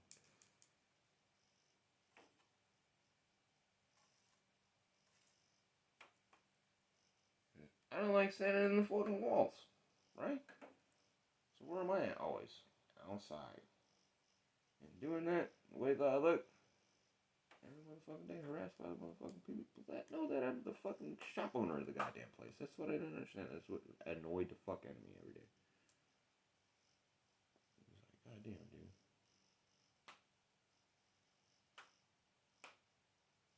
But I miss that.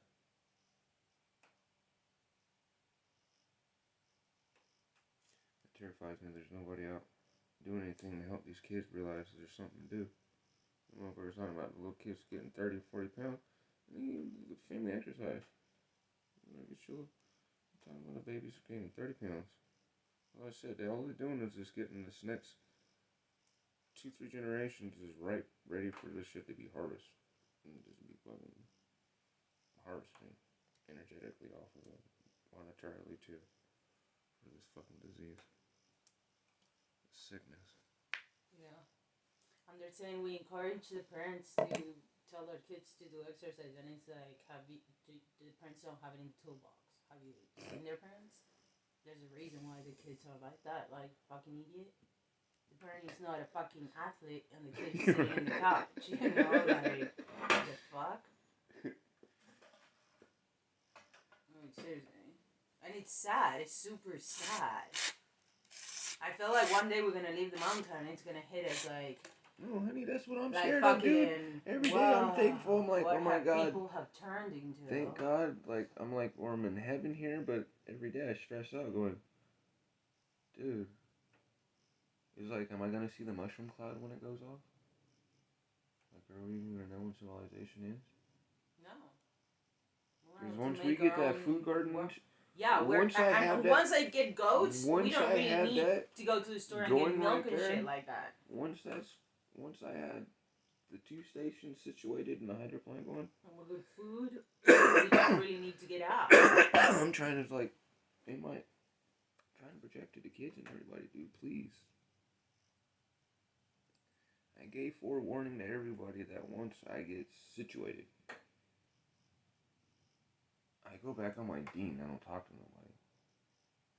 No mas fucking any. time for it. I'll be making time for my preparation for my passage. Making sure whatever the fuck else is around is taken care of with the plasma and so forth is fucking doing such. Regardless of whoever takes over the property or what, I have to make sure those things are going. And all the little notes and stupid shit that I've done over my lifetime is explained, sat down for the actual person that wishes to read or whatnot, or understand that shit, and be able to travel in time, talk to us, talk to myself, talk to themselves, whatever the fuck they wish to do, like I've been doing. It's possible, motherfuckers. It is. I felt like once we get our own source of dude. like kind of milk and eggs, and we get our own garden, we'll be producing more than what we can handle. It's possible, dude. What I'm explaining to you is there's no need.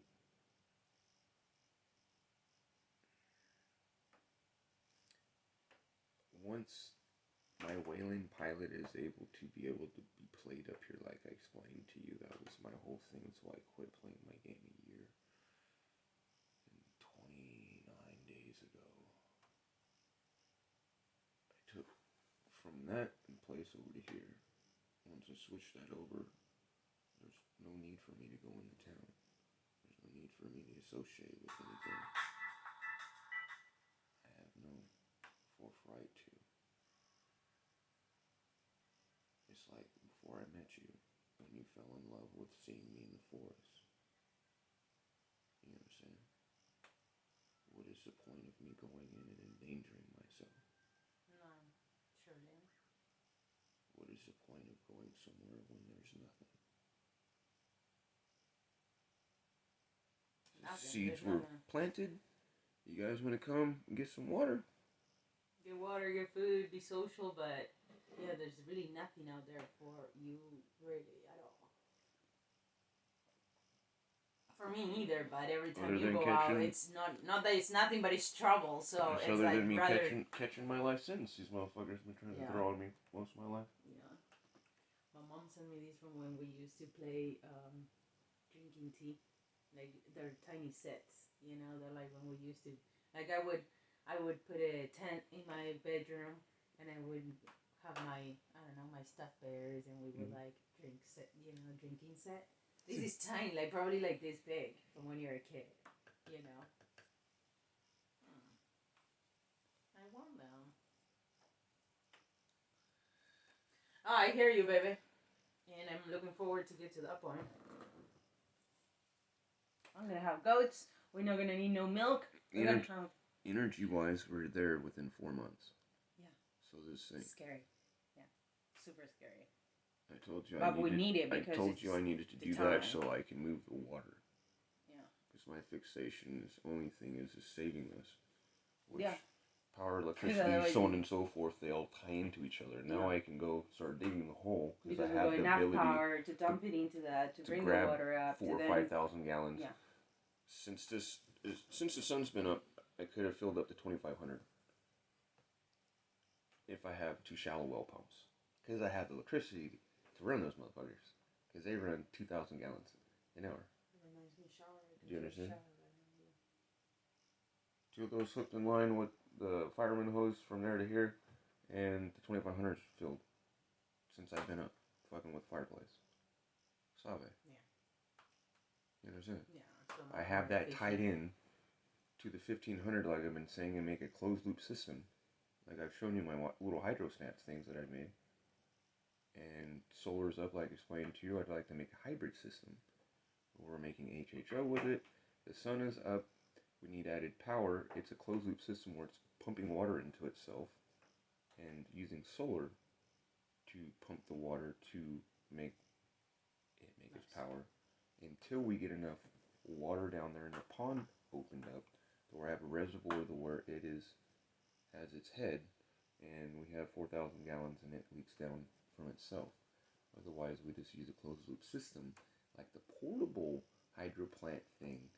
If you look up, they made. Mm-hmm. You understand? It's just one of those. Mm-hmm. But the hydro plant shoots down into it.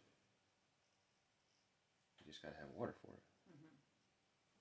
Well, you do that same thing they did with that. but make it closed loop, where you're pumping water back up, like I've said I always wanted to do. Everyone else has an open string, and the water's just going. I don't wish to do that. I wish to make a closed loop system in case we got a drought or a fire or something happens. We have some of those waters in it. You know what's going on, and if the sun's up or sun's not up, we turn on a car or a generator and put DC motor into the pumps that are in the inline to add the pressure to where we get more amps. Yeah. For moving vast amount of volume of water, so I wish to have 20,000 gallons on this motherfucking property, stashed in several spots, to where we can, like I said, summer days. you're sitting here like this, and that rain that you were hearing would not be rain, but it would be cooling down. No, it would be our fire abatement system, not cooling down. I'm not making a mister system. I'm making something that will make the word all of our stuff here in the Green Island There's no dry. is soaked. No time, every time we get a chance of extra sun power, we dump into getting wet, so we do not get caught with a fucking dry island, but spots. You know, we're just drying.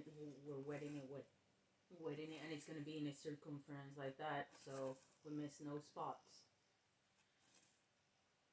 Yeah, most of it is gonna be maintenance.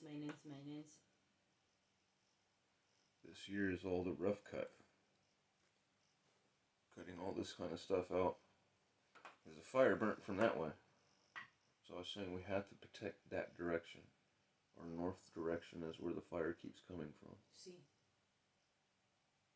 So from where we stop at the first garden, where we have to continue the road cut to get to that mount. If we come from this way, east, and start square, you understand what I'm saying to you? Mm-hmm. From there, up to the road, clear cut. Yeah. This way, clear cut, everything in between over there, thinned out. Now that we know what our monument, where those signs were, that's our property, we thin that out. We come on this side where I was stating, where the green spike was, is down at the bottom of the hill. There's a creek that comes up, that goes that way. On the other side where the blackberries and stuff are, where Casey is. Mm-hmm. We thin that out. Mm-hmm. Thin that out. Yeah. But like I was stating, where the road is that we were making to come up this way, we thin this out, but I wish to make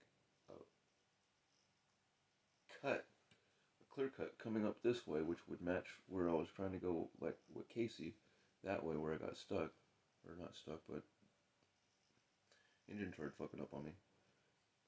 Going like such, and making a square, and then doing that other road that comes up where the China Gate is, that would square this out.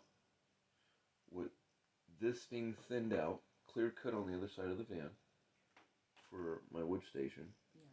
The driveway comes through. The only thing I'm going to leave on the driveway is the actual trees that are on the rim of the road. Everything else in between, if it's a tree this big, it's getting cut down. Unless it's a big pine or oak, it's getting took out. Same for on this side. So I was saying, 7:20 in the morning, all this right here is going to be cleaned out. It's going to be super bright.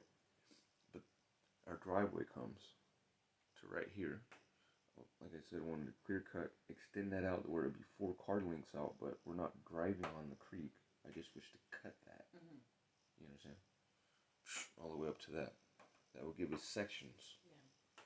Where again, like what we're doing with the sensors and so forth and all that stuff, we would have quadrants where we have water. Because like I said, I wanted to make a hydro plant here, a hydro plant here, a hydro plant here. It's for a reason, so we can pump water up, and we always have 4,000 or 5,000 gallons right there. But underneath pressure, to where the cisterns and stuff that I was explaining to you, that if we make where we can reclaim that water, you understand, that we shoot out. We're able to defend ourselves. And also do as you're stating, where we keep our foliage green, but it wouldn't be so much for foliage to be green and to cool us off. To not catch us dry. That with a bad wind, fucking catches on fire. Yes. But I'm saying to soak the ground like the rain just did. I'm not talking about misting or dampening something. I'm talking about literally soaking this shit like it just had a fucking rainstorm. Yeah. Fuck yeah. You know what I'm saying? Yeah. So apparently we got 2 days of clear, possibly 2 days of May, and then a whole week of sun. Because you understand that if this shit is melting stuff like it is, we gotta make that much of a water thing, honey. Yeah. Or we're gonna have to clear cut everything down. I ain't trying to have her property look No, like because everybody I'm gonna blow else's. the fuck off, because I know. put like a fucking turban on this helicopter, like levitate while it's winding, because like go with it. There's no way of resisting it. You know, you're gonna have to integrate it to the wind or something. Like this is gonna have to be like in a lazy Susan or something, and every time the wind blows, like we blow with it. Those pines away while I've left them in like the fence lines. I'm like, fuck, dude. That one spot where I thinned it out too much, the fucking wind snapped all those trees in half, and I'm like, damn. Alright, how's this shit gonna be in the future? So I'm sitting here in the morning, like, looking at this, like a bonsai tree. Like, what do? Like, I'm trying to let it tell me what to do, instead of me trying to, like, do whatever. No, hard-headed trying to do something, and then it's like the wind. It's completely wrong. No. You thought that? Here, let me show you. And I'm like, fuck, dude.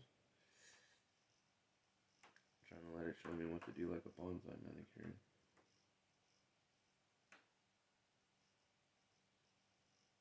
Show me how you wish to flow. It says the researchers think now that for decades the prevailing theory about the extinction of the dinosaurs was that an asteroid from the belt between Mars and Jupiter is landing into the planet. And then it says, but new research of the Harvard University theorizes that the Armageddon causing object came from much farther out than originally believed. According to this new theory,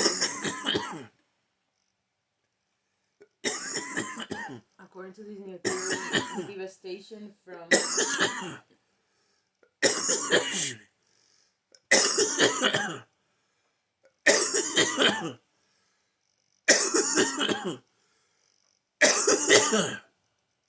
Devastation from the theory. According to this new theory, the devastation came not from a relatively near asteroid, but from a sort of long distance comet that came from the edge of the solar system in an area known as Oort cloud. The gravity from Jupiter. Oort. There's no C. It's O-O-R-T. See. It's like the Oort cloud. The gravity from Jupiter pulled the comet into the solar system. At that point, according to Amit Sirak, a Harvard student who co-authored the paper with Professor Avi Loeb, Jupiter acts as a kind of pinball machine. The theory goes Jupiter gravity shot this incoming comet into an orbit that brought it very close to the sun, whose tidal forces caused the comet to break apart. Some of the comet's fragments entered Earth's orbit, and one 50 miles across, roughly the size of Boston, slammed into the coast of Mexico. So long, dinosaurs. The theory also posits that large impact craters, such as the so-called Chicxulub crater caused by this impact, are more likely to be of carbonaceous chondrites, a primitive material dating to the beginning of the solar system. You know what that is, don't you? Chondrites.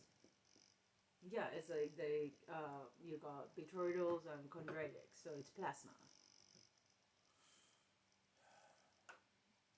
Yeah. Like the chondritic form.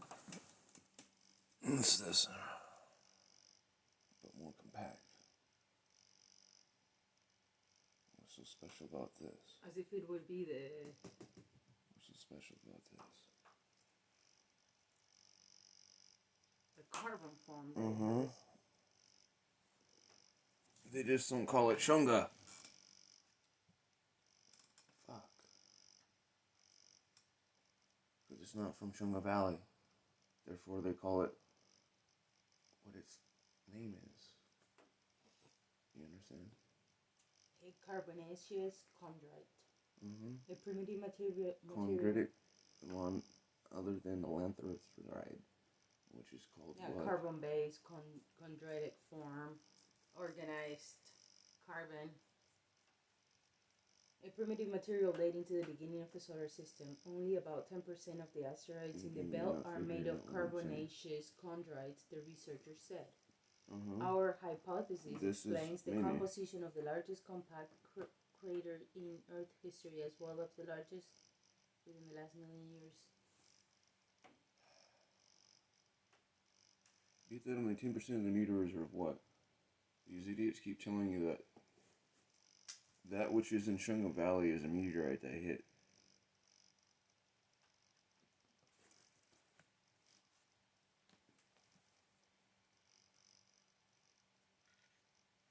Henceforth, the only other spot that has the same impact as such is in Namibia. In Africa. No, Namibia. And why they use the Book of Urantia to confirm it. Or it would be in its coastal. For its spin. Remember? When stuff hits. Hey. Impact. Impactocite has different metamaterial and spin now than before it was impacted. And then the materials around it. You understand? What I just said? So they can date stuff. But then I have to figure out where the other material was in reference to where it was sitting in impact site, but also in formation in the sense of where it was in the equator. Again, henceforth, why it was interesting that they use a book that was written in the 60s by somebody that was scrying. They're doing a nuance. Hello? Can't get this. Hello? Wake up. As they said, we had to figure out where the tectonics and the continental stuff on the shift, where the fuck was this at when this impacted over here? But we're going to be using the Book of Urantia, which you never heard of, my mom took from me, that I was given to when I was with my ex down south by a dad and his son. I let it stay with him so much. It's one of those moments where it's like, dude, huh? Am I an answer? Yeah, dude. Yeah. It was like one of the books that got me out that I had you sent me, but my ex was able to get it inside only through Gamel. Gamel gave it to me. The officer. Otherwise, I couldn't get any stuff. I used to read it to people through the vents. That's how I met Daniel Bradford. Reading scripture. But is it scripture? That's why I say these things. And sing stuff.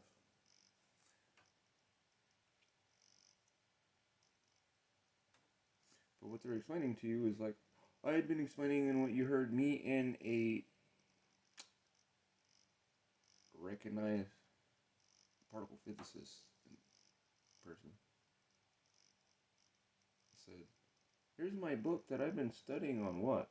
Meteorites, because what you've been talking about interests me and such. We've been talking about it since we were kids. See, I already read that shit, dude. Good on that. What you're explaining, sister, and what you got is here. Hold this right here. This is this, and if they found this right here, I figured out what the fuck this is. This is what I make my stuff out of. And what is this? And she explained, I remember they found stuff in meteorites, but there's only a certain type of meteorite. Well, what did I disintegrate and get fucking worms? And what are they going after in Ice State? They're going after those ones specifically because they're this. We got fuckboy saying what he's saying, Quiche. I'm like, dude, you're a fucking idiot. You don't understand what the fuck you're doing. You understand?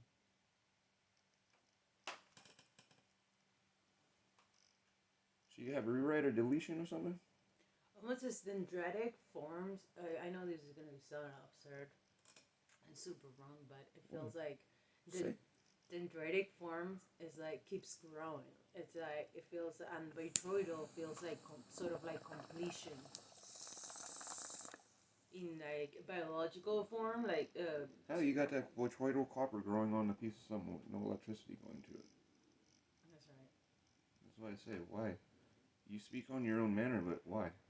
Do you speak in such a way, if you live and observe things that I'm showing you, that you wouldn't speak in that manner if you actually accepted and acknowledged that? Well, right. You electroformed. Yeah. And how did that electroform itself? It's just been sitting there in solution. But I feel like it's not vitroidal, it's chondritic at that point. It's in the form of the amperage, like how it shows you the amperage burnt and whatnot. I see that as chondritic. I see it as... Chondritic is circular. Circular with the fucking tube. Oh, dendritic. I see it as dendritic. Dendritic is feathered. Yeah. That on that is not feathered, it's vitroidal. So again, what are you talking about? And what you just answered without actually thinking. Yeah,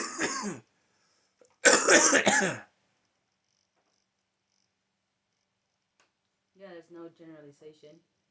Chondritic, as you know, is a tube.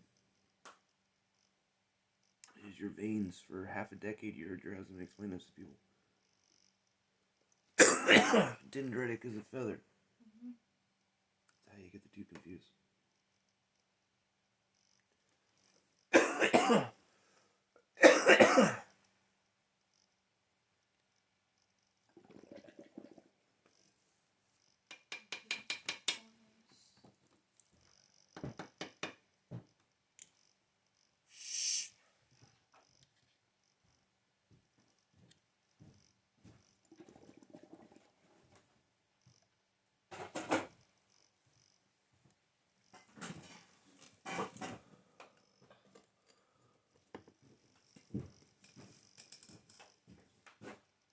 Did you find a pen? A pen? Yeah, you were looking for a pen. Did you end up finding a pen? No, I don't remember I was looking for a pen. No. In the last 2 days? Asking for pens. That was the stuff that I've been writing with the gold pen on the tape, honey.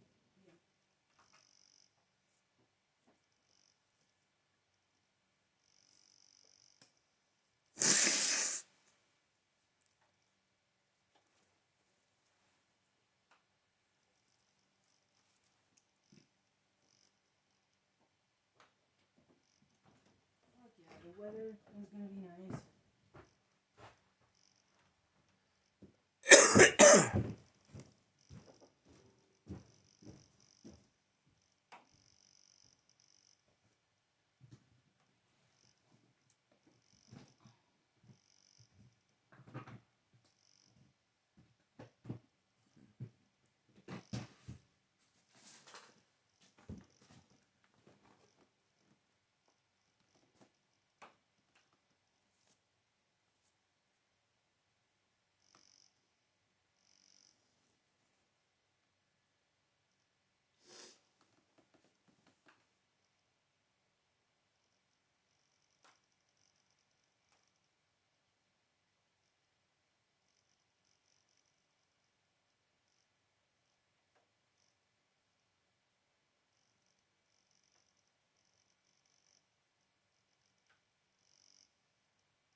Gabrielle said, it's gonna look so good. Do you guys want any work? We have some more bins that I could get ready. I can trim. I am working.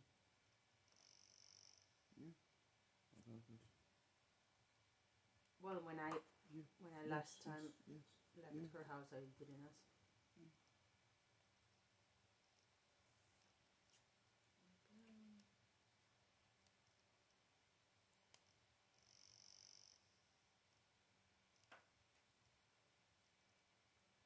Said she was coming over or some shit like that. Yeah, that's what she said. That Wednesday she was coming over, but Wednesday was nice, but then it rained. When I left, she said, "I'll be coming on Wednesday."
Freezer kick on.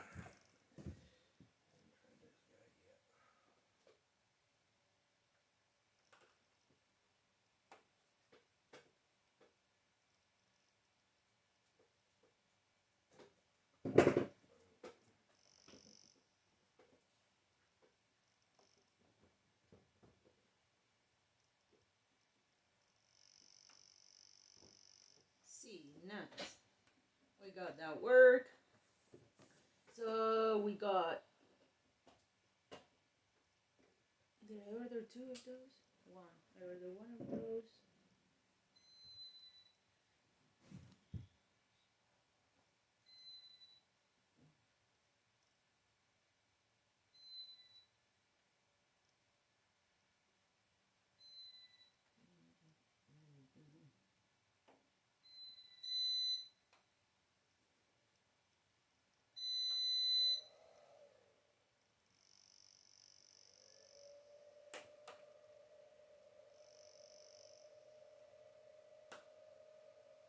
Stasis chamber is up and running.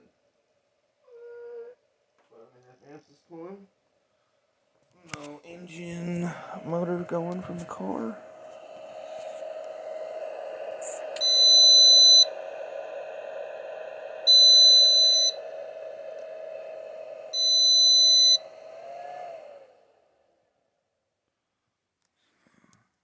I think I should start supplementing since we got such a big pool.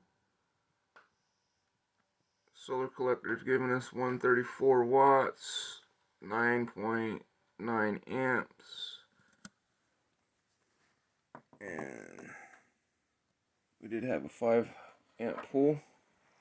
That's why I switched that washer out.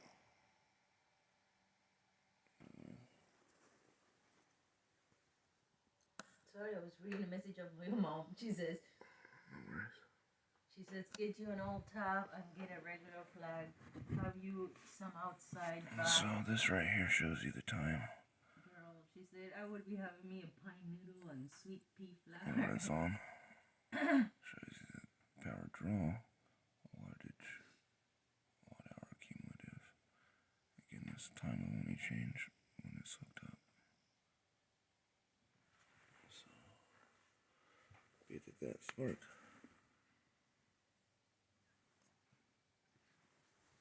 Give us a nice draw. We're only doing 1 or 2 amps.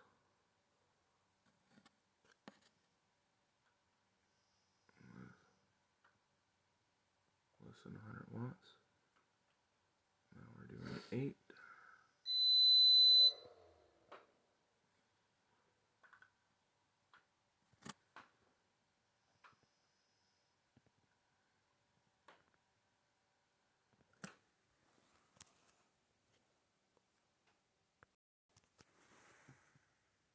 That's what's crazy is the deep freezer's on high.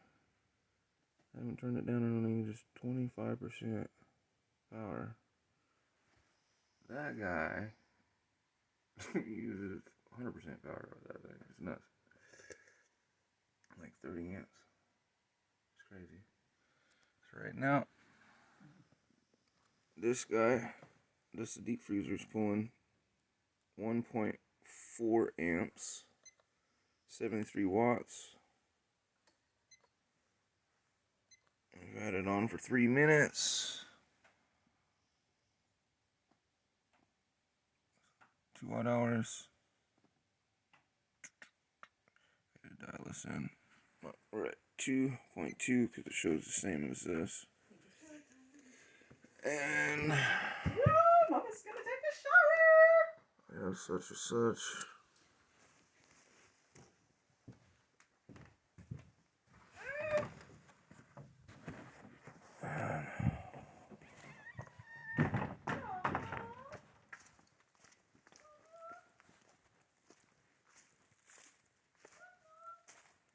Barely any light, we're down 10 amps.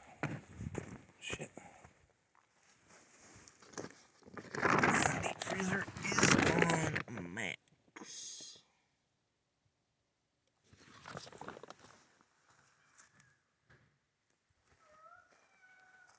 Epic. And this over here. PV's grating. Load is 5. Creighton 9. Generated 52.7. Used 35.8.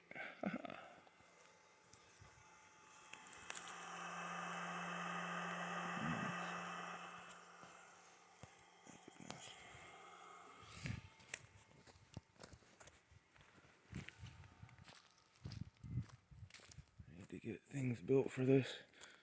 These guys are where they're up on stands. Get better sunlight.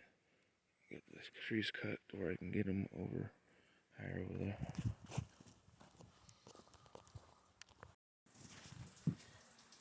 How much shower? Shower pump and all that takes. Freezer's still going. Freezer.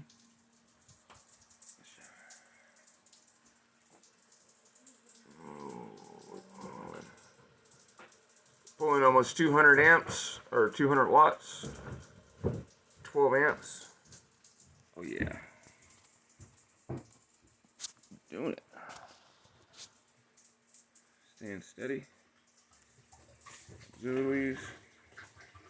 Well, this is auxiliary. Primary system is up. Lights. Laptop. Another set. This. Defensive weapons, so on and so forth. Whatever module is. So, deep freezer still on high. We've used 0.25 kilowatt in 2 hours and 42 minutes.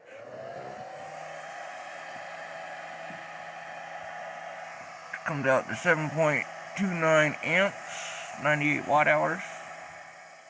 2 hours and 44 minutes. hook up the other stasis chamber to this guy. And now laptop this there.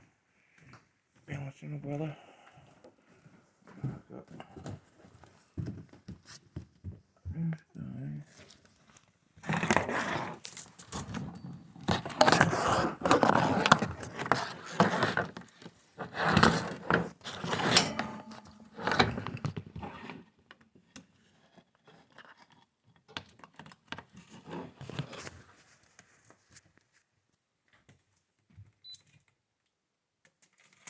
Started on that.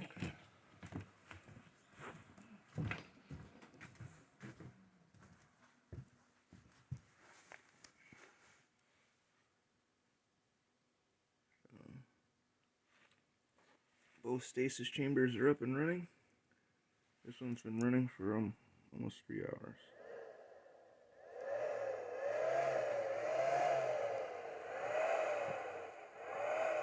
Shooting from 25% with one freezer to 50% with both freezer pumps going on.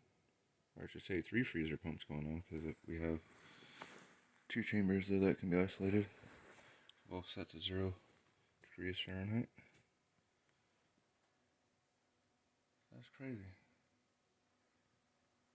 That thing doesn't even make to go past 50%. And that thing makes it go to 100%. There's only 400 watt.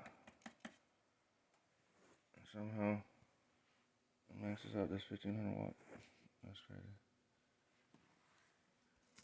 Which makes this guy pull in more, supplementing. We got 12, 13 amps coming in now. 160 to 150 watts. High frequencies, giving juice. Utilities are getting juice. Ladybug. Ladybug, Mimi. Marie. Ladybug. Oh, trying to see if one of those in well.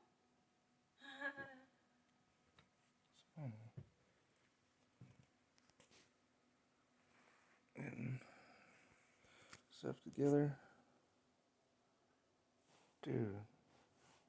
No cars hooked. No gasoline being used. All cesium energetics being activated. Excited. Dude. So I'll run that till 5. When the panel stop making good light. I have the 2 together. We'll be able to read the output. So 12. 17 is when I hooked that on, so that'll change the draw on this. And the wattage. No, that it will change that. And it will change this because now we're bringing in more amps and we're bringing in more watts.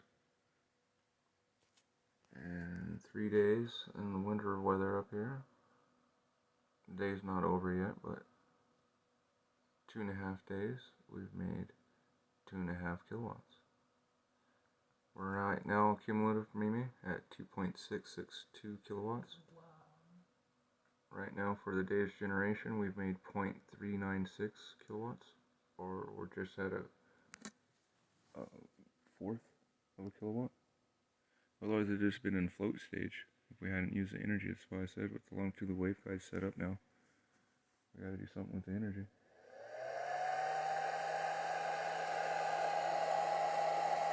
And that's only partial array setup. You know what I'm saying?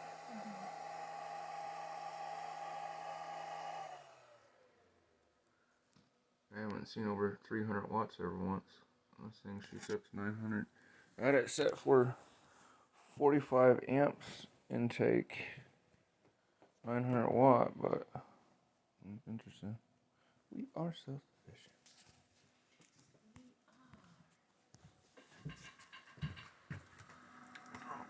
27 degrees, 25.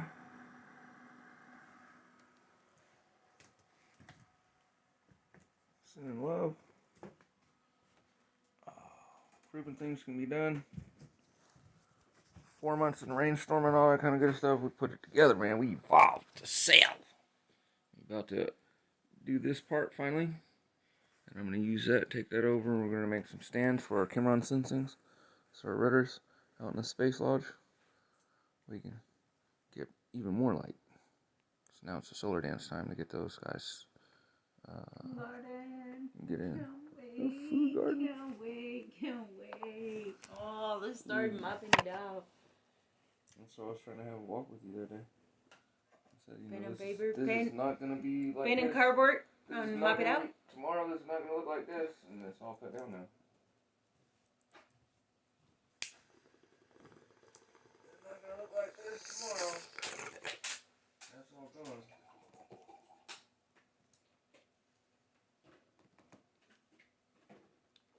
Busting down the stuff for firewood and lumber wood and raw building material.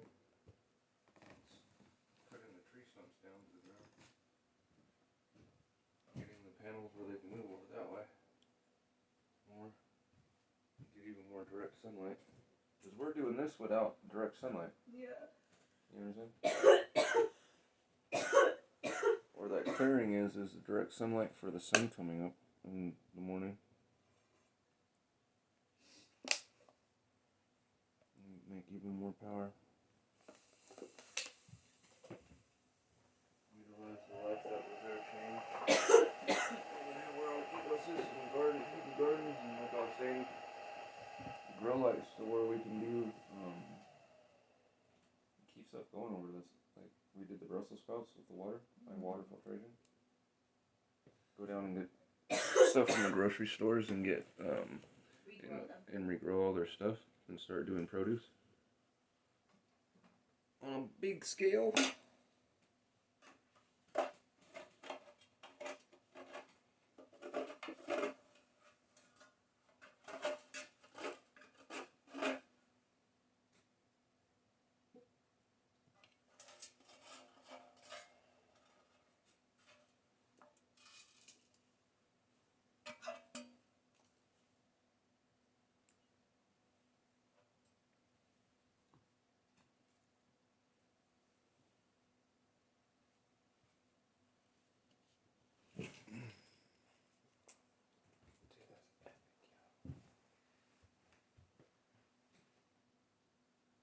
Finally,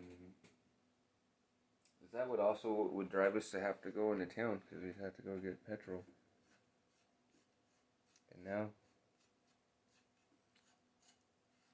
switch over to HHO.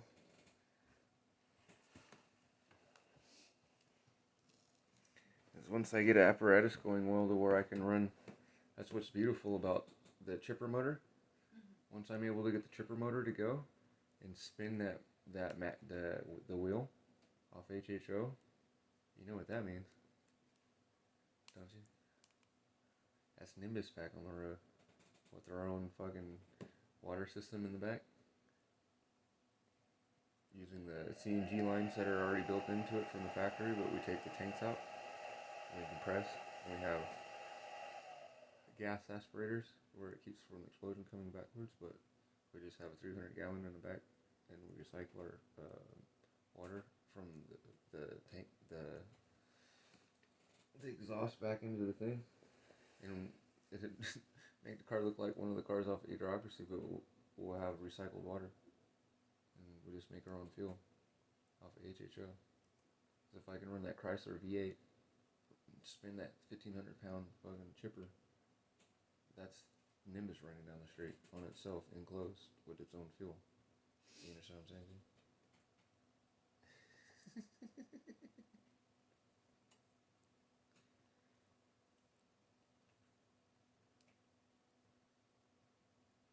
When they try to say anything to us, we'll be like, dude, what emissions is this motherfucker making? The exhaust is coming back in because I'm using this pressure to keep the tank pressurized, but also refill the water tank because I'm just splitting hydrogen and water for oxygen. What's your issue? Because we have a big enough body and strong enough motor to carry the 300 gallon full, and then would need 3.6 kilowatts or 8 of these batteries to start it and to store the energy, and they have on the side.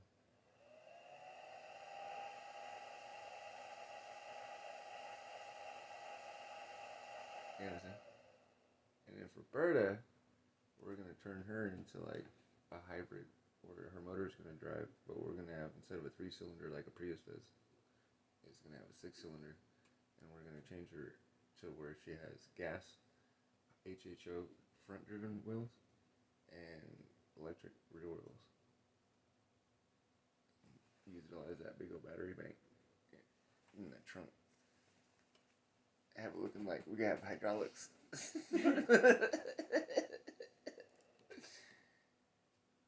Take the motor out and be like, dude, what are you gonna give me for when am I driving down the street?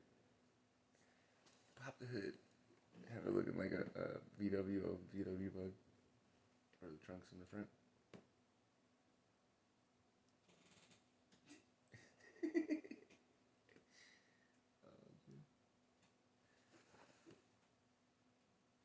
Sobriety, dude. Get my mind back when me and John Mullen were putting shit together. This shit was fun.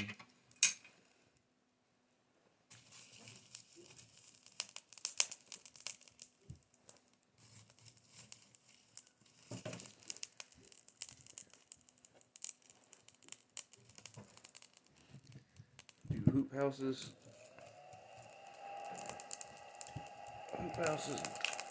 LED grow.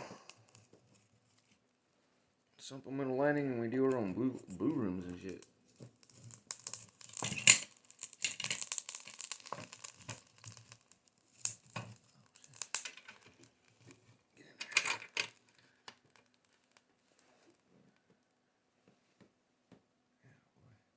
And some assholes, they're gonna make it clear sky. They know what they're doing. They're gonna make that ice and shit. Get real fucked up for them people, man. Let the shit go all sloshy and then freeze it over again. It's gonna be cold as shit over here because there ain't no cloud cover. Shit, it's new. The motherfuckers said it was supposed to be high as 60 in the valley. I feel like fucking. It's cold out there. It's cold. I do understand those solar things with my fingers don't work.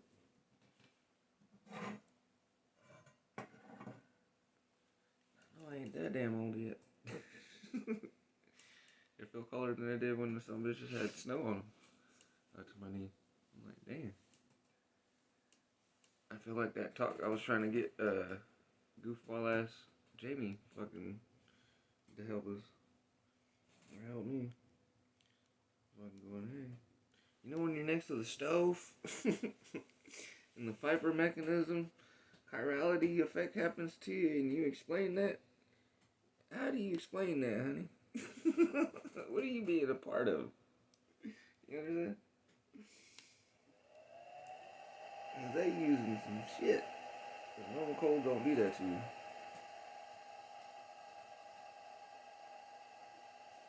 That shit coming by you and fucking turn a vampire out of you. You gotta repel it. Turn to the solar energy. Breath of fire.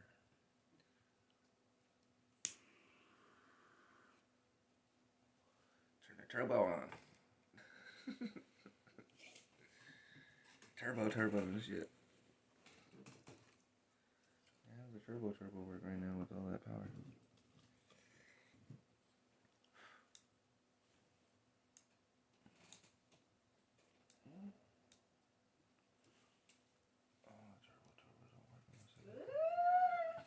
Nice, accurate utilization is in the 90s. Nice. So, that shit is real. Okay. I said my accurate utilization is in the 90s. So, them shit are real. Ain't just in my head. I'm trying to tell you. It's just it's an odd feeling. It's a really odd feeling. It's very real. It's odd. It's not scary. It's like so big. I don't know how to describe it. And I feel like they're trying to communicate with me. I'm just not sure if I want to engage. You know what I'm saying? Does it make sense? But what if, I don't know, I might sound crazy. What if they have like a message like, I need to listen, which probably, I mean,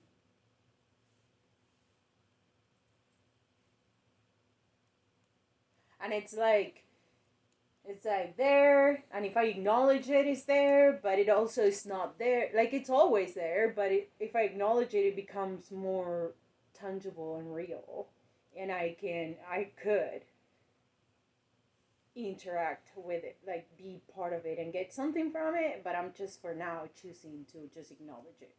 You know what I'm saying? I don't know. I don't even know if it's my choice though. One day probably I'll just start talking and I won't be able to shut it off or something.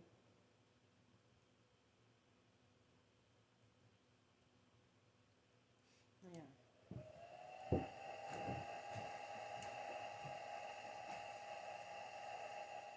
My third eye is the highest of my chakras. The others are like 88s. 89. Except for my sacral.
Once we get that set up, there's like literally no reason to go into town. I just have to pick people up and shuttle them and get them to get food and health and so forth.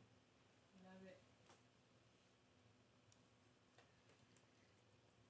They start making wood gasifiers and biomass, and like I was saying, if you get those packets, then a couple of years, or less than a year, depending on how I can evolve them, the the bacteria and so forth from those packets, we can step the electricity up from them. Yeah.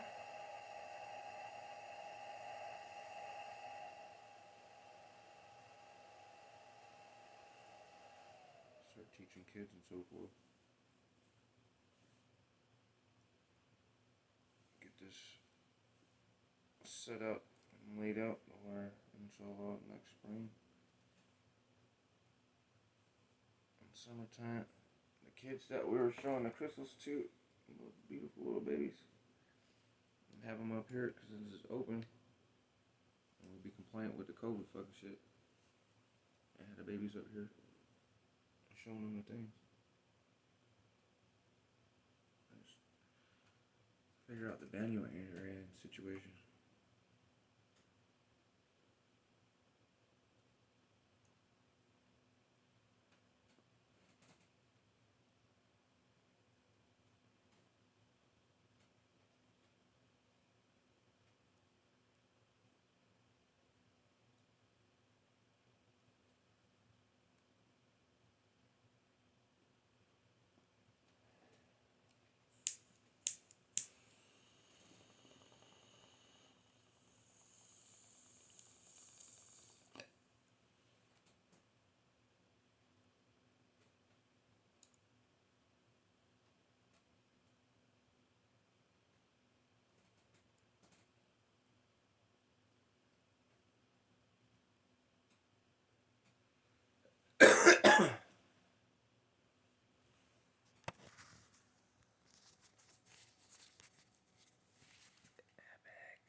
Set some stuff up. Go grab a 40-gallon tank from the old RV.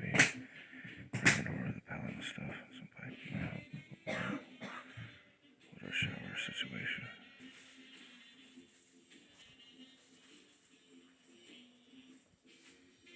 Freezer's still on. We're about to take off at 3. Freezer's and the big freezer's still on. Sunlight, we're pulling 13 amps.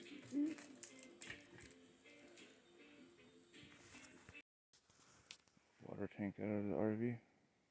Trailer feels good to see what I can do with it. Help her out. It's a temporary water tank we can fill. Fill her back to it. Not give her enough for her to take a really good shower.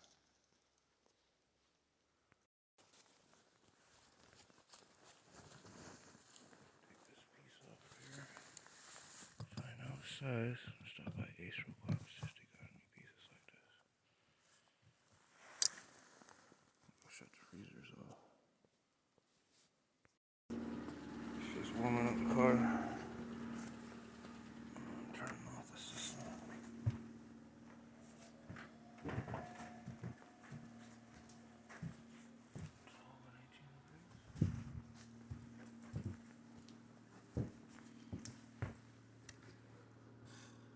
Oh, 3 kilowatts. We're at 3 o'clock.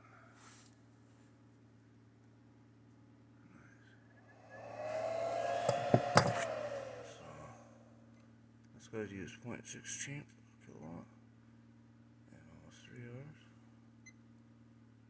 Half a kilowatt in 5 hours.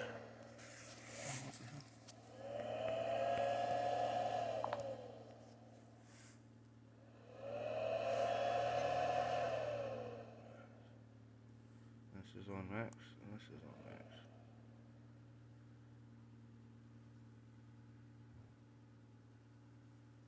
So,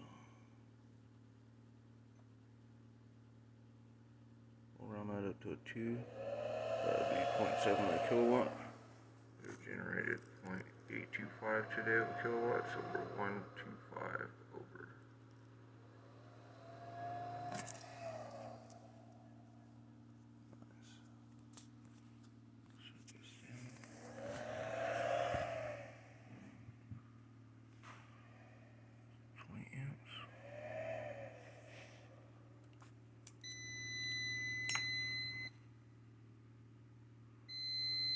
Hours and 35 minutes. 20 amps to go.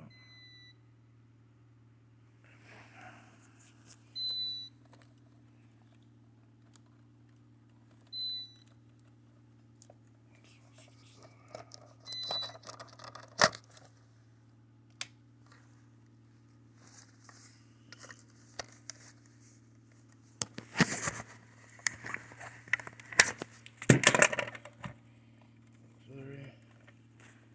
Breakers for this.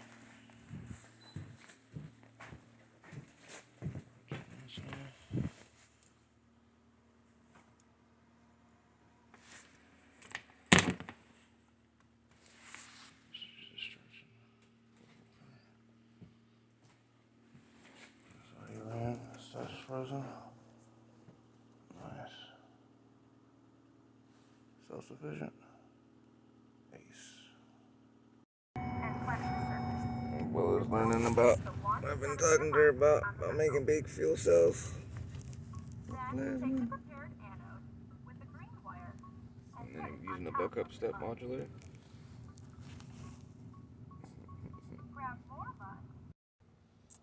Confirmed what they stated. Yeah. 7-year variant phone in the US. Told you. I hate being right. Not about that such, but stating what happened this month. You heard this, and here we go. Same mutation. I'm breeding it to kill us. This is a month ago. Concerns grow over a potential new US variant.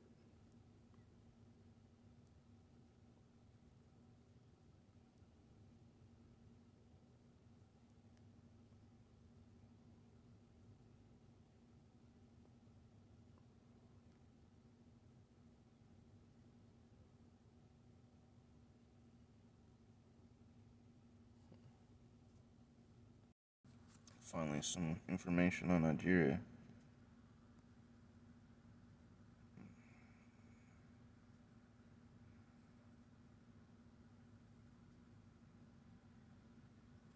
Interesting.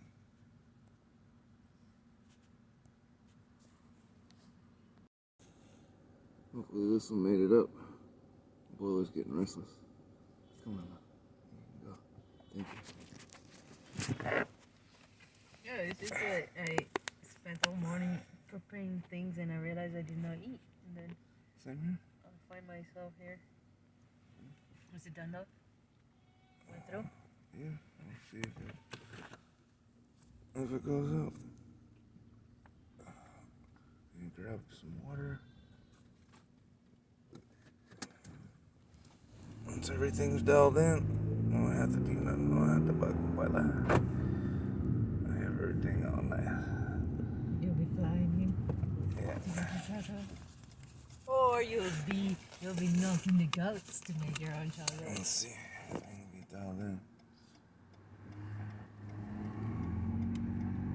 I'll be milking the goats. I won't even be hell yeah. eating that stuff no more because it'll be on DN.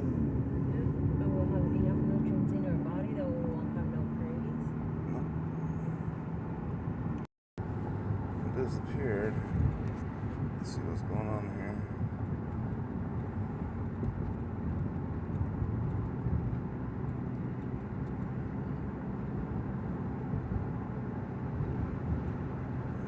Love you, Jeremy. Have a good day, brother. You and your wife. Hope you guys are safe and warm. He's sending you some energetics so that you can be in good spirit. The snake and tropic they're shooting across the earth. Leading the fight against ISIS. They're leading men in battle. They have enormous respect for the U.S. forces, and they're leading the fight to stop the men who fought and sold women. And they're not just fighting for the military side, they're also fighting for women's equality. That's beautiful. Explain the title for us. What and where is Kobani? So Kobani is this small town in northeastern Syria that few outside Syria had heard of. And in fact, this is 2014, and they haven't had one loss. And there comes this David and Goliath story that starts to take hold of people's imaginations about this Syrian Kurdish force, helped by a few other folks, including Iraqi Kurdish forces, who decide that they're going to fight to the death to stop the Islamic State. And women play a central role in that battle. It almost becomes David versus Goliath, only David is a woman. Yeah. There are a few main characters in your story. One of the stories that will stick with me is Snarine, who, when we're introduced to her, she is young. Her family has stopped her from going to university because she's a girl, basically. They have stopped her from marrying the man that she loves and wants to marry. And she makes this decision, okay, you're not going to stop me a third time from doing something I want to do. And the thing I want to do is to join this militia, the YPJ. Talk about how that went down with her family. It was not well. Well, I think so many listeners will know, there are oftentimes that young women run into roadblocks in their families, and hers had been, I think, more significant than most. She had wanted to continue university study. Her uncle said he couldn't do that. She had wanted to marry the person she loved, and she couldn't do that. And so then she gets drawn into this world where women are really battling for their rights. And that fight merges with the fight against the Islamic State. And she transforms, I think, as we see her as readers in this story, from, this assistant who's driving vehicles, providing ammunition when they had it, which wasn't very often, to leading men and women in battle against ISIS. And I think, so many women have had their own journey of going from people telling you no to creating your own yes. And I think that's what she does. Absolutely. In their case, that journey is so dramatic. Talk about how they got training. How do you make a decision? I'm going to go from being, a very young woman with no military experience to suddenly fighting on the front lines against ISIS. So the men of ISIS, the men who bought and sold women as a central part of what they did and who they were, come to your neighborhood. And so many of these women had signed up well before there was an ISIS to simply defend their own towns, their own houses, their own neighborhoods, in the chaos of the Syrian civil war. And then that starts to all morph with the fight against the Islamic State. And, many of them said you have a choice of either, becoming someone's property or being forced into marriage, or taking the fight to these men. And I think at a moment when so many women are rewriting the rules that govern their lives, this was exactly what these women did.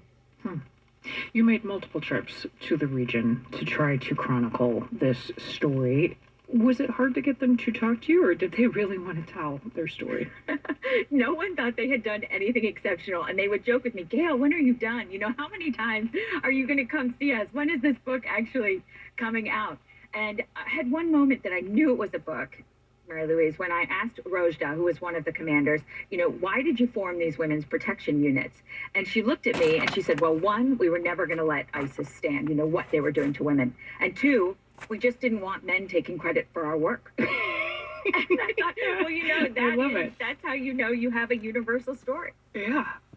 It sounds like they spoke about a sense of, I don't know if divine justice is the right word, but of deep satisfaction at being these female warriors who helped to defeat ISIS, a group that, as we know, was savage to everyone, but unparalleled in its savagery towards women. Yeah, there's a moment where you're running in Kobani in this battle, which is the first time ISIS faces real defeat. They are running low on ammunition, they're running low on people, they're running low on food, but what they have is spirit and motivation. And actually, one of the women commanders, Nowruz, is saying, know what they think of you, show them what you can do. Show them that women have value, that women cannot be enslaved, that this is not what is going to stand. And I think that sense that they were not doing this simply for themselves, but for women across the region and beyond, ran through everything they said to me. And are you in touch with them now? What do they say? I'm just trying to imagine, having done what they've done, how on earth do you go back home and apply yourself to getting dinner on the table and thinking about having to have a family and all of the things that, the rites of passage that women of their generation in their part of the world would have been raised to expect? Yes, and I think that, what's amazing to see is that Rojda, Nareen, all these people we get to know, right, and the daughters of Kobani, they all take their journeys in their families, so one of their uncles, Rojda, when she was a girl, her uncle dressed up as a ghost to keep her from playing soccer with her cousin because girls couldn't play soccer without bringing shame on their family. Now that same uncle calls her and asks her for advice and asks her for help settling disputes in the family. And so I think that whole idea of, if you can see it, you can be it, right? This whole idea of women leading has really infused the area. It's obviously a work in progress and not perfect, but it really does look different than anything I have seen. And I've had the privilege of being in many places around the world. That is Gail Samak-Lamont, Adjunct Senior Fellow at the Council on Foreign Relations, talking to us about her new book, The Daughters of Kobani. Thank you, Gail. Thank you.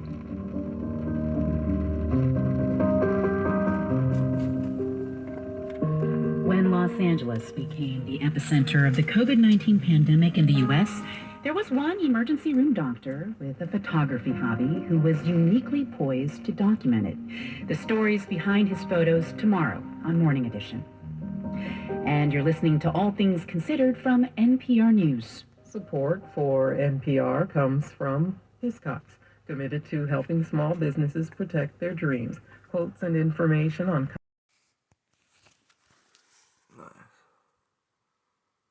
We made 0.911. So in 3 days, we made 3.138 kilowatts. We need 0.911. Oh, man.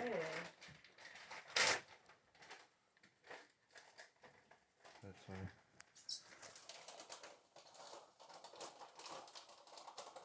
So we did a quarter of a kilowatt over what we used. 2.2 kilowatts over. Light switch. Showing the power being used.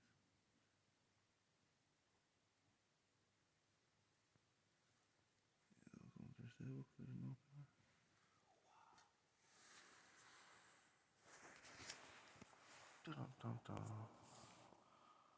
what the hell's been going on in the world. Been 6 days since I got on that service. It's cleaned out. Already cleaned out the front part of the stove. Got the turbo on. I'll get some home fries going. While she's doing this, I'm gonna look at the parts she got out there and see if I can do something with the pieces of the parts she got for her bathtub. On the steps to sit in. Oh, you wriggle yourself, yeah. See if I can help her out with her closed loop system that can also drain and be filled. Making a rough, clean it up, helping her clean up her rough. Best as possible. Yes. No. Engineer 1786 Drone 0 AU Monty. Plasma Brigade BeeHive Squadron. See that it's acute or chronic. What it tells him is like the cellular distribution, like optimal cellular distribution and E level, that is like the energy level of the organ.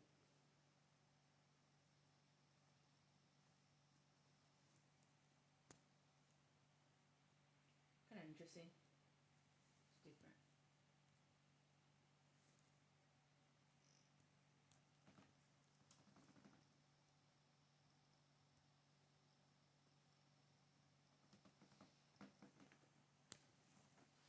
Oh, you have downloaded Democracy Now, huh? Mm-hmm. You can still listen to it if you want to.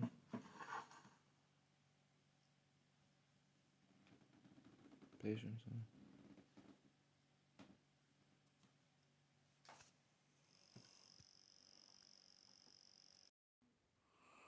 That beautiful lady had set up this for herself.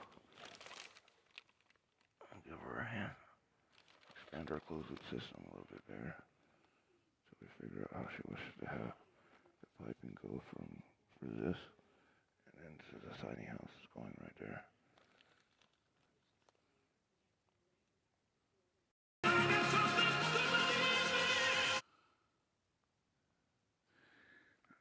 Making it work. I've hit the gas it and glue it and then tape it. Yeah. It fits together for her. Tuck there. Get it lined up. She did some good work, dude. Tell her that.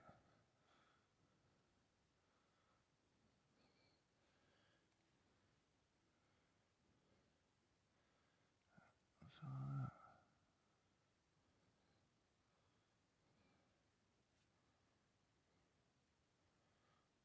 Structurally. Right there. Can't wait. She'll be happy. Crimp this dude off.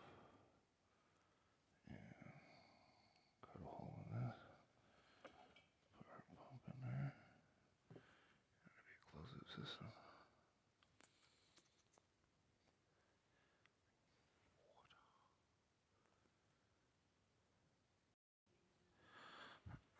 In the morning in the sun, I'm going to do this differently because I kept the plug where I can feed the water through, but do these out with the power line. Some pump in there.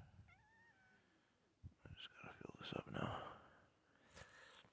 Close the 40-gallon system.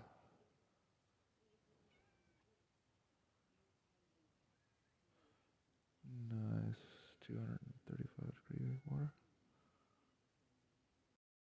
Nice gold mine and spring water mixed with rainwater and snow melt.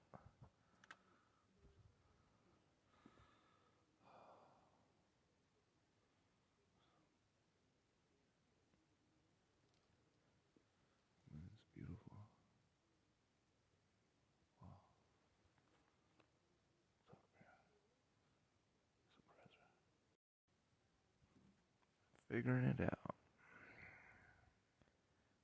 Put this couple piece here. Cut this piece off here. I can attach to 300 gallon. Put the transfer pump right here. Run the tin hog over real quick. Transfer some water to the water tank. Just too low of pressure with it that low.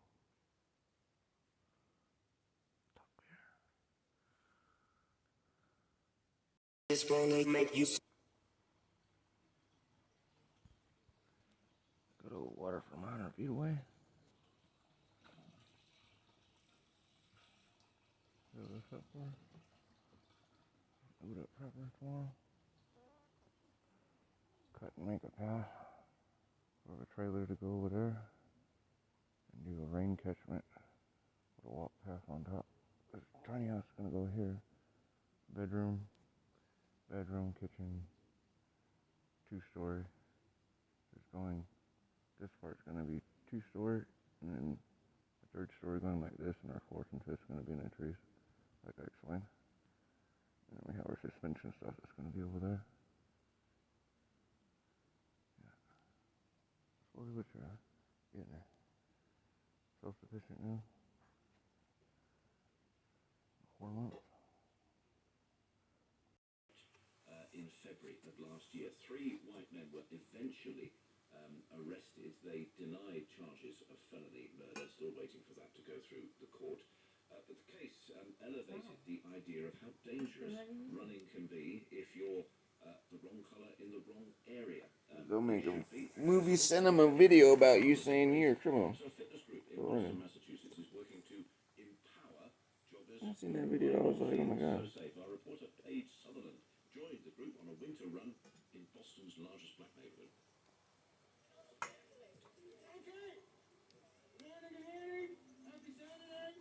Just arrived at Franklin Park. It's the largest park in Boston. It is a beautiful, sunny, blue sky day. See if Apollo uses it. 20 people. Again. Fries with cheese, hamburgers. Thank God. Top there.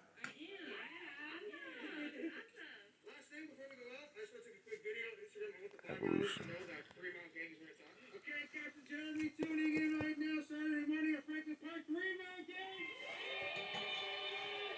Let's get this right, baby, let's go. Got running up here where you ain't gotta get bothered.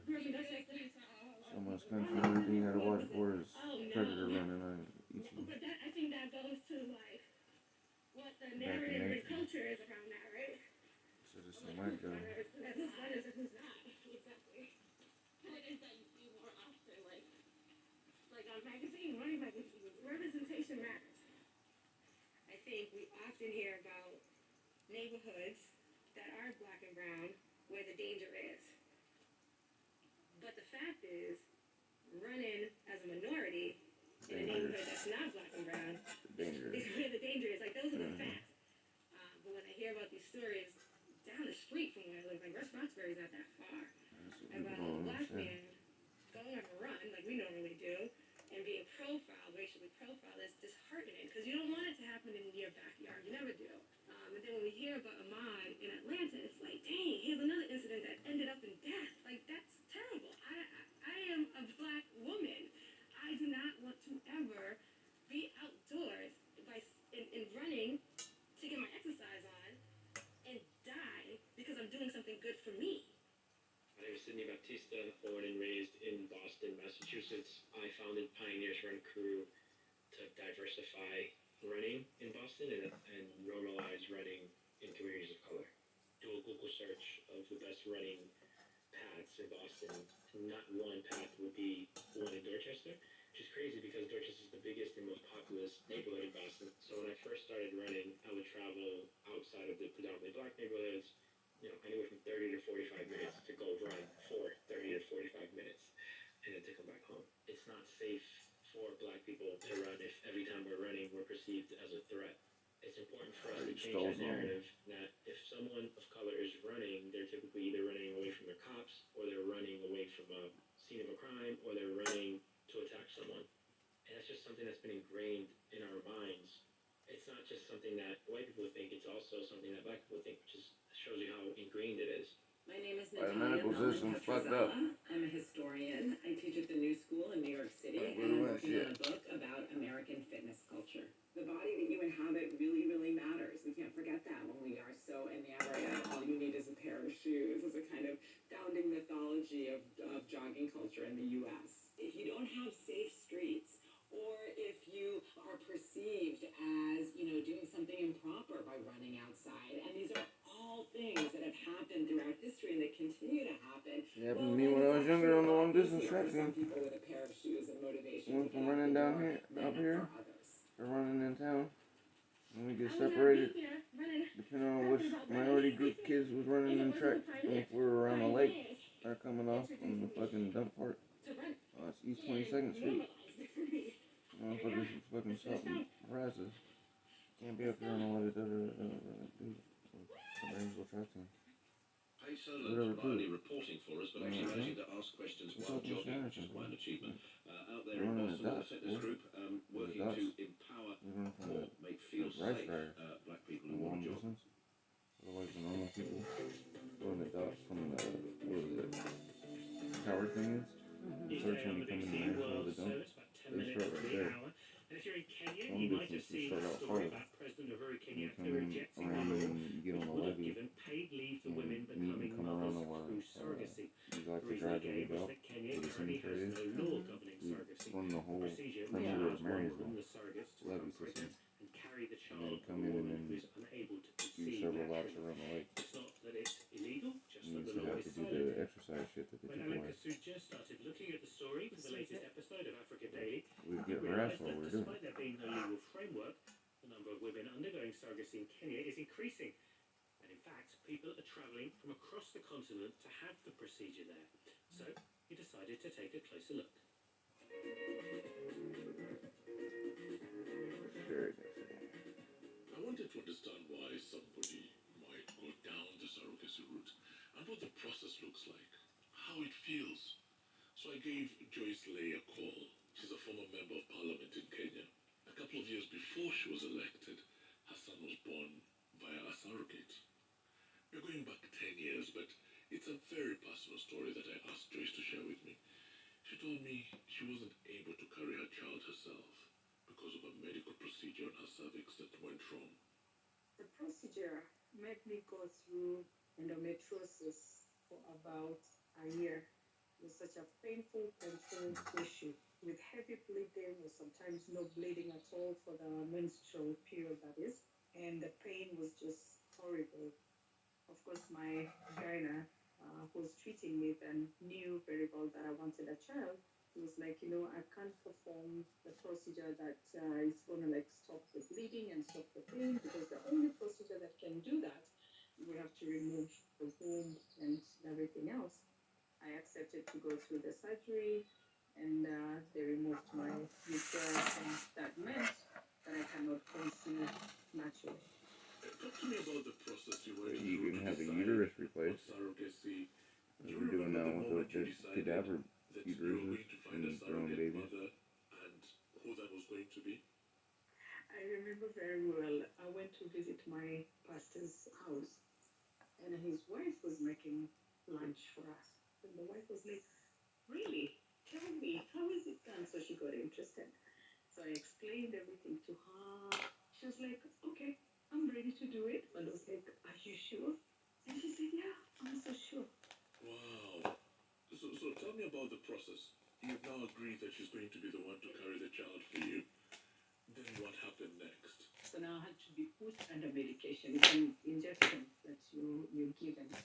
And this process is not very cheap, Alan. 350,000 Kenya shillings for just the injections only.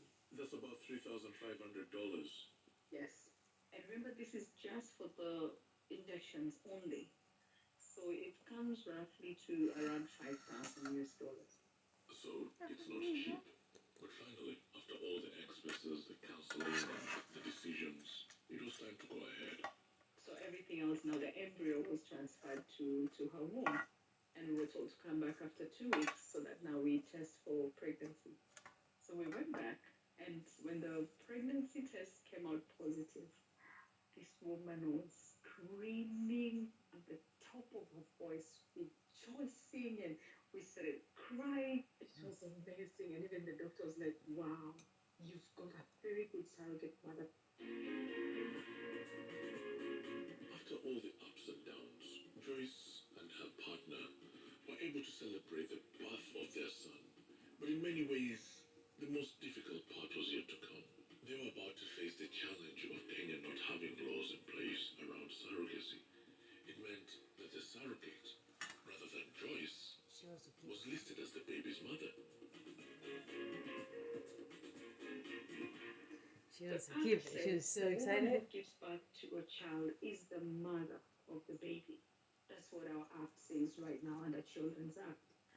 We had to sign these legal papers to show that when the surrogate mother gives birth, the baby is ours, belongs to us. But then at the hospital, they could not give us a notification of birth under my name and my husband's name. Reason because their hands are tied because of that act that says the woman who gives birth is the mother of the baby. And then we were told now you use this notification to now go back to the courts and seek for adoption. The process took us 4 years to officially and legally be recognized as the parents to our son. Now remember, this was a decade ago. Joyce's son is 10 now, so I wanted to know if anything has changed. I went back to a The surrogate mother was nice. She works with people going through surrogacy on a daily basis at one of the IVF clinics in Kenya. She told me about another option available now. Currently, we don't do adoption process. What happens is there's something called parental orders. Once a baby has been born, papers are filed in court by the intended parents prescribing the intentions that went through the surrogacy program. And then the magistrate or the judge orders for DNA testing, then a parental order is issued. But when a child is born, the name on the birth notification has to be the gestational surrogates until a legal process is done to change the same. There have been attempts to legislate for surrogacy in Kenya. Could you just walk us through some of those attempts and why they were not effective? There are currently 2 bills in Parliament. There's the Assisted Reproductive Technology Bill, sponsored by the Honorable Millie Odhiambo. This one details a lot about the IVF. The problem with that bill is it hasn't put forth things like registration of children born out of surrogacy and some other nitty-gritties about leave for parents who have gone through surrogacy process. And then there's the Reproductive Health Bill, which talks about many other issues, including abortion, other things, and then has a paragraph on surrogacy. I wanted to speak to Joyce again. What about the surrogate, the woman who carried her child for her? I wanted to know what had happened with that incredible relationship. I think after around 4 months, that's when now she came back again to see the baby. And then after a year, of course, there was a birthday party, and they both attended with the husband. Of course, during the counseling, we were told to make sure now we separate each other for some time to help the surrogate mother heal completely. And now once in a while, my son goes to their place to visit, and sometimes he spends even a night there. Wow, Adam Kasuja reporting there, all from our Africa Daily podcast. Look for that wherever you get your podcasts. This is Newsday from the BBC World Service. That's special. Over. From Sacramento State, this is listener-supported chat radio, 90.9 KXJZ FM and HD, Sacramento, 91.3 Turn the fan off. FM and HD, Stockton, Modesto. Or sullen and unsmiling political hack, adding that if Republican senators stay with him, they will not win again. Trump also Lord Palpatine is making his move. which ultimately cost Republicans the majority in Lord Palpatine is making his move. NPR News, Washington. Failures to meet that's left millions of Americans without power in record-breaking cold temperatures is also being blamed for at least 20 deaths in Texas and North Carolina. As NPR's Camila Dominowski reports, that storm and a new one are impeding auto production. Because of extreme weather, General Motors has had to cancel some shifts in Texas, Tennessee, Indiana, and Kentucky, while Ford has shut down plants in Flat Rock, Michigan, Ohio, and Mexico. A Ford plant in Kansas City has canceled operations for a week to conserve natural gas after learning that Kansas City didn't have enough fuel to go around. That plant makes the best-selling F-150 pickup truck. The auto industry was already grappling with an unexpected shortage of computer chips. According to IHS Markit, nearly 1 million vehicles worldwide will be delayed because of that semiconductor shortage. Camila Dominowski, NPR News. Wall Street stocks closed mostly lower Tuesday. In pre-market trading, U.S. futures are mostly higher. This is NPR News. Red blue with that. The U.S. Special Envoy for Yemen says he wants Houthi rebels there to move away from Iran. NPR's Michelle Kellerman reports that the U.S. has removed the Houthis from a terrorism blacklist, while also raising concerns that recent attacks are exacerbating a humanitarian crisis. U.S. Envoy Tim Lenderking says he's using back channels very aggressively to get messages to the Houthis. He's just back from Saudi Arabia, which has led a coalition that has been fighting for nearly 6 years to restore a Yemeni government that was ousted by the Iranian-backed rebels. The new American energy here is being welcomed, and I think it gives us some momentum, and that's what we want to capitalize on. The Biden administration is defending its decision to take the Houthis off a terrorism blacklist, saying other more targeted sanctions remain in place, and aid workers were worried that the designation would hamper their efforts amid the crisis in Yemen. Michelle Kellerman, NPR News, the State Department. The UN expert on human rights in Myanmar is warning of the prospect for major violence as demonstrators regroup in cities across the country despite threats of a crackdown by the army and police. Tom Andrews says he's received reports of soldiers being deployed in Yangon. The political unrest in Myanmar began earlier this month when military leaders staged a coup on the same day that the National League for Democracy Party was set to begin its second term. In Asian market, shares are mixed at this hour. This is NPR News. Support for NPR comes from NPR stations. Other contributors include the Doris Duke Charitable Foundation. Coronavirus curfew is coming under increasing pressure. We'll go to Afghanistan, where a peace deal may be signed with the Taliban. The L452R originated. Is ever present. And we'll hear how plant-eating dinosaurs probably arrived in the northern hemisphere. Lawrence, in particular, looking forward to that story. Remember, you can text us on anything you hear. The number is +44 77 86 20 50 85. Opposition leader Aung San Suu Kyi has been handed a second criminal charge on the day she appeared in court via a video link. She is alleged to have violated the country's natural disaster law, but correspondents say it's not quite clear what the new charges relate to. The previous charges, you may remember, related to stolen walkie-talkies. Myanmar's military earlier repeated its promise to hold fresh elections and relinquish power as protests continue. Throughout the program, we've been hearing from protesters on the ground who say they mistrust the military's promises. Let's speak now to the UN, and in particular the chief of the Myanmar team with the United Nations for the High Commissioner of Human Rights, and that's James E. Rodehaver, who joins us on the line from Bangkok. Mr. Rodehaver, thank you for speaking to us on the program. It's interesting, the charges, all very legal, apparently all very correct. The military seem anxious in all their appearances to appear constitutional, as if they're doing things properly. What's the point of pressure that the outside world can bring to bear on the military at the moment? Well, I would say that the main point of pressure that one can bear is to continue to raise the arbitrariness of legal charges and the seriousness of the situation in the country. In particular, I think that we've been growingly concerned, based on the concerns you just raised, or the issues you just raised, that the military installed government has essentially been creating a network of legal amendments to make it increasingly easy to detain people, to violate their ability to access information freely, to violate their ability to freely express their opinion or to peacefully protest.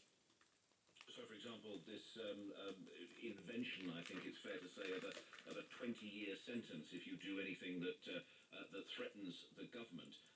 What's Some adoption of the Chinese all this Communist Party shit. Where we go next. We've been speaking to people on the ground who say, "Oh yeah, the next few days we're going to keep going." Can I ask you about the next few weeks and months? Who brokers the next move? Because there has to be a next move, doesn't there? Or is it just going to be settled in the streets in terms of violence? How do we move on from the situation at the moment?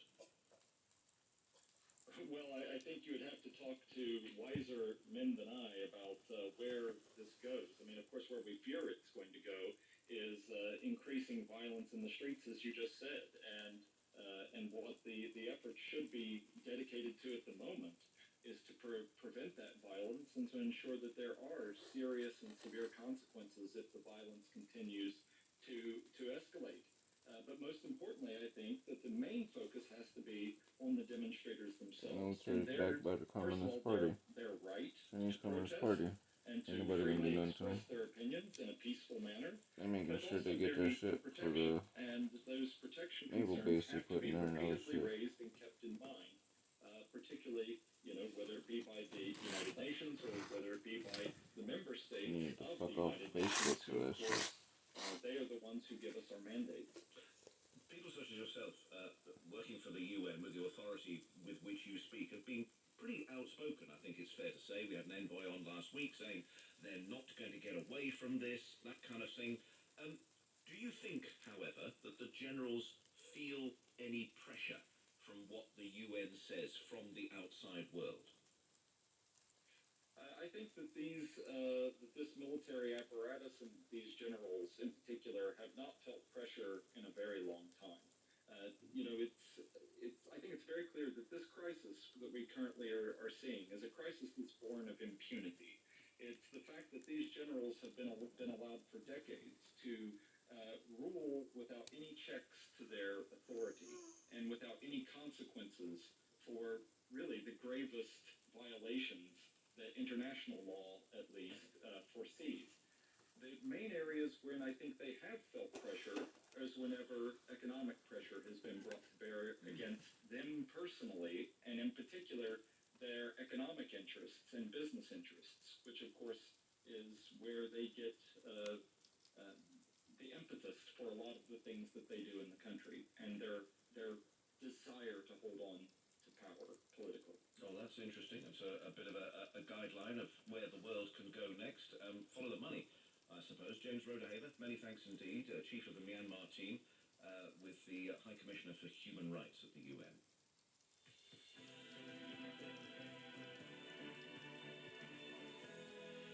The Dutch government's measures to control the spread of COVID are under real threat after the curfew it has set up was challenged in court. The Court of Appeal has decided that the 9 p.m. coronavirus curfew will remain in place. That is pending a full appeal to be heard on Friday. Earlier on Tuesday, a lower court ruled that the curfew had to be reversed immediately, as ministers had not shown why it was needed so urgently. To discuss this, we can speak to Stephanie van der Berg, a freelance It's just not going to go away. in The Hague. Thank you very much, Lee, for talking to us on the programme. So just brief, if you could, take us through the legal back and forth. Well, the main argument was that the government used a special law that allows super emergency measures to be taken where they don't have to go through Parliament. For instance, if you have an earthquake or if the dikes break, then you could do something immediately. And they used this to put a curfew in. But the court said it's not obvious, the lower court said it's not obvious that this is such a super emergency, and so fucking global pandemic. wrong legal foundation. Oh shit. But the government has already countered this by, one, appealing it, and also preparing a special emergency law that would have to go through Parliament, and then once Parliament voted on it, and you have in the a middle law of based on emergency, they another decide to be the most legislation, then you bureaucratic could they have can a be. proper legal foundation. So the That's government is crazy. basically fighting tooth and nail to keep this curfew. Global pandemic that got everybody infected is not that important. Do we know how much support That's a their new one. side has? I'd be like, dude, what the fuck The is? support is very vocal, and there's a lot of attention for it. But if you look Half the at world was infected with this shit. public opinion polls, 75% of Dutch people support curfew measures. I think in the beginning there was a lot of controversy, and of course you also had the riots. But that kind of abated also because of the spread of the different variants of coronavirus that we see that are more contagious, and so there's a lot of worry about that. Okay. In terms of respecting the government's position on this, does it factor in the fact that there's a caretaker government here, that its own status is quite fragile? Yes, I think it does. I think it doesn't help the government at all to do this. On the other hand, if they now push, or if they now have this emergency law and Parliament has to decide on it, then it will come with the full backing of Parliament, and it doesn't matter so much if the government is just caretaker or like in full power. Stephanie Vandenberg, thank you very much indeed. Freelance journalist in The Hague. We always like local references here on Newsday. Breaking dikes as a super emergency. Where else would that be a super emergency indeed? Quarter past the hour, it's Alistair Ross with the sport. Liverpool and Paris Saint-Germain appear on course for... Oh.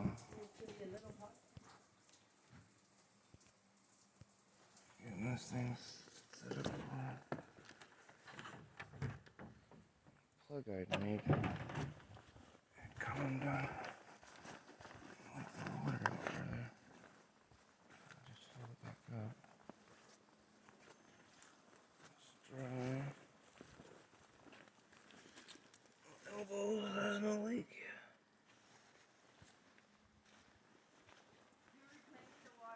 Yes. What's the temperature? They're at 84. Are you on the max on the propane? No. You'll have to put it on max to get to 100, I think.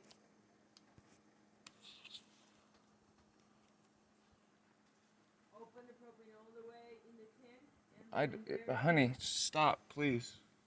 The propane's already turned all the way up. You just gradually do the knob. I'm turning it barely up and it's already gone up 4 degrees. You see more steam?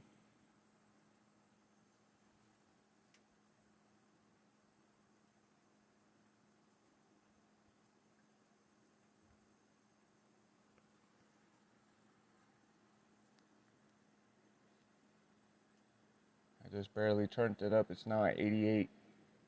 You just barely notch it. I do things differently. Sorry. Again, how hot would you like your water? I said close in between 110 and 120. When it was on that the other day, you said it was burning you. I was way over 125. I said from 110 to 120. Okay. 110 is good. 15.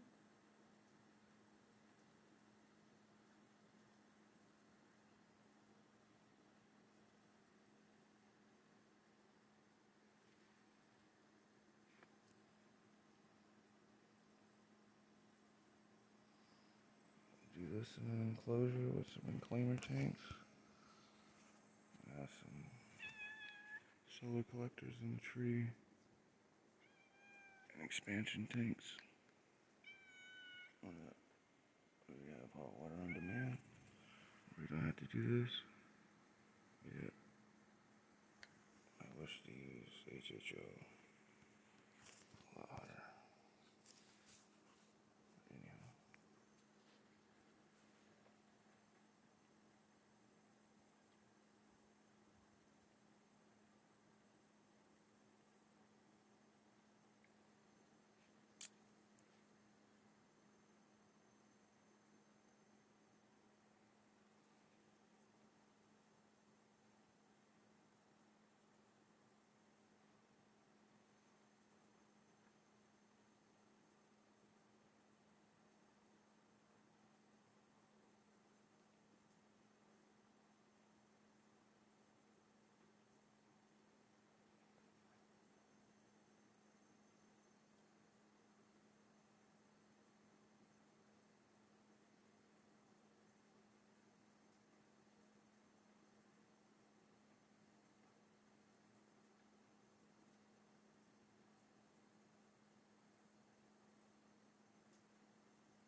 Oh, we just sort of like, oh no, because the flame is on the other side too. We just flip it, hung it the other way. And we turn the knobs from this side.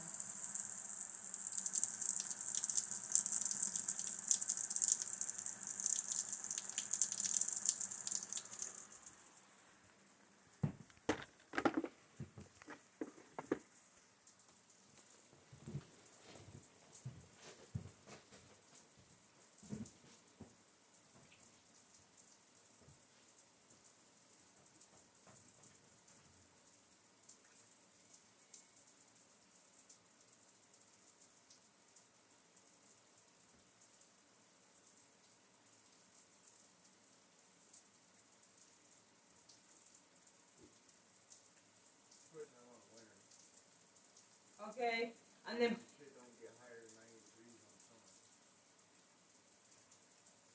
okay, and then putting the minimum on the propane.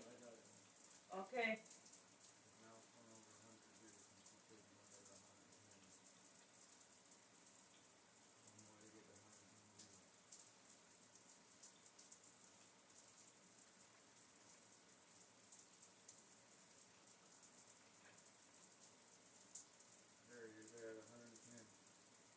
Does it stay? Or goes higher?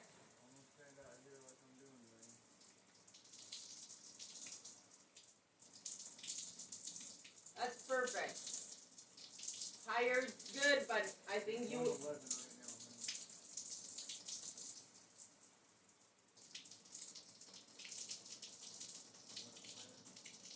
Fit, yeah.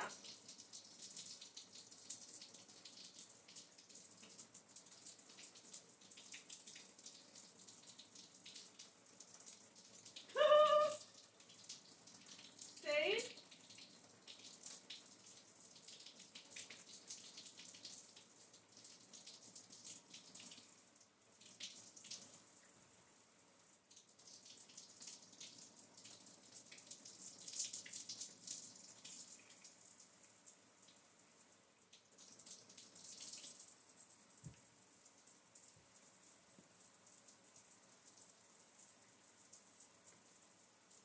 Can you go a little bit higher? Is the water in the maximum flow? Yeah.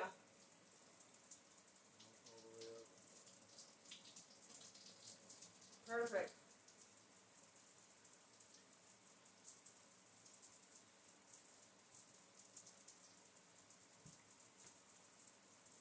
No, I'm gonna do this again. This is insanity.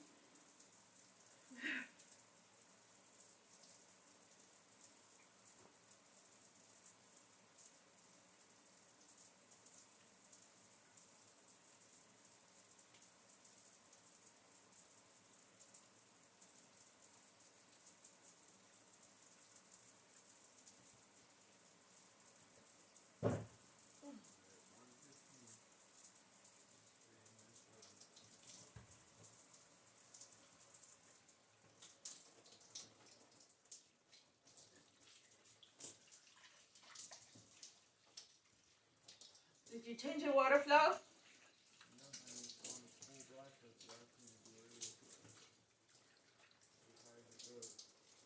Okay.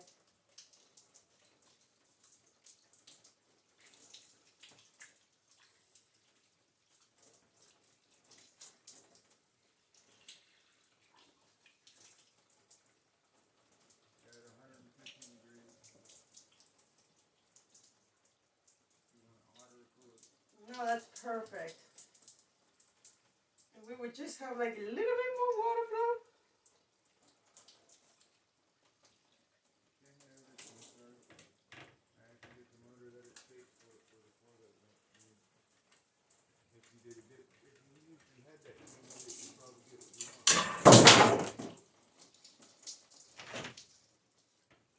I'm using that head.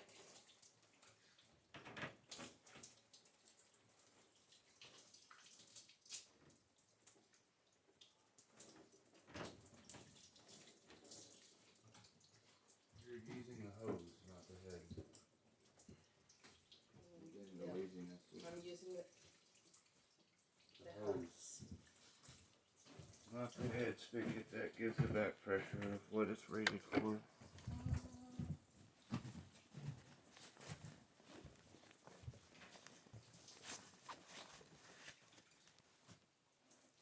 There's enough water there for if you actually did it right, you'd sit there and take a bath.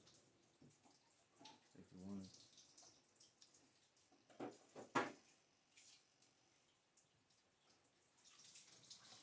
I've been trying to explain to you, but I wouldn't do such unless you move one of your corners, your head over this way. Don't fill that all the way up, because like I explained to you, if you hadn't seen how you put your piping system in, you're on the edge of those boards.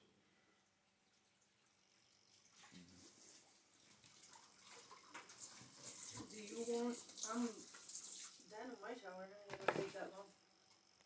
Do you want a big shower? Indulge and enjoy yourself, honey. Huh? Indulge and enjoy yourself. I haven't listened to this for 9 months, you trying to figure out something to where This you is now much have money that I fun. enjoy myself because the air outside is very cold and this is just as much as I'm enjoying Okay, myself. sorry. I'm asking you. No, thank you. Okay.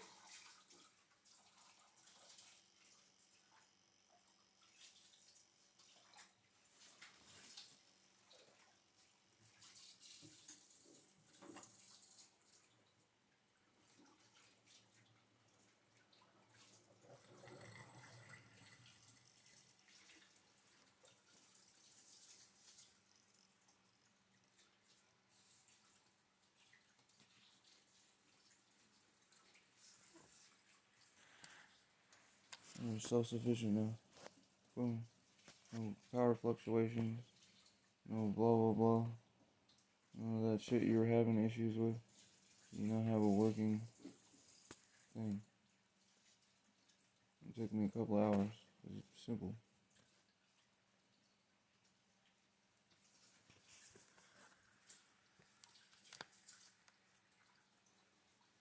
Yeah, that's the temperature.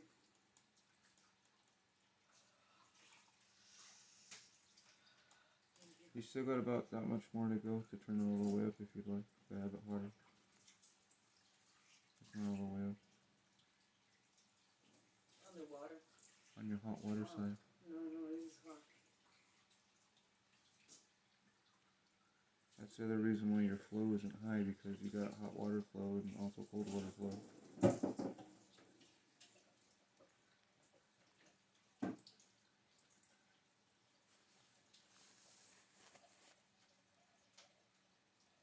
Yeah, like I was saying to you earlier, we get a couple more of those different things. I'd like to have them set up. And I set up the water system for you.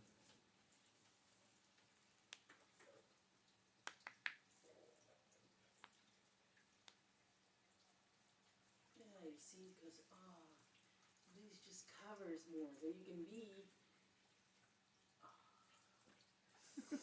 It's too hot. Oh, God. At least figure this shit out for myself, because how you're doing it, you're getting that, and how I'm doing it, I'm getting this.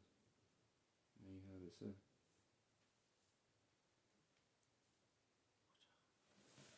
And a 29-minute shower, 13 watt hours, 3 amps. How much long? How long was? 29 minutes. What? Half an hour? Yeah. And we put one of those drip line things on there. I'm gonna see how much water was used.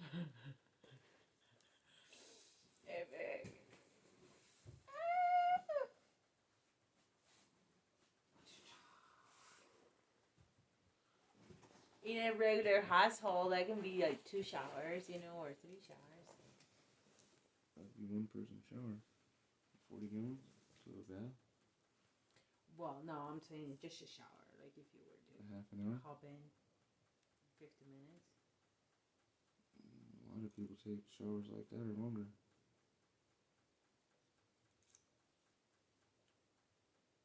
And that wasn't a full shower. That was it running. Just the motor running. It took less time than that.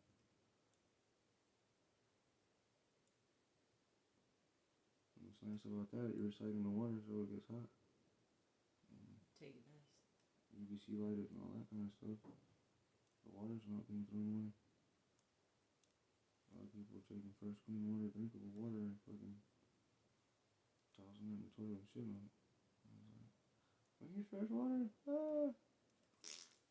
I was like, what are you doing? And that's law.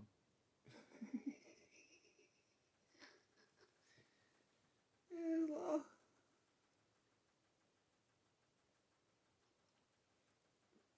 That's why I get on you about things, because here soon, yeah, learn why.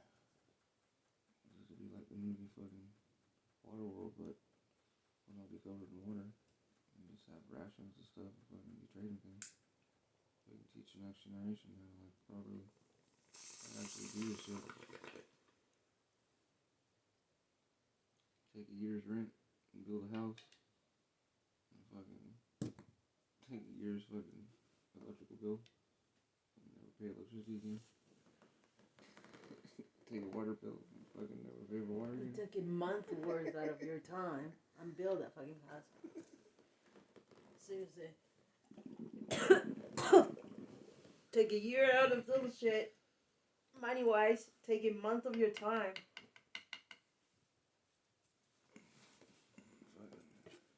And emancipate yourself. Do you want to do a guide? How to emancipate yourself? Just step by step. Build a cell. I'll just how you cut the umbilical cord. Get yourself free of cryptic umbilicus disorder. Yeah, bullshit. $70,000 debt people get themselves into. I'm like, what the fuck? Dude, it's easy.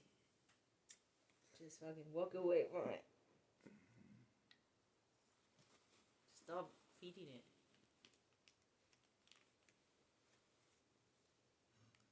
But yeah,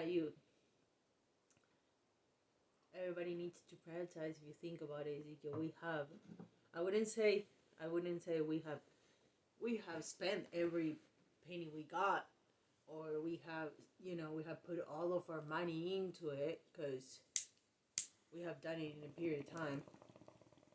The build up of whatnot, test of the panels or whatnot, but people need to start prioritizing. And it's like, dude, if people like need to start literally putting money aside to start building their own grid, because it is right. Like, they should have done that. Now it's late, but they still have time to do it. And it's not to build their own grid, meaning like being sufficient. At least if they don't leave their houses, you know what I'm saying? There's still work or whatnot, or leaving the communities that they live in. They still keep their houses, but at least be emancipated on the grid. Because look at now Texas, it's been like 3 days people have no power, and they're gonna have no power for another like whatever. Puerto Rico, it's been like 2 years that people since the tornado. You know, people need to put every penny that they have into being able to fulfill like their basic needs. You know what I'm saying? Being able to themselves fulfill their basic needs and not. What do you think preparation at Tahoe City House was? Just solarizing that for you and saying, hey, and trying to reduce you down to fucking just using solar like we are now. Yeah. And I've been trying to do that. No, I'm saying it's been amazing. I'm just saying I hope people start with whatever little money they're able to save to put it not towards anything else but towards that. I hope every single person becomes freeing themselves. Yeah, becomes The energy issue efficient. Is they're not gonna do such. Because it's in their faces. You know what I'm saying? It's not just it's not us or you 5 years ago being like, we need to be ready right now because it's gonna come. It's in your face. It's happening. You know. I just feel like people should be.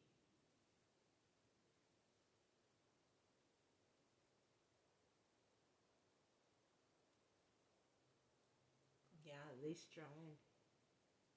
And trying to understand it, you know. Why don't you start making things sociable discussion, as I try to do with recording things that we talk about.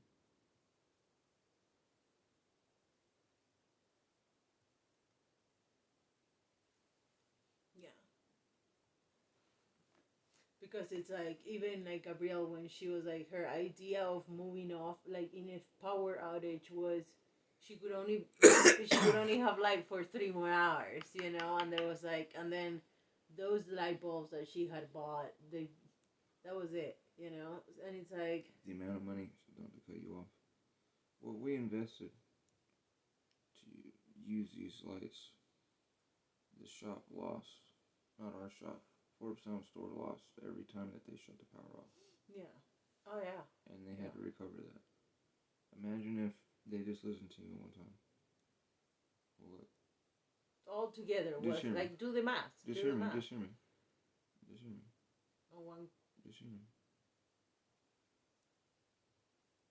Our auxiliary power is that, right? We run off of the other.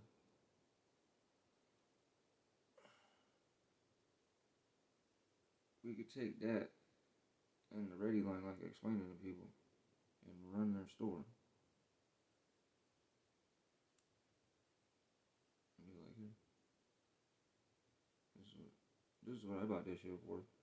Was in case fucking shit shut down, I could run my shop and take the other one to the gas station and run a motherfucking gas pump. Get some gasoline if I have to in this car. If I haven't figured out how to fucking get HHO system to it big enough, which I've done figured out. Just using the money to appropriate the things that I need to dissect and break down and send into the stuff. Because like I said, I spoke into existence. I figured out the stuff, the thing to get. I can now run the chipper and still have HHO left to run another motherfucking motor. If not, like I was saying, they put the modules inside of Nimbus and run the van on pure HHO. All itself to itself, from itself, in a closed system like the shower over there. Like you see in every module and thing that I make. Self-sufficient. It just takes a little bit of energy on the outside to start it. And once it goes, it's almost up. So, but when you start showing people what you're talking about and what you're doing, instead of talking and complaining to me, your husband about it, over and make some videos and post the shit. I help you with the description of this. You were stating, how do I get all these people to get all this stuff? Show people, you know, this stuff. What you doing? Don't edit the shit. Show them the truth. The hardships and everything that you've been going through. As you stated, because my mom sent you the message saying, oh, I do this, when you're like, oh, but it's not that easy. And it's easy for some people, it's easy for not others. I took the same spices you was using and you got a shower.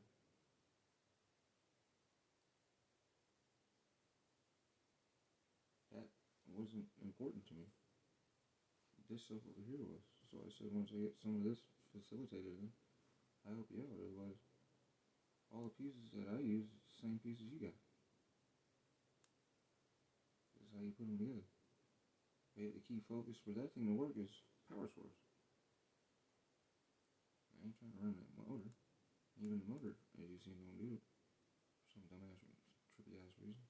But even those things, like, people would think it, it's like your mom thinking, I'll have it back, and it's like, you're wondering how you fill up the bathtub, and it's like the pressure. People, like, the most, it's not just the power, but the pressure from the pump that, you know. But that's the main thing that I explained to you when you first got this stuff, without talking to me about it. But then you kind of hinted to it. That's why I went and Google search real quick before you shut the other phone off on me. And told you the exact pumps and so forth, because I actually looked over what you were looking at, because we share my Google account, so I see what you're looking at, and vice versa. So I went, oh, you didn't tell me you're buying that shit. How do all of a sudden I tell you, hey, get this pump and this like this, otherwise your stuff's not going to work right. And you hadn't even looked at your specifications, or even said anything to me. Think about that. Oh, I bought the pumps you told me to do. Well, honey, did you look into why I asked you to get those pumps? Because you're trying to use the inline pump with this, and that. Why? This thing states optimum is 2.1 gallons. I had you get that pump because that's what that operates at, and it is 2 amps.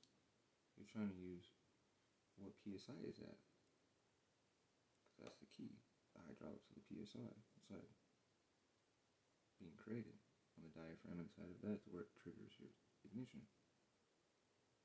We put an inline pump, it's 14 PSI, 4.5 amps.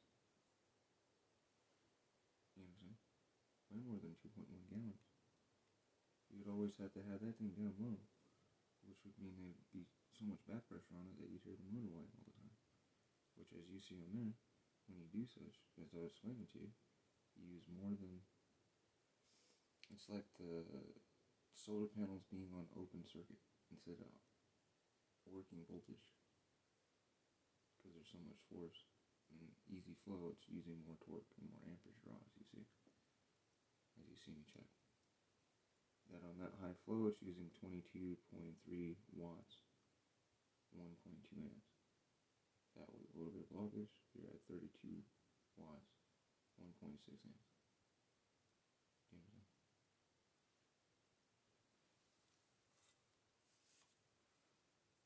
But still, it's giving you that thing that you have your pressure and so forth. If we took the 5 gallon or that little expansion tank thing and that filtration system, integrated that into that, pressurized it, then you'd have that extra flow that you'd like. Yeah. And we could shrunk at it and plasmatize it and whatever else That's you the wish to red do to it. thing. No. The water reverse osmosis system that sister gave to me to take apart and do whatever I want with it. Yeah. Oh yeah. You can put that in time. line with that. That has an expansion tank on it. It's a little white tank on the side. Yeah.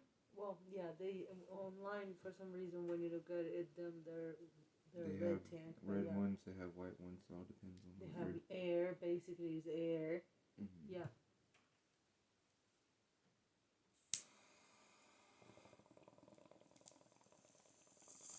Cool. Those are hella expensive. Well, like $100 or something. Yeah, Can you all that's give us in a one? box. Yeah. 3 filter tanks. Yeah. Already that I was gonna do something with it when I was regrowing the Brussels sprouts and stuff in the little side room. Yeah. That's why I asked when you started taking my magnets that I took off of the ring filter. I need more magnets ordered so that I can redo those. Is that water that you like to only drink? Why not bathe in it? I'm ready for it. Instead of having chlorine and stuff in it that I was removing, we'll have beautiful fucking coarse plasmatized water. Snow Mountain, beautiful live Keely.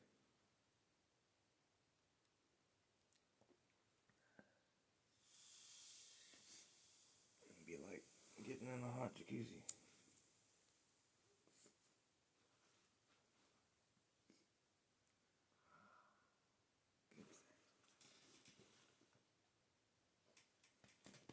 Late Valentine's gift to you about here. Mm-hmm. I said late Valentine's gift to you about here. Motherfucker. I appreciate it. I appreciate it as you go.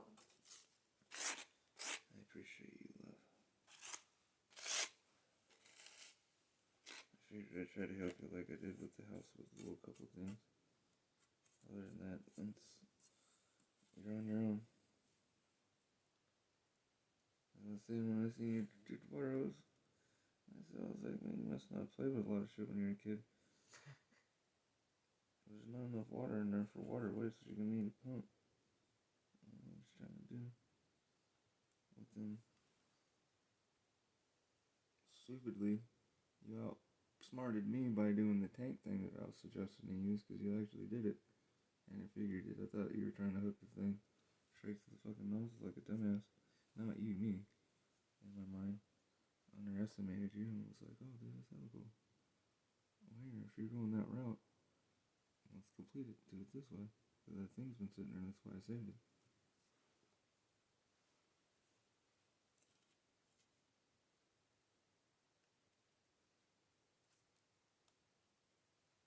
that unlocks putting the other tank and that tank over that way, and you explained to me how you like some stuff, because I want that stuff buried so it doesn't get screwed up or anything. Mm.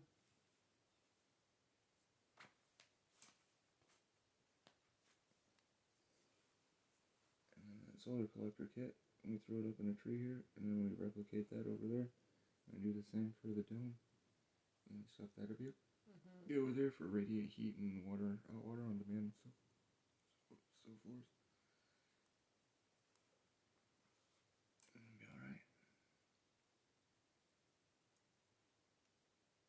We won't be using propane and HHO in the sun. What? Greenhouses to the extreme.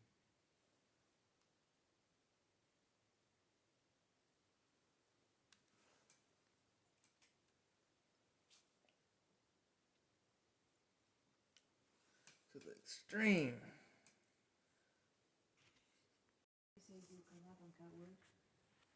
9 o'clock, I just got up. Alright, 0.09 of a kilowatt today. 2 amps with this good sunshine. We need current draw from our battery bank.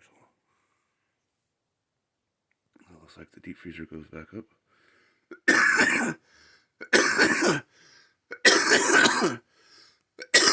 Or the other freezer.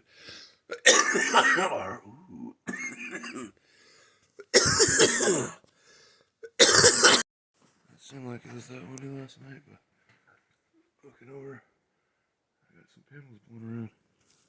Flipped. Like 30 pounds a piece. Yeah, they might flipped. Windy. Just not getting the sun into these guys. Yes, there's cold. Gonna back over. I might just cut trees, buck them down instead of cutting trees to windy.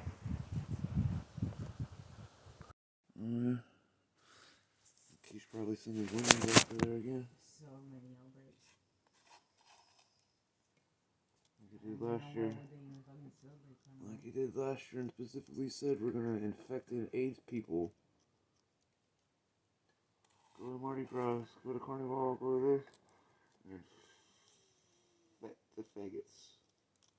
And the gays and the queers. They have compromised immune systems. People gonna say, what the fuck did you say, bud? Still as crickets like Trump. We will follow you until fucking we kill everybody.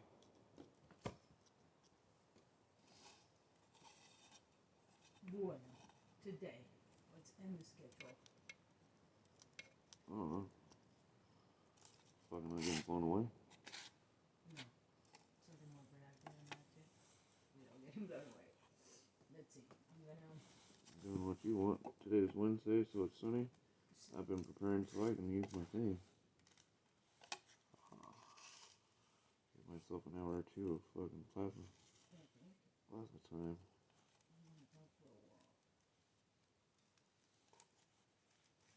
I said when my eyes opened up just a little bit ago, this morning, with this semi-good sunlight, I gotta stress the system to see what it's gonna be like over the summer. Get my welding done because I'm so baffled how that little flower creation I made took a quarter tank of gas. That's like fucking 4 gallons, dude.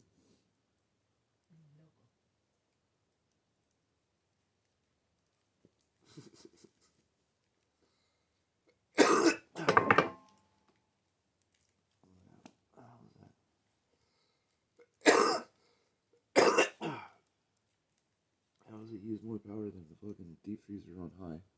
On max. Like max out twisted where you can't get twisted damn knob no more. Another thing.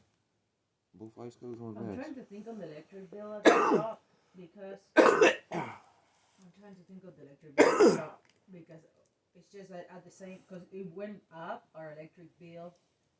It went up at the end, like in the last 6 months after we came back from the quarantine, but you were also doing we were doing the machine, but we were also doing the Apollo, and I thought part of it could be like Apollo 65 watts, not no amp draw like that. Yeah, definitely.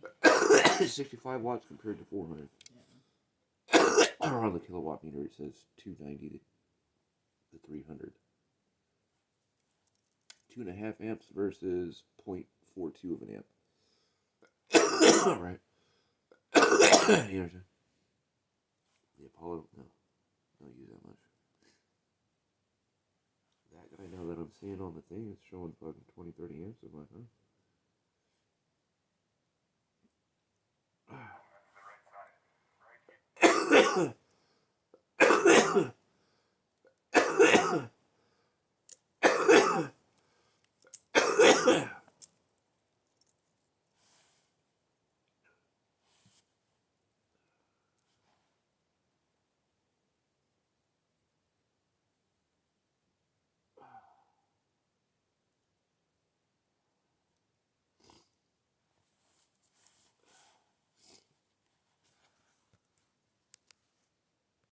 For generating 8 kilowatts a day. That's what he said they were generating up there, and it was like 3 households: his grandparents, himself, his parents, and they. So like 8 adults. These people, this goofball, they're gonna get it. They spent $10,000 and like all, and then the batteries and all that. $10,000 was just the wind power. Yeah. And he said that was one of the only things that was damaged. Give thanks. Yeah, that's why they were confident that they could go back to at least you got power to fucking restart. That's what I'm saying. If we tried doing that, like we were talking about, this, we had an e-car. Maybe some fucked up motherfuckers. We'd be running a gas generator just to get the car going. And they have to try to run it, charge it all day just to try to get into town. And maybe a clusterfuck, but we still had the shop going. And we had to drive into town. Oh my god.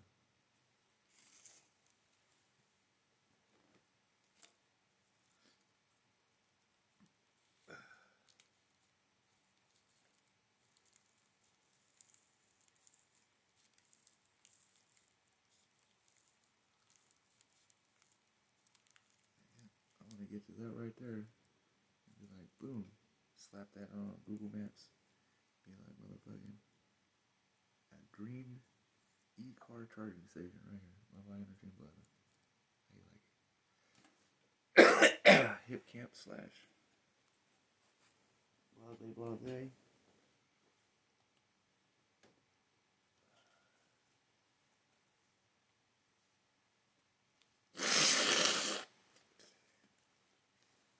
So we got direct sunlight on those panels.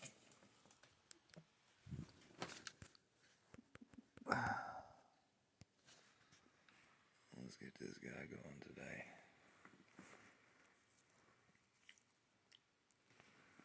Yeah, that hour of forming this guy the other day. Melting titanium, kyanite, orange kyanite, and Morpheus glass, and moldavite and so forth together. And straight took a quarter tank of gas. Whoa. So, sunny after today. Let's see what kind of amps this thing makes this thing pull. Every time I bump it, it makes that solar kit like, do like 20, 30 amps. We be doing like what? Like the first day I hooked this thing to it, we got a kilowatt. I'm like, whoa. We was about to like return this shit. Not the HHO, the solar kit and stuff. We're like, this shit don't broke.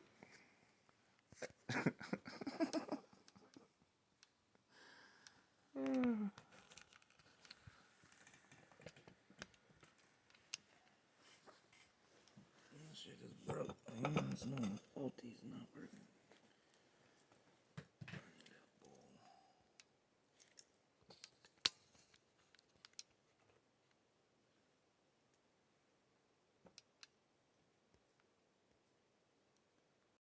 Alrighty, kids. We're linked up. There we go. 19 watts because the battery bank. Cool. We've done 0.067 in 2 hours the lights went up. We've done 3.2 kilowatts. There we go. They're hooked up.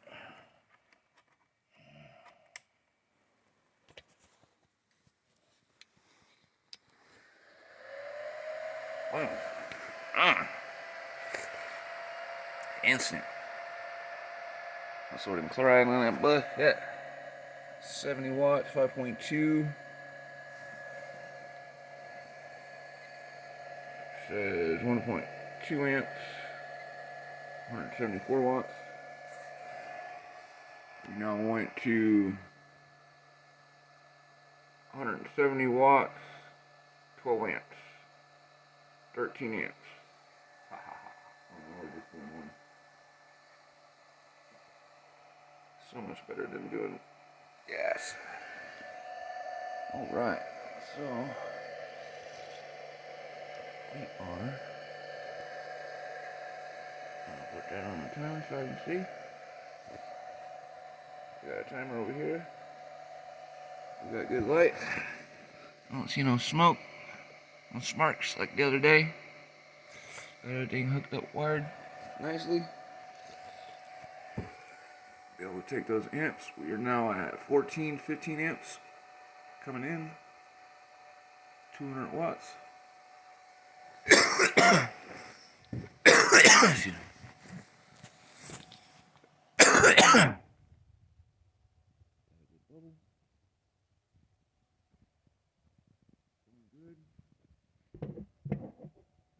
Sediment.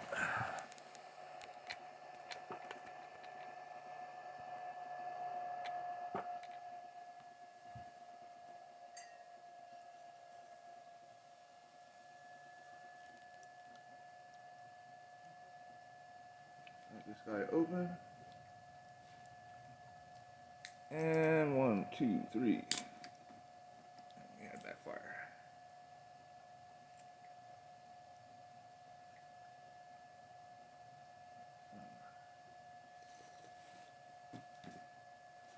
And put some liquid down in the secondary redox chamber. It acts as a gas arrestor. I don't got any blowback. Go into my redox chamber and blow it up. I did on the other one.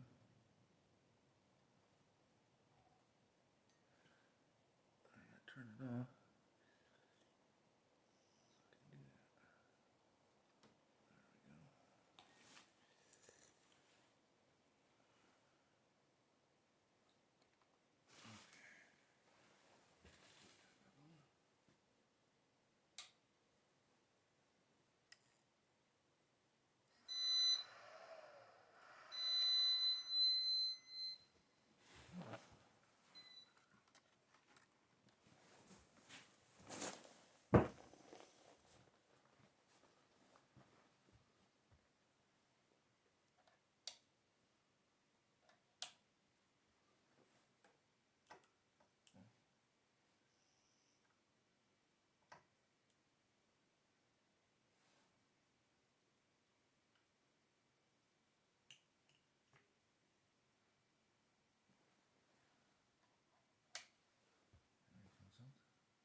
again.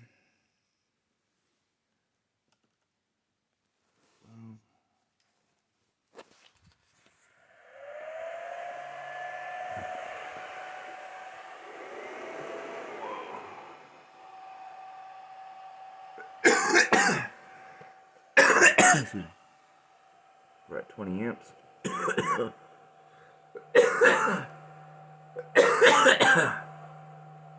244 watts.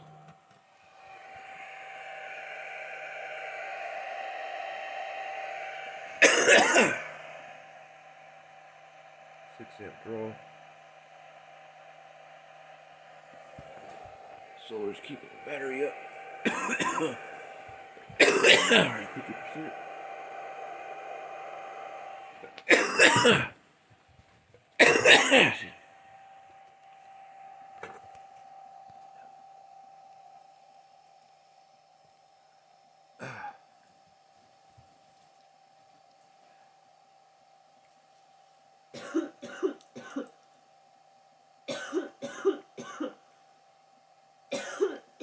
Secondary redox chamber.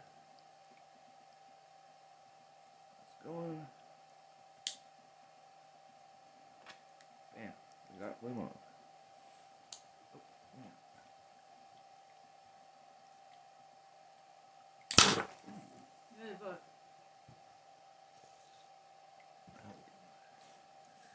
That was a good one right there. Gas arrestor. I'm gonna blow the chamber up.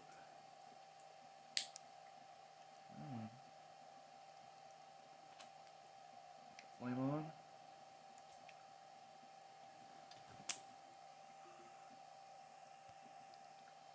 Flame out.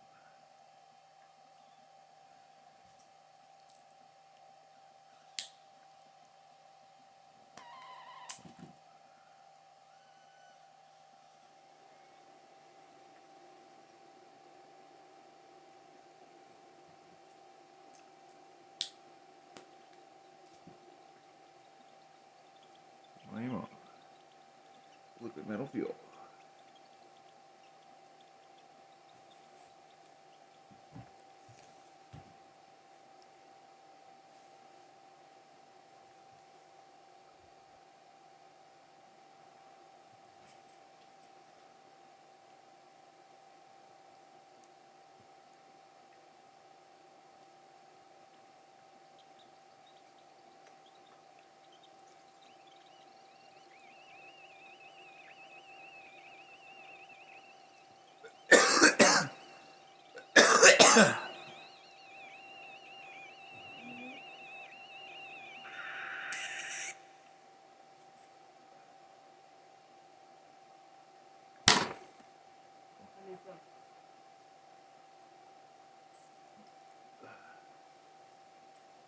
That arrestor.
How many amps is the solar drawing?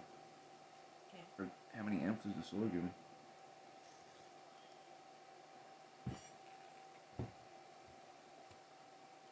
We're looking at 300 watt, 22 amps, 23. And pulling at the right one, down at the bottom. What is it pulling? Not there, on the right. No, to the right. The right. Amperage. Current 8.45 amps. 8 point. So we're putting 14 amps more over than what's being drawn. Power 150 watts. That's all I needed to know was the amps. Thank you. Okay. 8.60. So it's putting 14 amps over. See, so 22 minus 8, right? Is that what you're doing? The amperage? I'm just saying that if you're seeing on the solar controller it's putting 22 amps in, Yeah. why is that? Is because you have an 8 amp draw.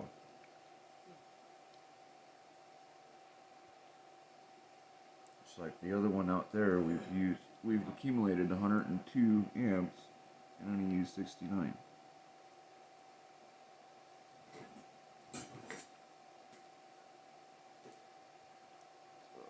This thing used not a quarter of a gallon, but a quarter of a tank to construct this.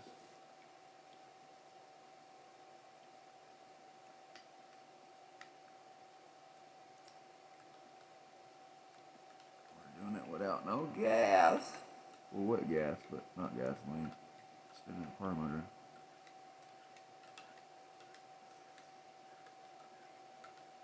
You know I can get it going.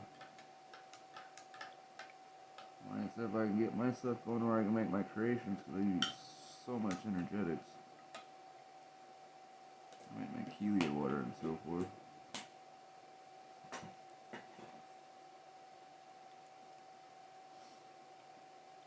No, mobile, dude. Set up a 10 by 12 or a 10 by 15. Had those things as a roof. If there only was a pandemic.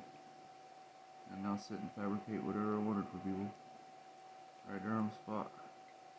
Like, grab me that glass bottle, a piece of wood, and some of this. I'll show you something.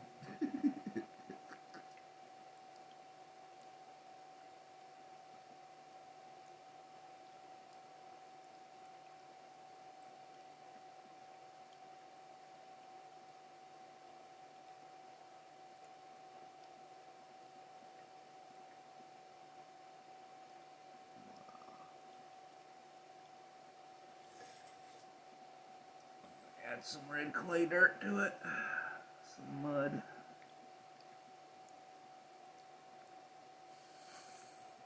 Turn it into glass.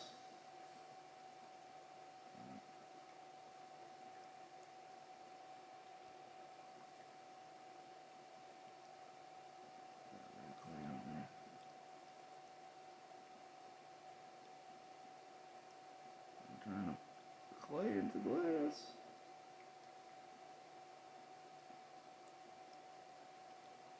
That's what red clay is. Broken down obsidians. Silicas. You get clay soil fulgurite. My way of getting natural ADP amino acids from outside the body externally. Whoa, look at that.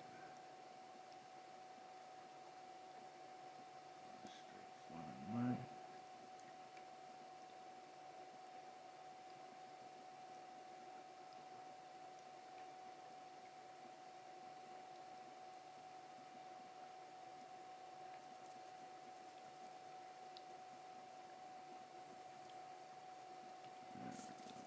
There we go, I got you. I got you.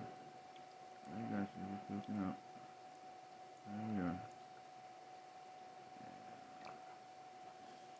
Get out in the atmosphere. Now we're at working temp.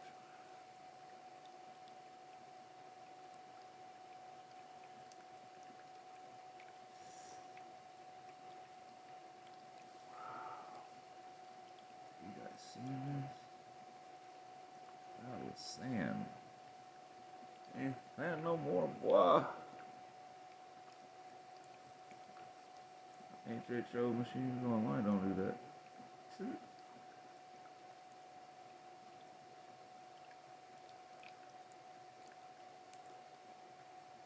extracting the metals from the mine waste.